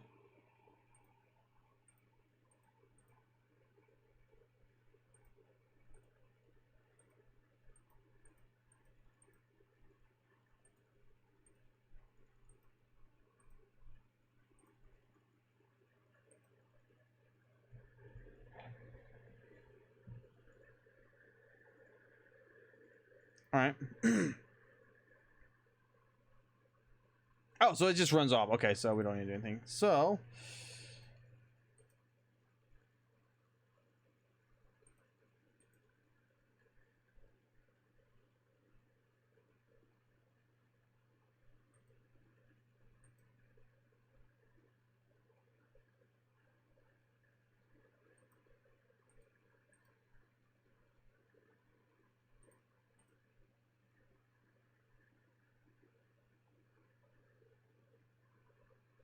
-3 to all stats, huh? Real.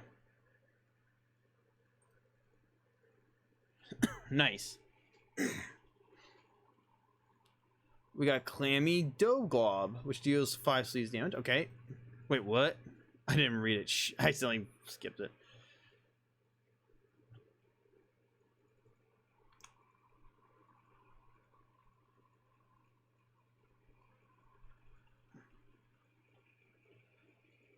This must be the boss's office since it's the only office. Hey, shuts one of the remaining doughboys. Get away from that door, you muffin forker. Okay, well, just for that, you're gonna get your ass kicked.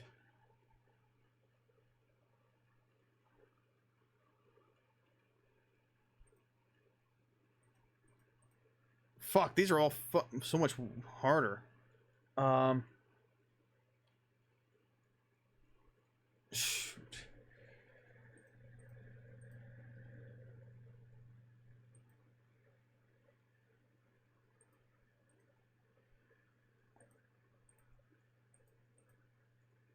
He's weaker.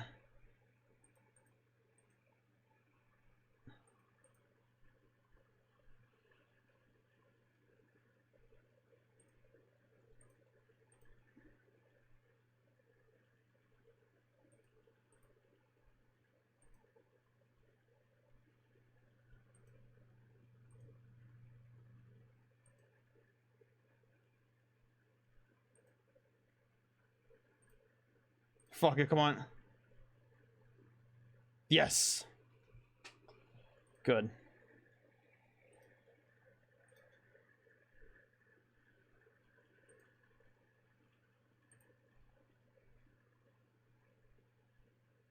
No.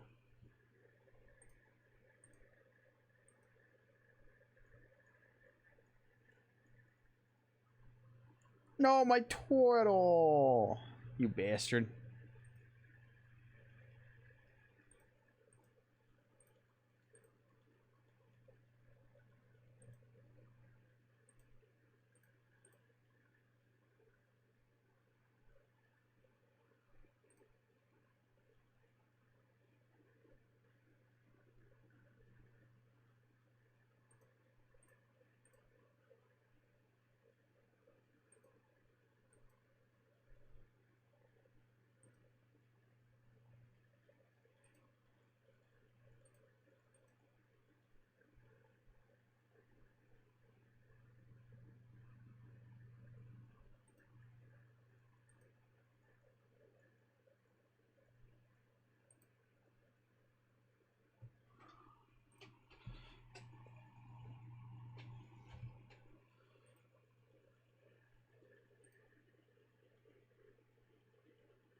We're good.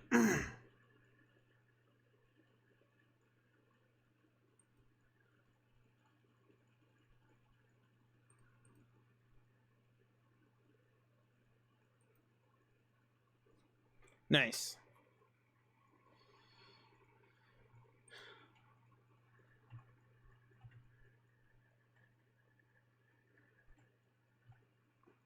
The leader of the Doughboys, identifiable by the fact that he has the greasier hat and most rivets of his jacket than the other Doughboys, if not by the fact that he's also the manager's office, doesn't notice you when you enter. He appears to be focused on several large piles of wet bread dough lying on the ground around him.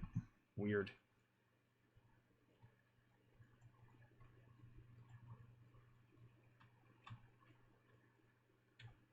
Who the hava are you?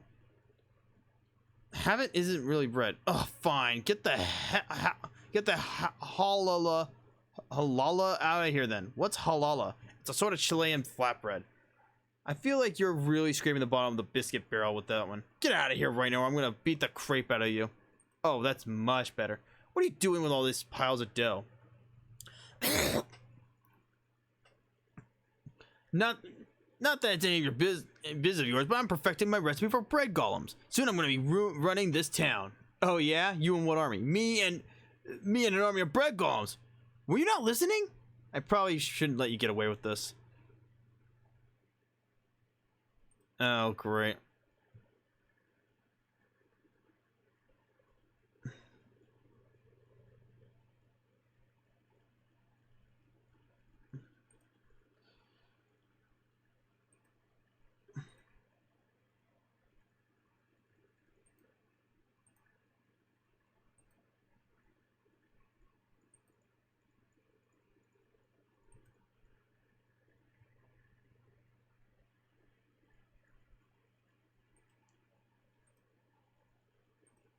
He has 20 health. Yeah, we're gonna have to kill this first. And so this one's gonna attack Turt. This one, they're both gonna attack Turt, so it doesn't matter. Turt only has 6 HP.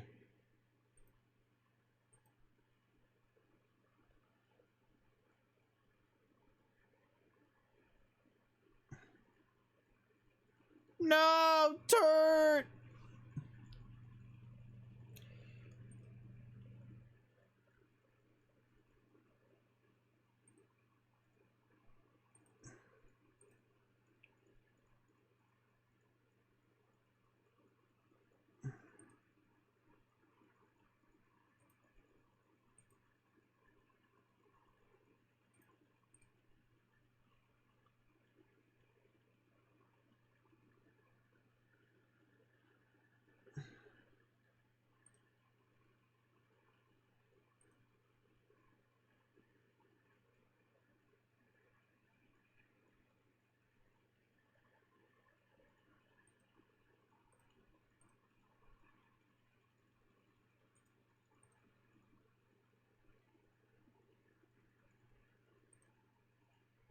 Nice.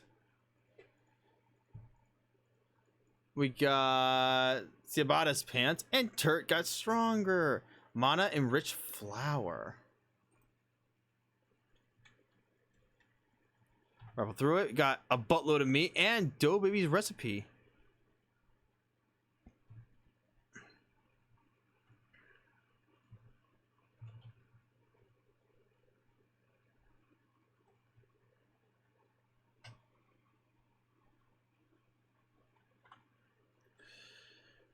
So I Miss Brewster's. Oh, okay. Oh, I mean, insectologist. Nice. You hear a buzzing noise, and when you trace to a small swarm of very large mosquitoes drifting lazily around a sewer grate. They can barely stay aloft, so they're so infatuated with stolen human blood. Dang, this city's really dropping the ball on their public health measures. You do some freelance extermination work and pay yourself with a whole bunch of blood cells you scrape at the bottom of your shoe after you're done. Hematic ichor. This is just good parts of some blood. You got hematic ichor. Interesting.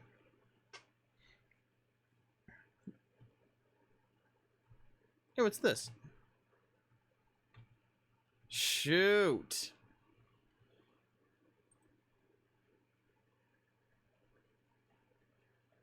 I need that.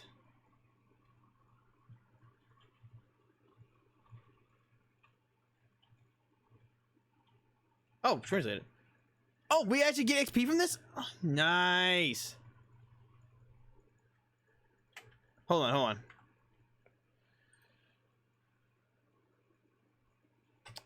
You find yourself unexpectedly blocked by a huge pile of junk. A broken down car, a bustled lamppost, a couch with the springs poking out of it, and a wide variety of other assorted trash.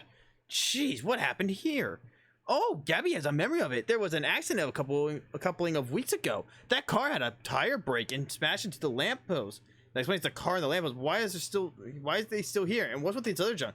City trash takeaways are all contractors now, and who wanted to pay for it? Nobody. So the car waits there, and the people just put junk there because this place is where junk is. Huh.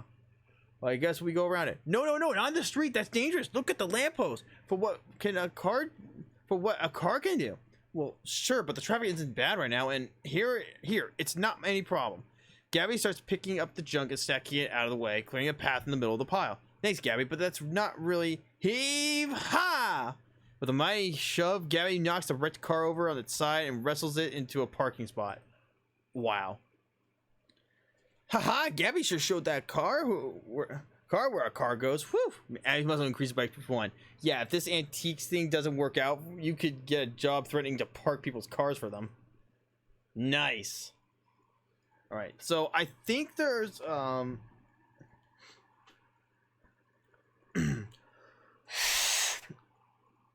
yeah, so we gotta go find some of these. Anything in here? No. Oh yeah, let me talk to him. Hi. Hey, how's the grenade project going on? I'm still working on it. Can I just see? I'm still working on it? You mean I have to still use them all? You dick.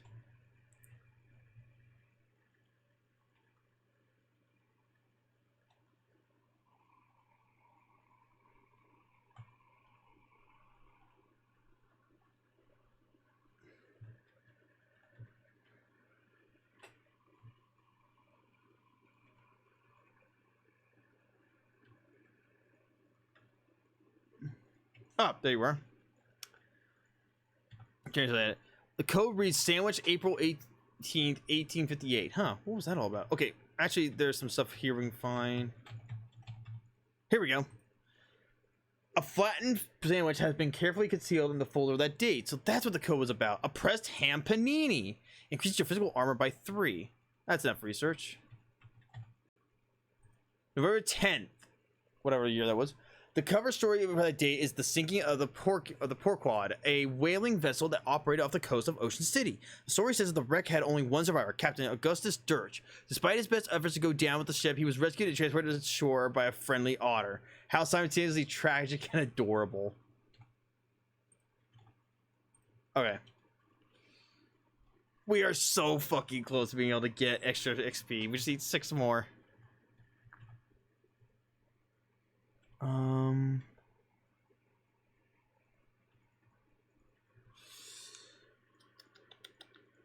Nothing here. Any hobo code in here? Nope, no hobo code.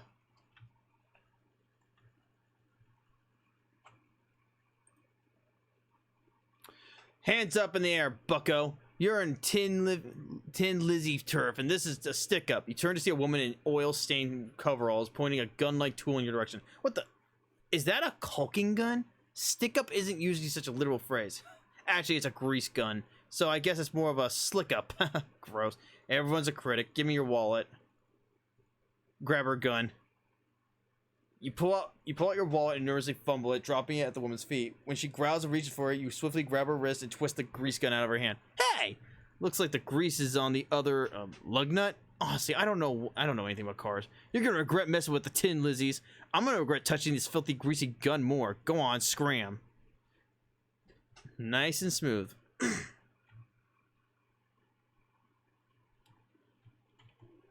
The code says meat stash 4th tree to left of church, back row. Interesting.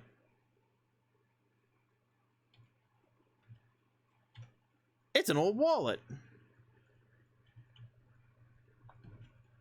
Loot it. 78 meat. Hell yeah. Ding ding ding ding ding ding ding ding ding ding.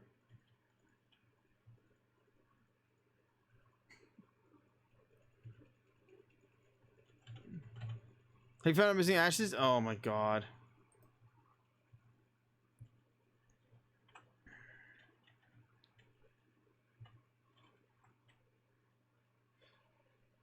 I think there's one at the boardwalk.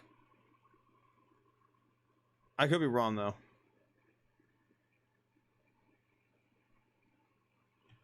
Do I have any new hats?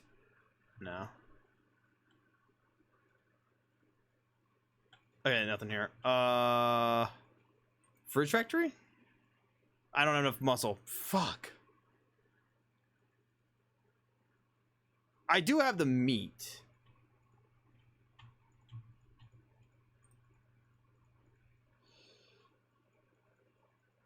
Oh wait, what if I... Hold on, I actually increased my moxie. Hold on.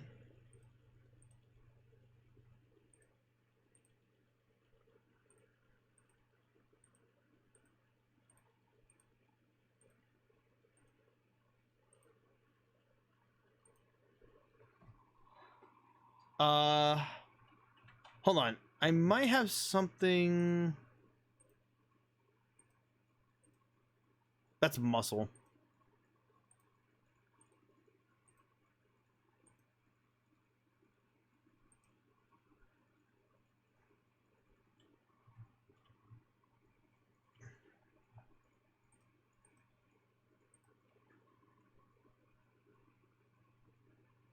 This sucks. Wait, hold on.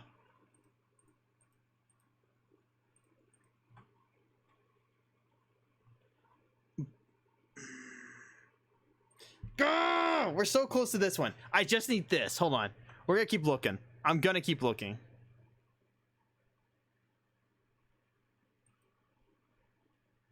Oh, wait. Oh, how much more? We just need 2 more.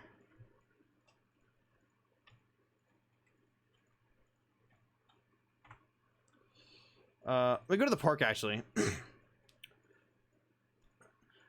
While meandering the streets of Ocean City, you encounter a man carrying a medium-sized piece of luggage. Not brief enough to be called a briefcase, but unsuitable as a suitcase for more than 2 suits. Hey there, friend. You look like someone who appreciates a fine pair of pants. Do I? What does that even look like? Astute, discerning, even, dare I say, perspicacious. I have never met anyone who dared to say that word before.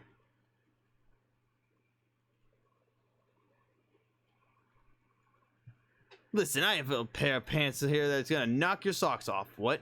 Here was the case. Feast your eyes on these babies. What's up with them? Sleazy armor.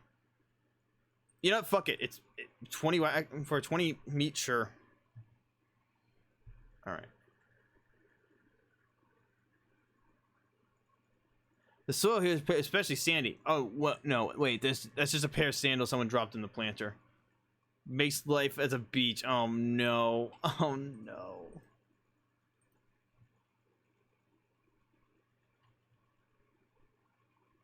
Oh my god, I'm dropping sand everywhere. No. No. Dude, what if I got every pixel in this game? Oh wait, no, it disappears after a while. Okay. It's so stupid. Single shoe.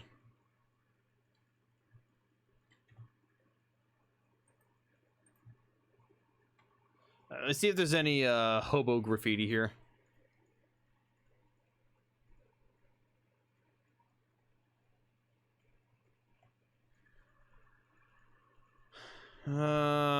Anything in here? Nah.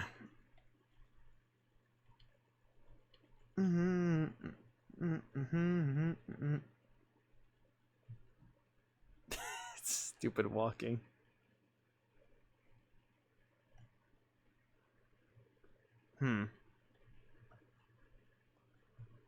Yeah, why is there a bird bath for butterflies? I know insects need to drink too, but still.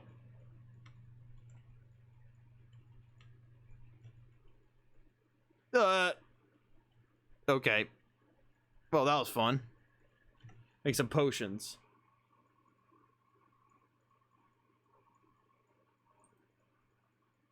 No.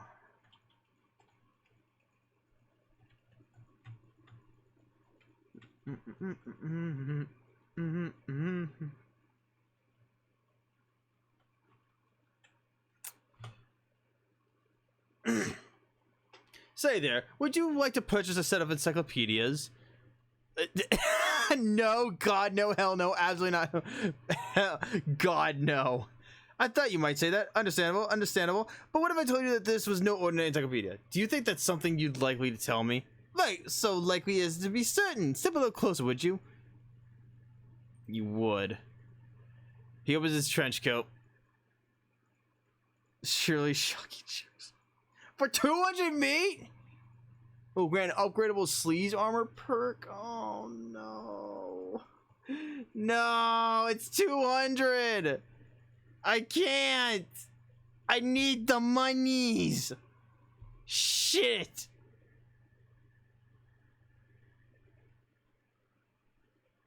Oh. You're an actual penis. You want the book, you just won't want all these people seeing you buy it. He sweeps his arm around, gesturing at nobody. All what people? I just don't want it. He went, I'll find you later, somewhere more private. You better! I do want that! God damn it. Oh boy. 2 goblins wearing shorts with suspenders are carrying, you know those things, those marching band things? They're like an upright harp, except instead of strings, they have metal xylophone bars. Those things. What the fuck are you talking about? Anyway, these goblins are carrying those and they interrupt you. Hi, hello. Hi, what's up? You are intruding on territory of Glocklins in. Am I? I don't know what a Glocklin is. We are Glocklins, we both. We are the toughest of all street gangs in Ocean City. What think you that? Sure, I guess you do look pretty tough. That's true, we do. Your xylophones are pretty cool too. What? Xylophones? These are glockenspiels that we have. Oh, Glocklins. I get it now. I am so outraged over you. I think we shall do a mugging do. Sure. Okay, yeah, try me, bitch.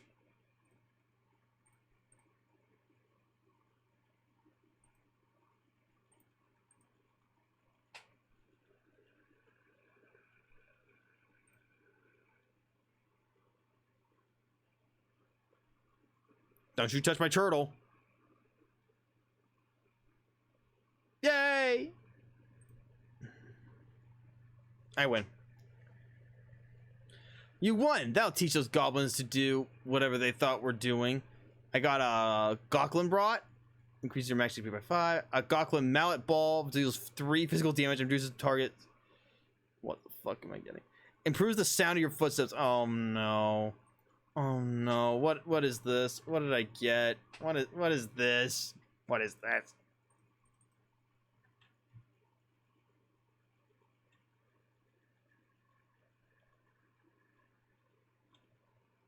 Yeah, that's totally not gonna get annoying. Oh yeah, don't I have enough? Yes, I do. Yay!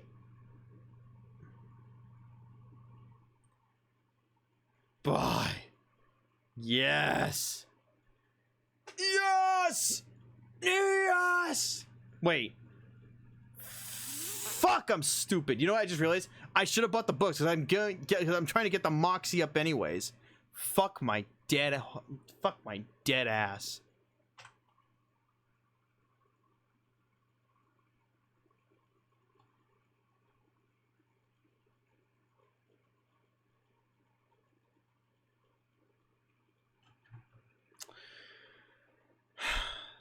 Anyway, we gotta get this next. We're gonna get this and this.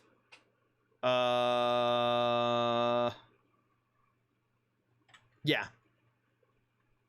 I fucking suck. A thin, nervous-looking man in a suit stops you. Excuse me, sir. Do you fear for your safety in this dangerous city full of hoodlums and criminals? Well, I didn't until you say that. I ain't afraid of anything, at least of all death. I carry 3 spare changes of underwear. I've already used 1 today. Fucking shit. Well, I didn't until you said so. Then it's a good thing that we met. That you met me. I have the solution for you right here. Oh, I see. Okay, what are you selling? He holds up a small case and opens it, displaying a selection of the tiniest pistols you've ever seen. Derringers. With one of these up your sleeve, in your sock, or wherever you could think to hide it, personal self-defense is ready for good. Huh. A concealed pistol is legal in this state? What? Probably? Sure. How much? It's only 30. Sure, why not?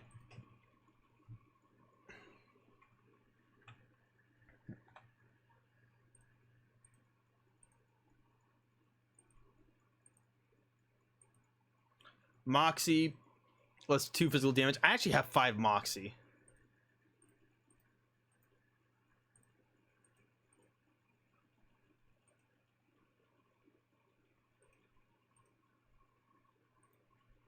Sure, why not?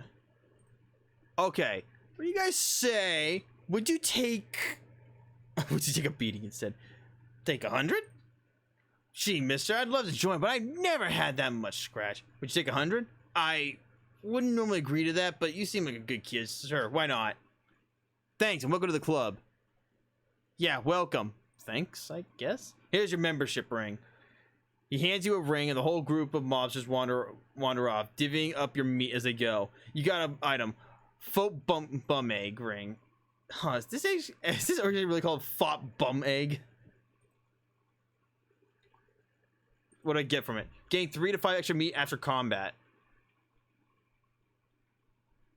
So I can just grind for meat? My brother would Christ. Fish! Do it, you coward!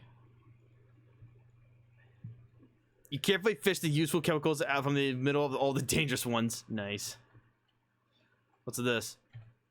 11 and 1 oil. What the fuck does that even mean? According to the fine print of the can, 11 of the world's religions are actually part of a larger secret religion understood only by the old man who owns the company that makes this oil. What the fucking shit? Oh no. that's gonna piss people off. Insectologist. Frosty Flakes. It's like snow, but in flake form. Can you even imagine? There's a pretty fire going out of this patch of frosty industrial waste. It's probably a metaphor for something you don't understand. I think it's a Borderlands 2 reference. A box of miscellaneous discarded industrial junk. A refrigeration coil. Okay.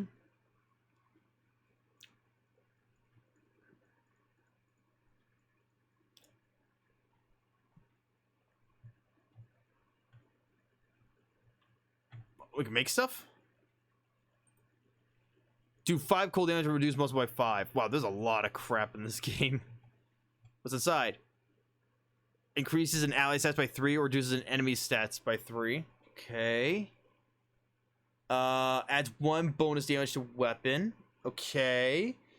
Anarchist's hardware. A collection of pipes and cannon fuse and well, mostly just pipes and cannon fuse. Anarchy is pretty straightforward. It looks like there's something going down over there. Hide and watch. It's all there? It's all there, Gluck. You got the meat? What the fuck?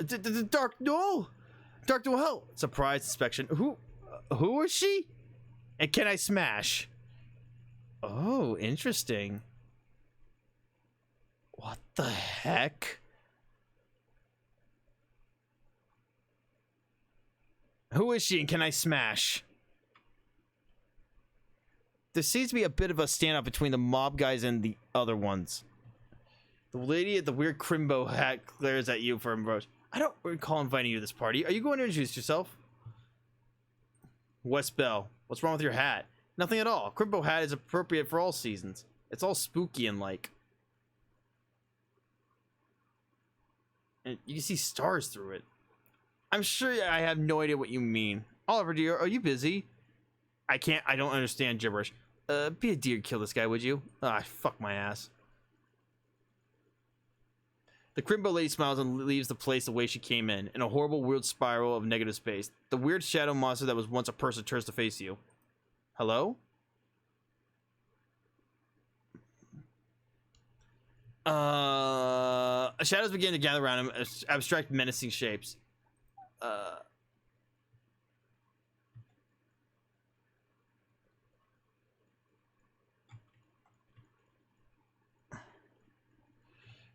Green? Oh.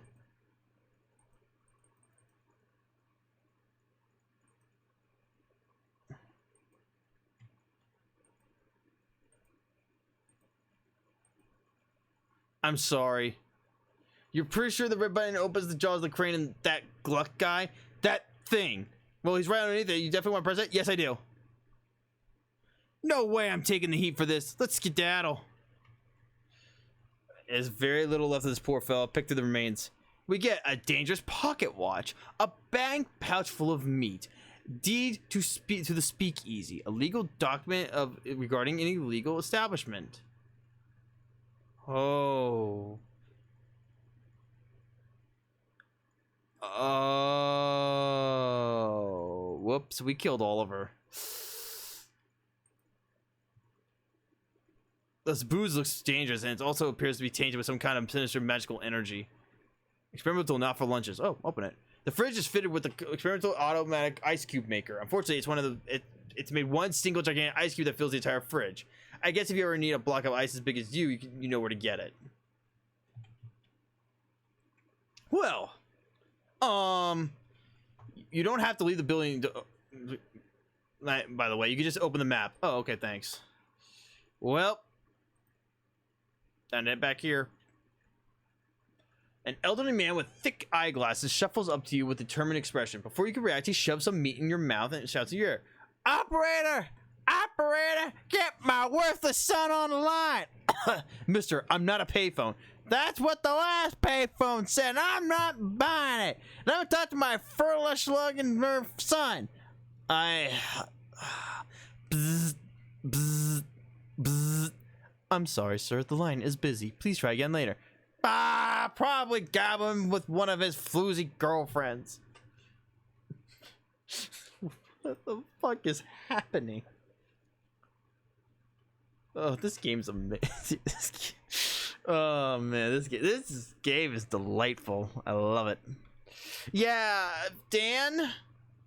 Yeah, yes. I looked at it. Oliver is gone. The handoff went extremely badly. Yeah, that too. You go over the events of the fridge factory. Fancy Dan makes a variety of faces at various points of the story because Fancy Dan is a good listener. Oliver's carrying this with them. It says that the ownership of the CZ is automatically transferred to whoever has physical possession of this deed. Huh. Is that legal? None of this is legal. Oh, yeah. Prohibition, you dumb fuck. I guess you're my new boss, baby. Let's have one drink to mourn the old boss and another to celebrate the new one. Too soon, Dan. I guess we changed the name since, well, Oliver's place is no longer Oliver's place. I suppose that's right. Got any ideas? Well, you could go traditional and just call it Wes's place. Or something like hip, like the Purple Door. Yes. Or something incisive, like avant-garde. Like, I don't know, noblest obliged. Purple Door is good. Oh, that's just an example, but you're the boss. Now to business. To business. We make the beer in this we make the beer in house, so that's safe. But we're out of everything else. And basically, the story, I'd say the stuff at the factory isn't safe to use. Yeah. You can find booze or mixers or garnishes. Bring it back here. Anywhere to get started? No, but we might check with Barnaby. No fucking way. There's no fucking way that Barnaby Bob is coming back. There's no fucking way that Barnaby fucking Bob is back. Dan points at the milky-eyed saw at the table of the wall. He doesn't see very well, but he's got a nose for booze and a sixth sense for booze. He might know where you find what you're looking for. Hey, thanks. Also, I need beer.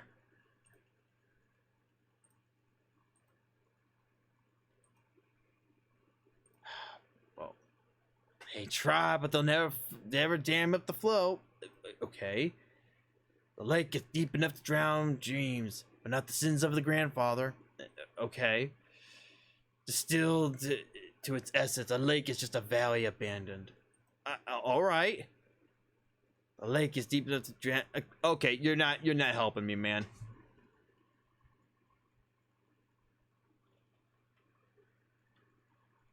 Oh, hello. Talk to the Asian flat and take them to Fancy Dan.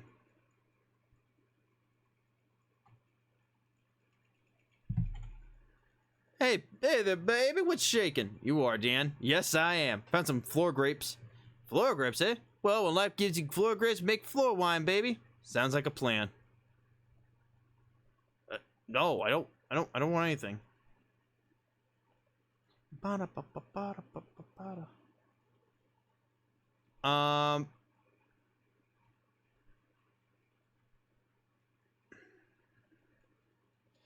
I have 3 unspent XP. I really need these 2. I really fucking do. Bewitch is gonna really help me. Oh yeah, let's go back to Marvin. Eerie Music House? Oh fuck yeah, we're going. Hey, you give me a horror location, I'm going straight there. This seems like a pretty normal house and a pretty nice neighborhood, but there's something odd about it. Some sort of uncomfortable energy that makes the hair on the back of your neck stand up. Maybe it's something to do with that weird droning tone you hear coming from inside, like a pained and human moan constantly rising in pitch. Maybe that's it, yeah.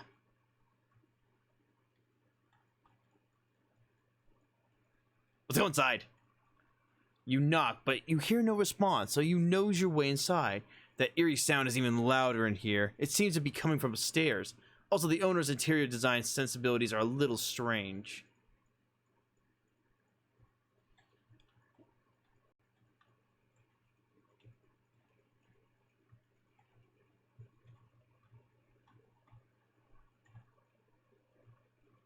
It's all in German.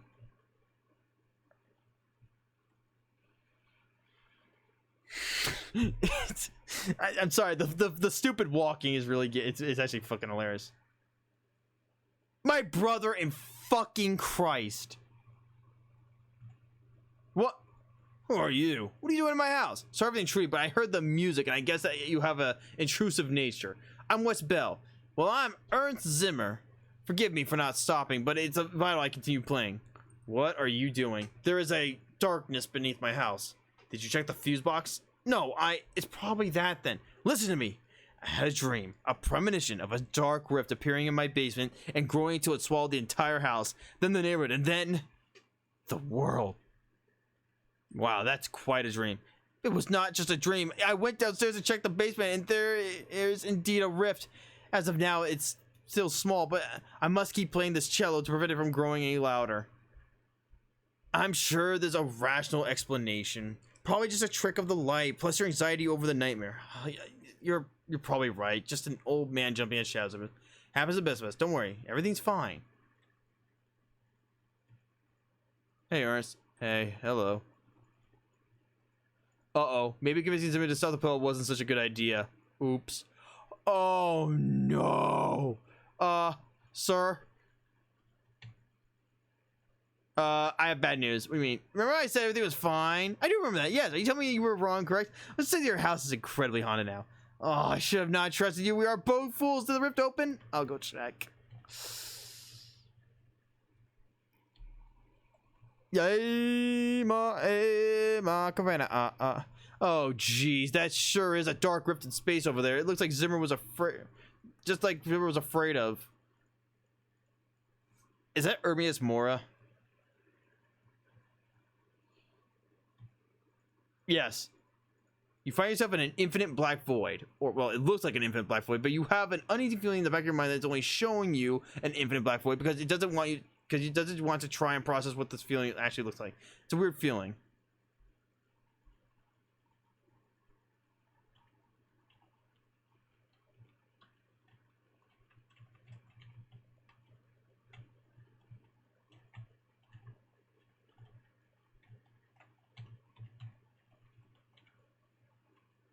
This creature is built more or less like a large muscular person. If you built a large muscular person out of some kind of writhing black ooze and or smoke and or just plain raw darkness. It has a fist-sized glowing crystal embedded in its chest, and about where its sternum would be, and as you draw near, you can feel it radiating invisible waves of energy. Kind of like that heat coming off of a radiator, except also the opposite of that, and also not at all related to that. Look, incomprehensible forces are tricky to describe, okay? The creature shambles back and forth, waving its arms in a way that almost looks like it's dancing or praying or maybe just absent-mindedly flailing. It seems oblivious to your presence, although that will probably change pretty quickly if you try to interfere with it. Like, say, if you tried to pry the glowing crystal out of its chest. Size it up. Creature looks extremely weak, almost docile. Pry out the crystal. You make a quick grab for the crystal, but it's firmly lodged in the creature's chest. The creature howls as its long, spindly arms flail ineffectually as you, barely cognizant as your actions, plunge your hands into murky flesh, fingers questing through lukewarm tar until they find ribs, gritting your teeth, forcing open the cage, creaking, cracking, snapping like dry branches. You grab your prize and tear it free from the muck. The creature evaporates with a sigh of smoke. The crystal is both warm and cold in your hands and has a slight buzzing vibration to it. We're taking it, baby. Yeah, something tells you that this crystal is very important, as well as being really shiny and pretty. Yes. Dude, I looked at one character from fucking Combat Madness. It occurs to you that taking the weird crystal out here might be a bad idea. On the other hand, it's yours now, and you prefer to keep it. No, it won't be a bad idea. We're taking it.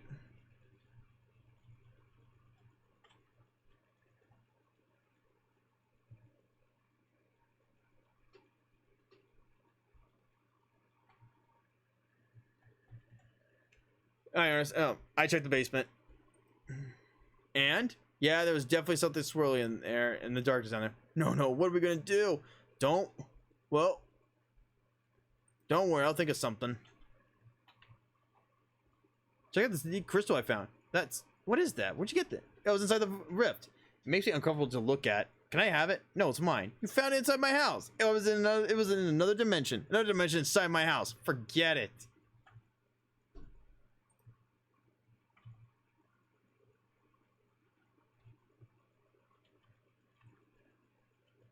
Wait, I can fish this? Unbelievable, man.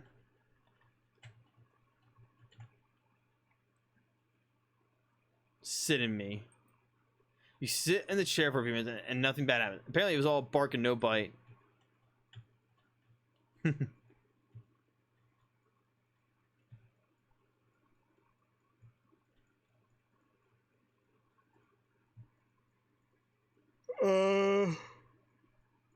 Do I want to smash the crystal? Hang on, let me check. Come on.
No, I'm keeping this thing.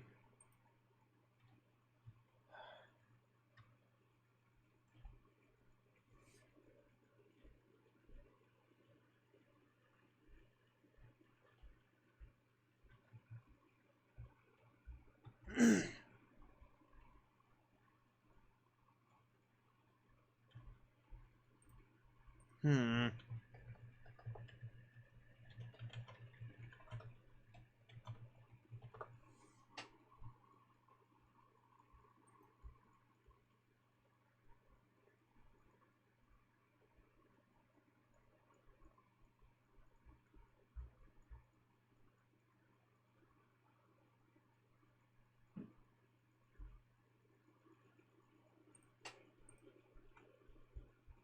You're too frightened to look at your map right now? How do I...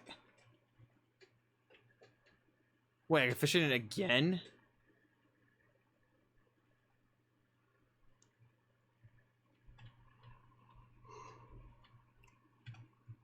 Hmm. How do I get out of here? I don't understand.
Whoops.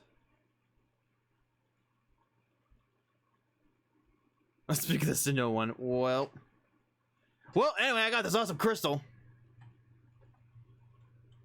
No house. Whoops. Shh. You tell no one. You tell no one. Oh,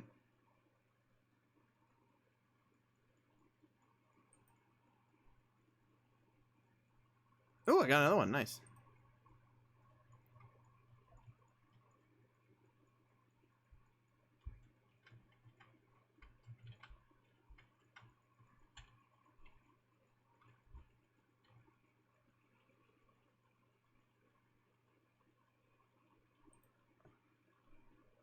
I want to ask you about your poor quad. All right, you better come in. My brother in fucking Christ. It's an elderly gray cat. Ishmael.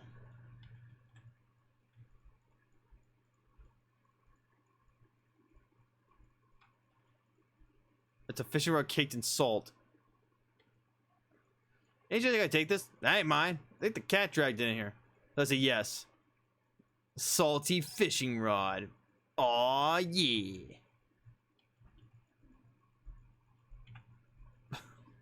What is going on? Root beer taffy. Okay, okay.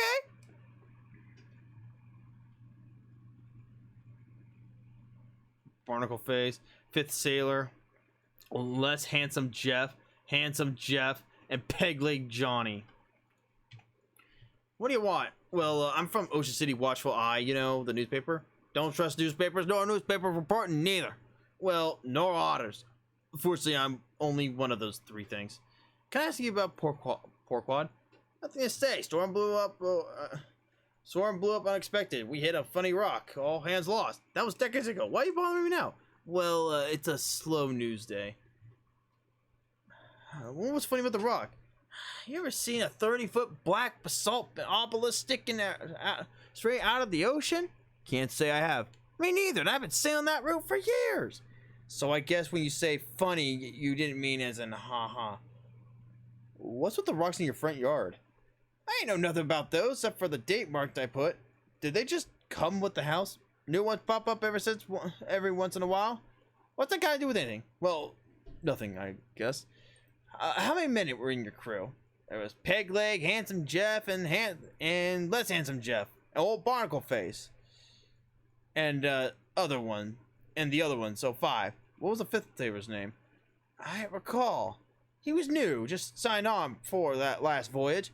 Didn't talk much. Eerie fellow, to be honest. Eerie, spooky, and that's all I gotta say about him. You have a lot of urns. Crew's bodies washed ashore after a time. Didn't figure they'd want a sea burial after what happened, so I had them cremated. Except, I think it was never found. I ain't recall how that urn got here. He was a member of the crew, right? Proper though. He got as much right to be here as any of them. Did you ever visit a little cathedral? Sure, used to go and pay my respects once in a while. Back before my knee started acting up. Got plenty of urns to talk to right here. You talk to the urns?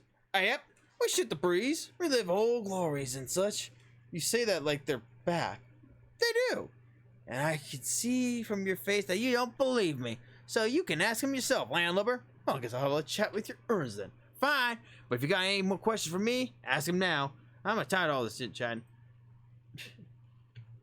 Hello? Is anyone there? Johnny. You can speak freely now, sailor. I got rid of that no good landlubber. Yeah, Captain, where you want anyhow? Nothing important. Ain't no fucking way.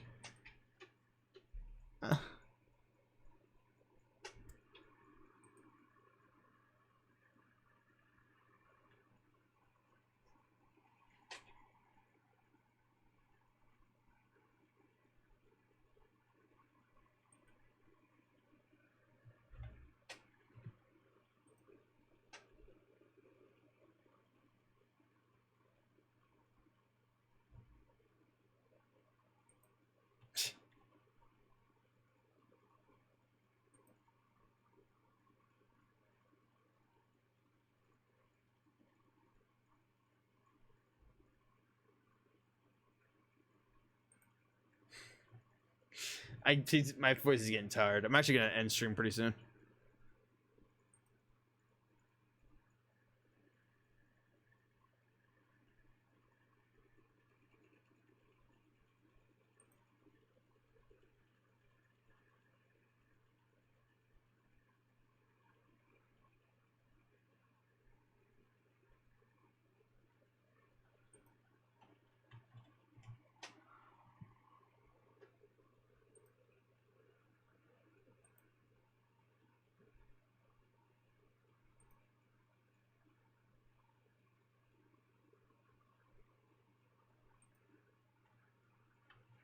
That's why I need the cigarettes?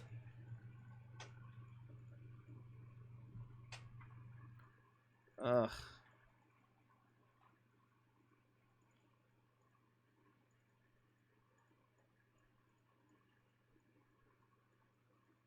Yes, but I might need it for later. Oh, well, thank you all the same. Toodaloo.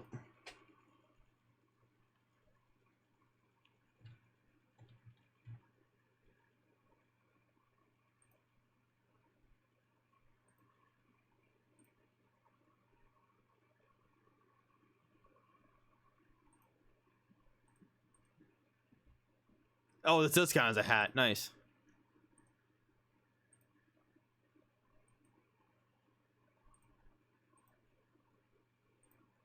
A seltzer? Well, we might need that. I don't want these. These don't work.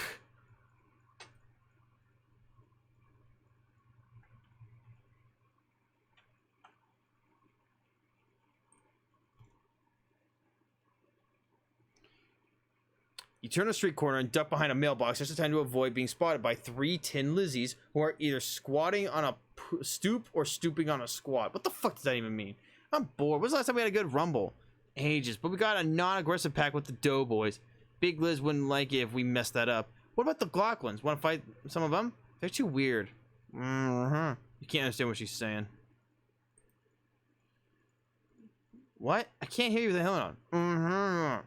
Are you eating something under there? Give them what they want.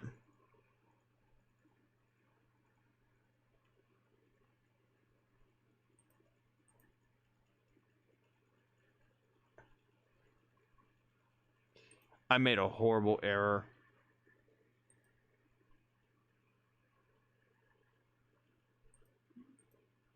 What does this do? So these are familiars. Is this also a familial? No, it's not.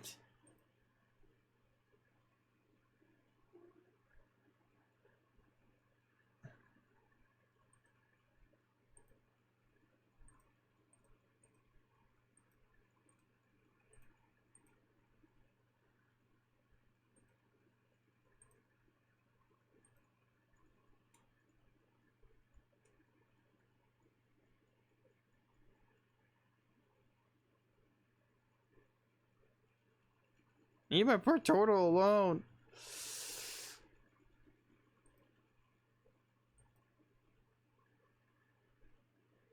No. Ow. Uh-oh.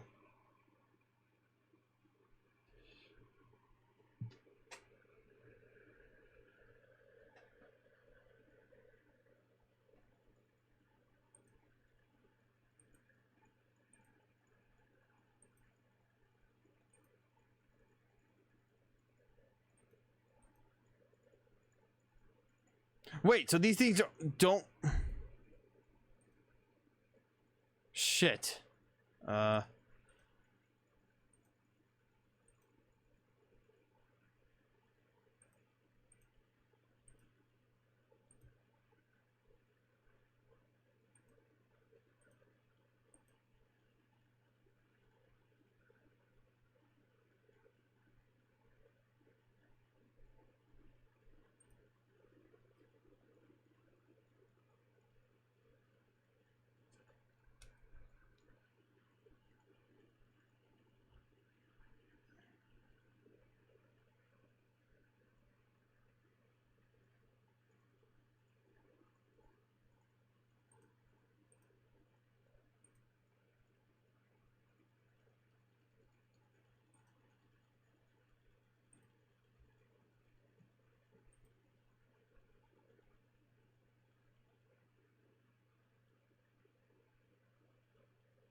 Failure.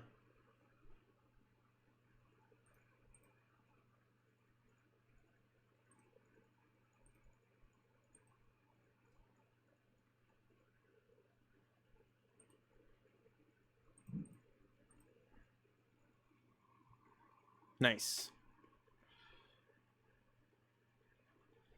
The Tin Lizzie's Chop Shop. Concealing yourself behind a trash can, you wait until the Tin Lizzies regain consciousness and limp away, and quietly tail them to a back alley chop shop that presumably is their gang hideout. Back alley chop shop is fun to say. Save it for later.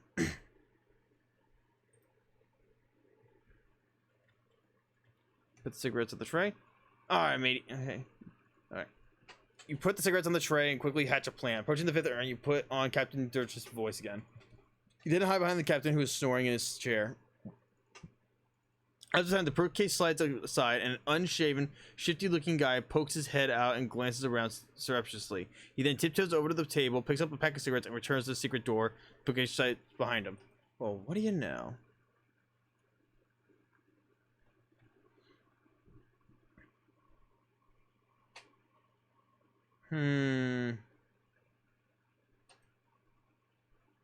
How to curse like a sailor. Nice.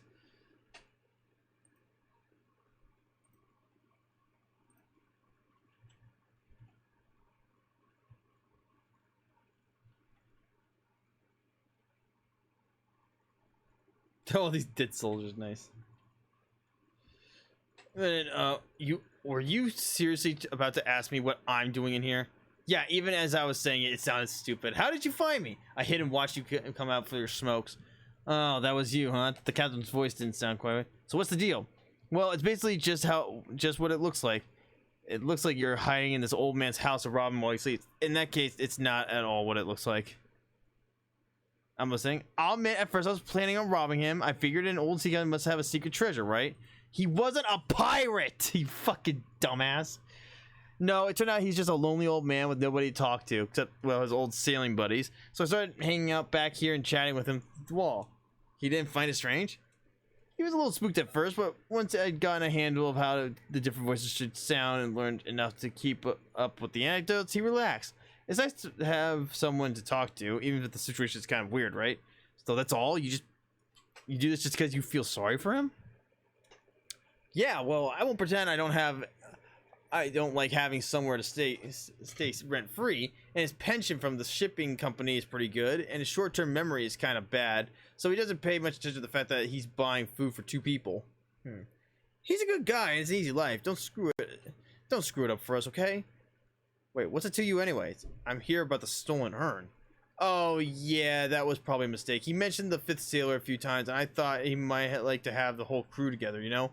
So I lifted a random urn from the little cathedral and filled the spot. It seemed like a good idea at the time. The vicar needs it back. Okay, it'll be weird if it just vanishes, though. Can you swap it for another one? The captain doesn't open them, so we won't notice if there's no ashes in it. Fine, I'll see what I can do.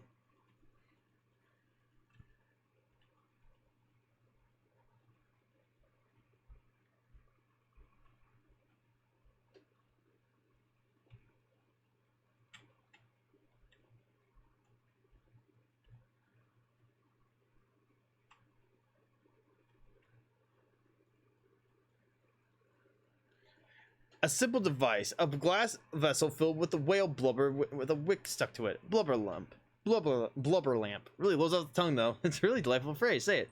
Blubber lamp. Blubber lamp.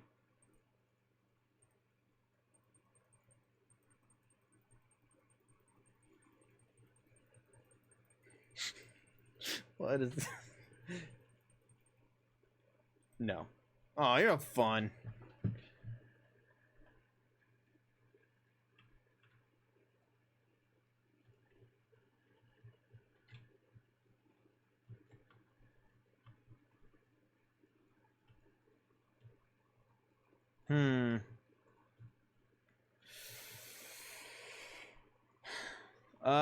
Well, we're gonna figure this out, but that will be for another time. Let's see. Is there a way for me to save? I think it just auto saves. Well, anyway, we're gonna end the stream here. So thank you very much for up today. Let's see. Who can we raid out to?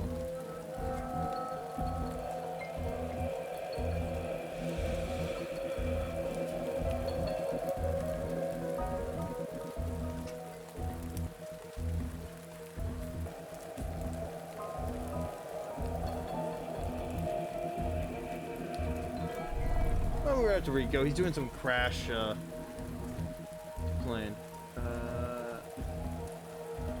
Crash the Huge Adventure. Yeah, we can do that. Let's go to him.